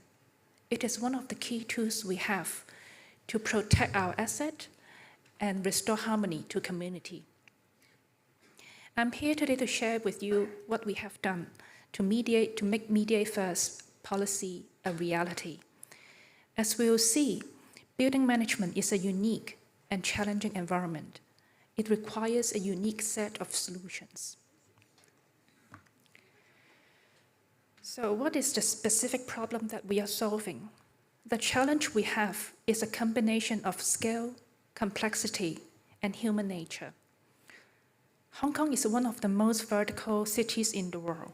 We have nearly 40,000 buildings operating with multiple owners. The Building Management Ordinance provides the legal framework for this coexistence. It sets the rules, but as we all know, a set of rules cannot by itself prevent disputes. In such a dense urban environment, disagreements are inevitable. When owners corporation, individual owners, tenants, property management companies all have different views on day-to-day matters, conflicts will arise. And they are not minor issues. They are complex. Our data consistently show that the same main hotspots for disputes as shown on the slides.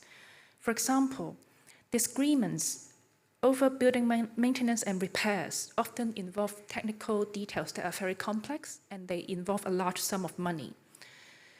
For example, operation of owner corporation itself often have a lot of conflicts, and such conflicts can paralyze the decision-making of an entire building.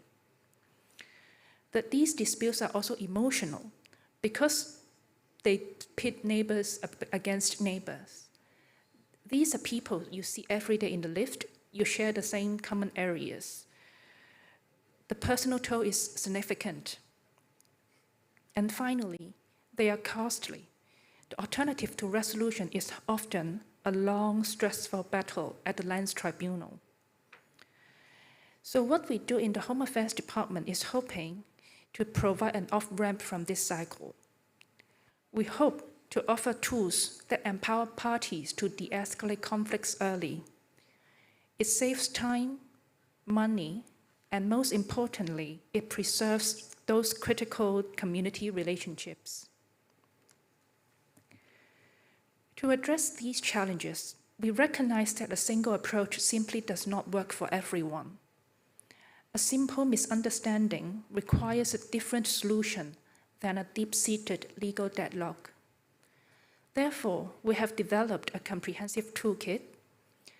This is a spectrum of services, which each of one is designed for a specific type of problem.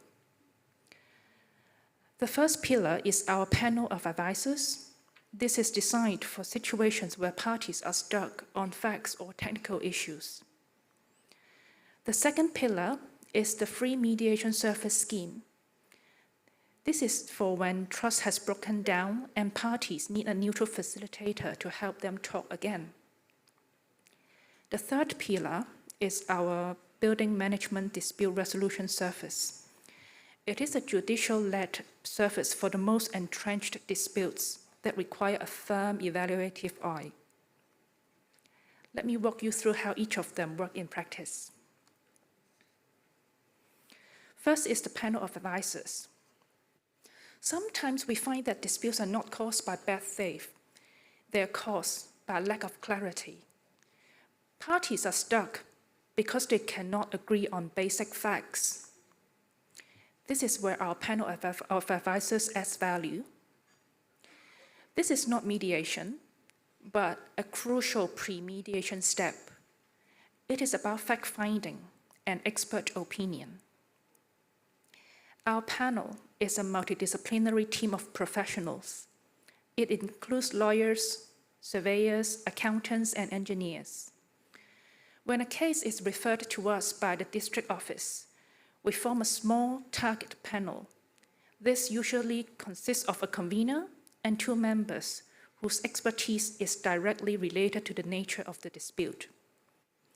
These experts will study the case materials and then offer neutral advice in a focused interview, which we keep efficient at about 45 minutes.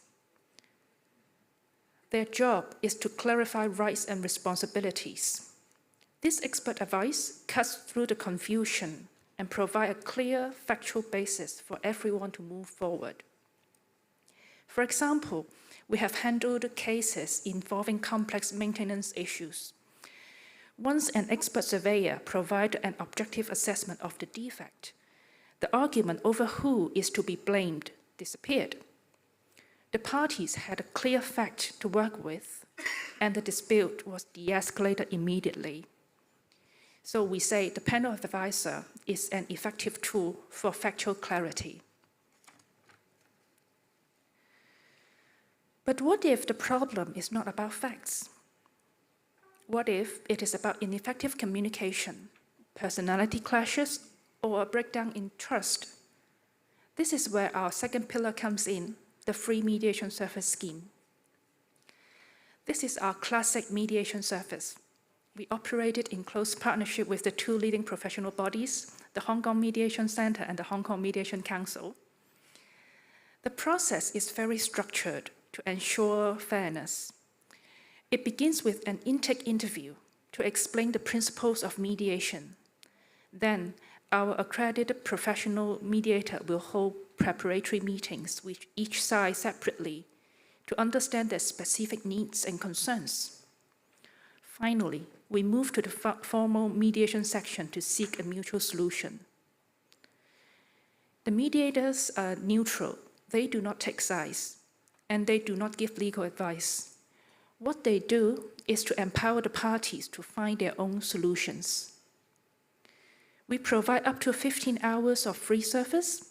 This is broken down logically into a maximum of 3 hours for the intake and 12 hours for the preparatory meeting and formal meetings.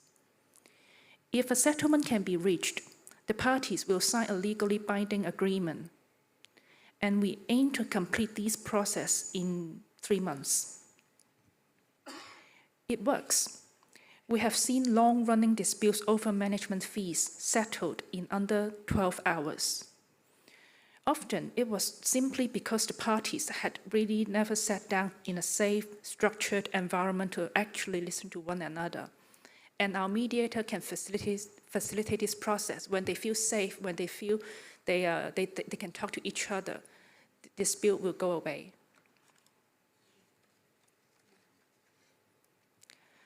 And finally, for our most complex and entrenched disputes, we have our third and most intensive service, the Building Management Dispute Resolution Service.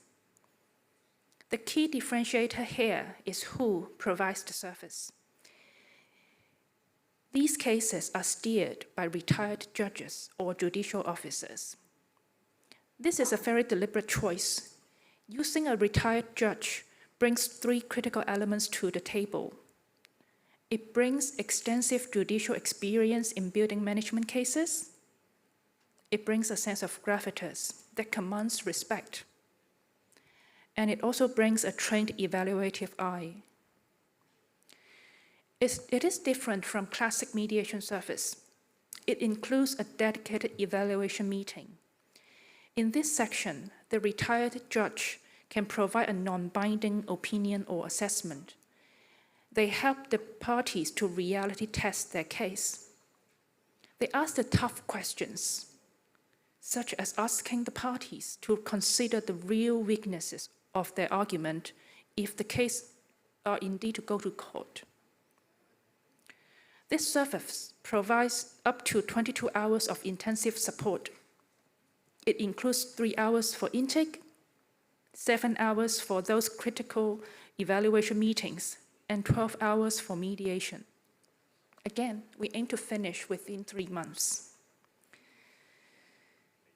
Let me share with you a practical example of how this worked. So we once had a case involving a shop owner. She got trapped in a malfunctioning lift. In the panic, her staff forced the doors open to rescue her. It damaged the lift. The owner's corporation therefore sent her a big repair bill for the damage. The shop owner, she felt unfair and refused to pay. Because the lift itself had a long history of problems, also, her call for help at the time was not answered at all by the management office. Of course, she is unwilling to pay. But both sides felt that they were right. At the evaluation meeting, what happened? The convener, who is a retired judge, skillfully guided the conversation. He helped them bridge the divide between strict liability and practical fairness. In the end, the parties reached a mutual settlement on the repair cost. This is how a stressful confrontation was turned into a workable solution, and they avoided court entirely. So as you can see, the Home Affairs Department's strategy is to provide a structured spectrum of precision tools. We have an advisory panel when you need facts, when you need expert advice. We have classic mediation service when you need to talk to each other in a safe environment, in a guided way. And we also have a judge-led service when you need to break a deadlock. These are neutral, voluntary processes. They empower willing parties to craft their own solutions. By making time gapped at 15 to 22 hours, we provide a predictable and affordable resolution pathway. It stands in stark contrast to the open-ended cost and indefinite timelines of litigation. And of course, the success of any of these tools ultimately depends on the willingness of the parties to participate in good faith. This is our mediate-first approach in action. This is how the Home Affairs Department is actively working to build harmony in our communities, one building at a time. Thank you. Thank you very much, Ms. Lee. Now, the three speakers have actually given a lot of information to our audience. Now, there's a few questions I want to sort of ask them from the audience. One is regarding the mediation clause policy. I think this is for Ms. Zhang. What early impacts have you observed since its implementation? Were there any hurdles encountered by government departments in incorporating mediation clauses in their contracts? As well as what are the next steps to encourage its wider adoption in the private sector? Ms. Zhang, please. Thank you for the question. The mediation clause policy took effect on the 6th of February 2025, that is in the beginning of this year. And so far, as we can observe, there is a good general compliance by the government departments and bureaus. And we can also see that there is an increased overall awareness of mediation amongst the government officials. However, a challenge is that because for contracts, it requires two parties. One side is the government, and the other side is a non-government outside party. And we also need the other party's agreement to the mediation clause before it can be written into the contract. So to even further deepen the mediation culture, our next steps would be to further increase public awareness of the benefits of mediation and to increase the public's knowledge of the advantages of including a mediation clause in the contracts. And that way, we can further enhance the effectiveness of the policy. And to do this, my department has been organizing various promotion activities that includes the Mediate First Pledge, which I have mentioned in my presentation earlier. We now have over 1,000 pledgees, and we welcome all organizations and individuals interested to also join the rank. And also there is the Mediation Week, which is organized every 2 years, and the next one will be in May 2026. So I invite all of you to stay tuned and mark your diaries. Thank you, Ms. Zhang. Thank you for that information. Now, Mr. Lee, there's a question about the Financial Dispute Resolution Center from the audience. The question goes like this. Parties to financial disputes are free to use alternative dispute resolution services other than the Financial Dispute Resolution Center. Why should they choose your organization? Good question. I think in comparison, we have this added advantage because, as you see, the scheme is established by these terms of reference agreed upon by the government, the Hong Kong MA, and also the SFC. And those financial institutions are regulated by these bodies. So under the terms of reference, both the consumers and the financial institutions may, under some circumstances, require cooperation by the FDRC. Those may include attendance at the pre-mediation session or provide a translator in specified cases and also provide further information. So those who are under the scheme is required to provide cooperation, which you may not be able to find in ordinary mediation if you approach other institutions. So should I also add that in cases where the parties go through the mediation process, we also specify that the parties should join the mediation in good faith and also give full cooperation. Those are set out in the terms of our terms of reference. Thank you. Thank you, Mr. Lee, for that information. Our next one is for Ms. Lee. The Home Affairs Department has 3 separate services, which you mentioned very clearly, for resolving building and management disputes. Why not just have one single mediation scheme? So what's the difference between the mediation services provided by the Home Affairs Department and other organizations around in Hong Kong? Thank you. Thank you for your question. It actually gets to the heart of our approach. From our experience, for building management disputes, there's no one-size-fits-all. A single mediation scheme cannot be effective to address all the disputes we see. A simple dispute over facts is quite different from a complex emotional deadlock between an OC and its owners. And what we have developed in the Home Affairs Department is a tailor-made set of mediation services. For example, our panel of advisors, we have expertise from accountants, we have expertise from surveyors, engineers, and of course lawyers. That is because we have seen building management disputes in need of these expertise. So we are crafting a set of very tailor-made tools that our citizens can use when they run into problems in building management. And also, our toolkit is very specialized. We focused on building management cases. And we are talking about building management ordinance, which provides a legal framework for the coexistence of multiple owners. And we have a set of mediation tools to tackle with problems or disputes that can arise in an environment when owners have to work together to have to live in the same place.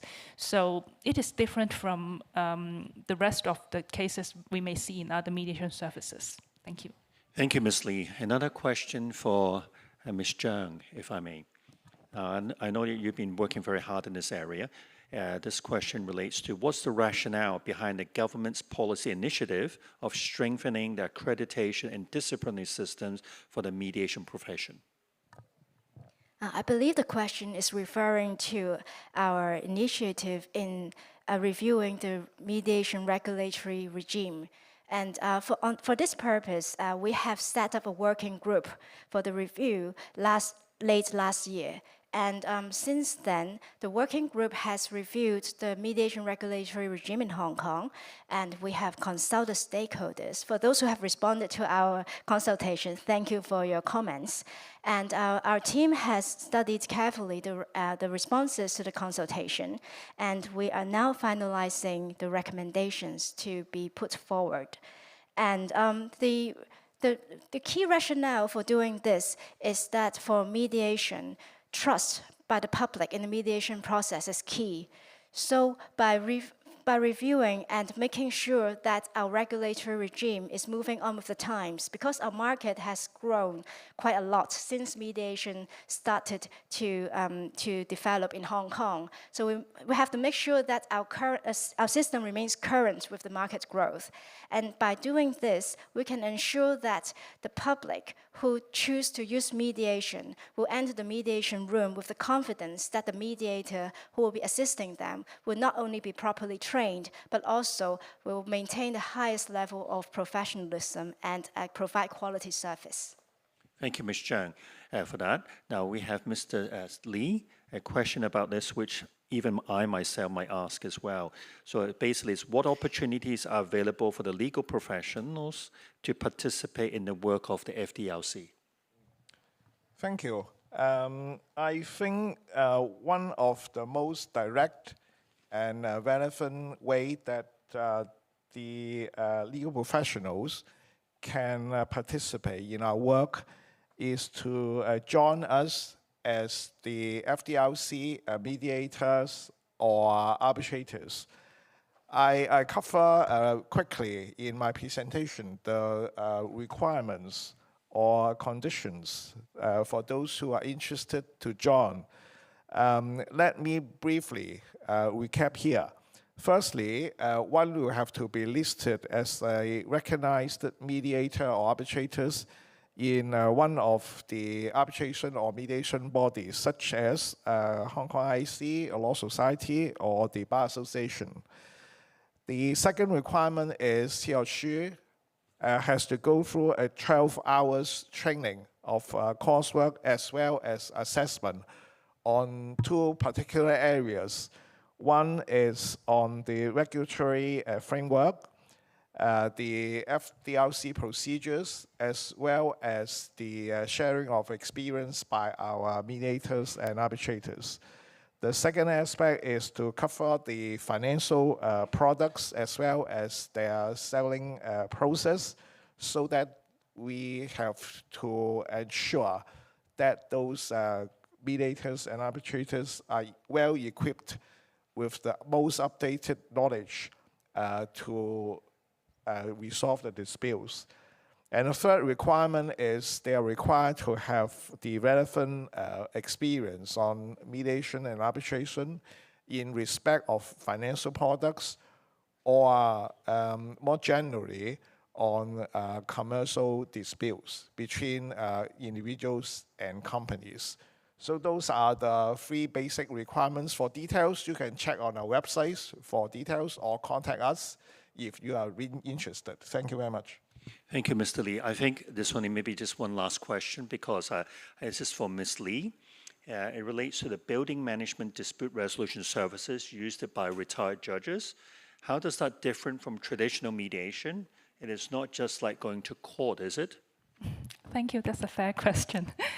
Well, the distinction is crucial. First of all, after all, it is still not like going to court. It is a voluntary and confidential process. The retired judge only brings in their judicial experience at the Lands Tribunal handling building management cases to the process. And he has no power to impose a binding decision on the parties. So it is very different from a court. But it is also not the same as a classic mediation service in the process. In a classic mediation, the mediator is a neutral facilitator to help the parties to talk to each other. They do not give opinions. So here, in the building management dispute resolution service, the convener can hold an evaluation meeting. In this meeting, they use their deep experience to provide a non-binding opinion or assessment, so that parties can reality test their case to know the strength and the weaknesses of their case. And without having to go to the court, they can actually sit down and knowing the strength and the weakness of their own case, and they can work out a solution themselves without going to the court at all. I think that's the key difference. Thank you. Thank you very much. There are many questions, but we can't answer them all because the time is pressing. But on behalf of the organizers, we thank, for example, Ms. Zhang, basically Mr. Lee, and Ms. Lee for their participation in this session. Thank you. Thank you once again. And can I just have everyone remain in your seats as the photographer will now take a photo. Thank you very much for sharing the government's mediation initiatives of the government and mediation schemes in the community that's regarding to different type of disputes. As always, I wish there's more time. However, we do thank you for that fruitful sharing and discussion. Thank you very much. Everyone, please be seated. Thank you very much. Please be seated.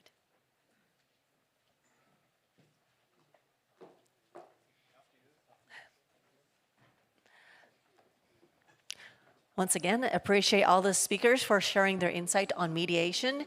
Now, in session 1 today, we explored the use of mediation in the context of interstate disputes, as well as the commercial conflicts between states and private entities. Then in session 2, our panelists share the government's deepening mediation culture, the initiatives including mediation clause policy and pilot scheme on community mediation, as well as the other mediation schemes that are undertaken by the Home Affairs Department and also the Financial Dispute Resolution Center that has a view to promote the use of mediation in order to resolve the common disputes in the communities that arise by providing accessible dispute resolution. And of course, all of this together, this truly demonstrates the mediate first is in the action that is impacting our daily lives. And of course, we're getting close to the end of our session today, and then we will have another small segment before we wrap up. However, we do appreciate everyone's attendance today, and thank you so much for refraining from clapping our hands. And during this time, I would also strongly encourage everyone today to fill in the questionnaire to actually tell us what you think about our event today, any input, any comments, anything you like about our events, please do reflect to us. Now, ladies and gentlemen, as we approach the end of the afternoon session, can we invite the Honorable Dr. Chen Kok-kwan, SBS JP, Deputy Secretary for Justice, the government of the Hong Kong Special Administrative Region of the People's Republic of China, to come on stage to deliver our closing remarks. Dr. Chen? Thank you. Please. Distinguished guests, ladies and gentlemen, good afternoon. Allow me to conclude this afternoon's enriching dialogue and meaningful exchanges with a few words. As a true advocate for alternative dispute resolution, the government has been making consistent and focused efforts in enhancing the culture of communication and understanding within society. Since the introduction of the Deepening Mediation Culture initiative in the 2023 policy address, we have stepped up the promotion of mediation and arbitration services, solidifying Hong Kong's position at the forefront of both global and regional dispute resolution. As this season's theme suggests, Hong Kong is well positioned as the capital of mediation. From the two-panel discussion, with the valuable contribution and sharing from our speakers, we covered the role of mediation from both international and local standpoints, from dealing with interstate disputes, commercial conflicts, financial matters, to community frictions. It has been shown that mediation can play a crucial role at national level as well as in various aspects of our daily life. From the global perspective, as a prominent international financial center, Hong Kong provides not only extensive financial services, but also specialized financial-related dispute resolution services. Mediation, in particular, plays a critical role in addressing complex multi-border financial disputes by offering a fair and efficient resolution process, focusing on reaching a solution acceptable to all. This capability reinforces confidence among external investors and businessmen, reassuring them that their interests and property are well protected in Hong Kong. On a local level, disputes are more diverse and seldom carry a clear price tag. Issues that impact our daily lives, such as water seepage, noise complaints from shared walls, or disagreements over communal facilities, can be equally stressful and disruptive. Unlike commercial disputes where a party's relationship is primarily contractual, these community conflicts involve people whose lives are closely intertwined, making amicable resolutions even more critical. In these cases, mediation has proven to be the most effective way to restore harmony. Indeed, conflicts could well escalate and move from one matter to another if they are not peacefully resolved efficiently. Beyond resolving disputes, mediation also builds trust and encourages collaboration, hence fostering a long-term amicable relationship in the neighborhood. By offering mediation skills training to property management staff, we trust we can greatly enhance the effectiveness of early intervention in community disputes. We hope after each amicable dispute resolution, the neighborhoods can continue to treat each other with courtesy and enjoy each other's company in the community. Looking ahead, I would like to share some upcoming developments on local mediation. As mentioned in this year's policy address, the government will continue to strengthen the accreditation and disciplinary systems for the mediation profession. Since the establishment of the working group on mediation regulatory systems in 2024, a systematic review of Hong Kong's regulatory framework for the mediation profession has been conducted, resulting in the formulation of 7 preliminary recommendations. The working group will continue to work on proposing suitable measures for enhancing the sustainable development of the mediation regulatory system. Following the completion of the 15th national game co-hosted by Guangdong, Hong Kong, and Macau, we have witnessed the immense potential for growth in the sports landscape in the region. This provides Hong Kong with the new opportunities for even more collaboration and development. With this growth, it comes the need for a neutral, fair, and efficient dispute resolution mechanism to address any conflicts that may arise in areas of sport and related business. In this regard, the Department of Justice will soon launch the pilot scheme on sports dispute resolution to promote and support the sustainable development of the sports industry in Hong Kong. Lastly, this evening, the mediation lecture will explore an emerging area of dispute resolution, entertainment. Our distinguished lecturer, Professor Song Ki-hong, has come all the way from the Republic of Korea to share his distinctive perspective on this topic.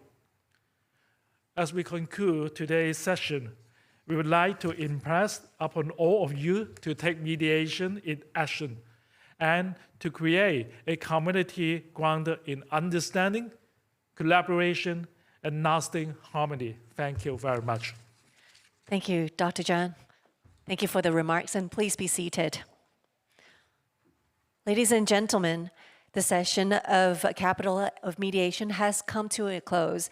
On behalf of the Department of Justice of the Government of the Hong Kong Special Administrative Region of the People's Republic of China, I would like to express our most sincere gratitude to all of our speakers and all of our moderators for their insights and their excellent presentations. We would also extend the special thanks to every guest who participated today, both in person and online. And also, please note, please scan the QR code in the venue to complete the feedback form. Online participants, you may complete that online, as all of your feedback are very, very important, and we would highly encourage everyone to please take a minute and fill it back to us. And not only that, for in-person participants who require the continuing professional development, CPD credits, or the advanced legal education, ALE credits, please do present your QR code outside the conference hall to register your departure and to confirm your attendance record. Now, for the headsets, if you were using that, please return the headsets at the service counter that is right outside before leaving. Now, it looks like that's the end of today. Thank you very much for joining us in person and online. We look forward to seeing all of you at the Hong Kong Mediation Lecture this evening. Thank you. And my name is MC Melody Kwan. We look forward to seeing you again tomorrow and on Friday. Goodbye.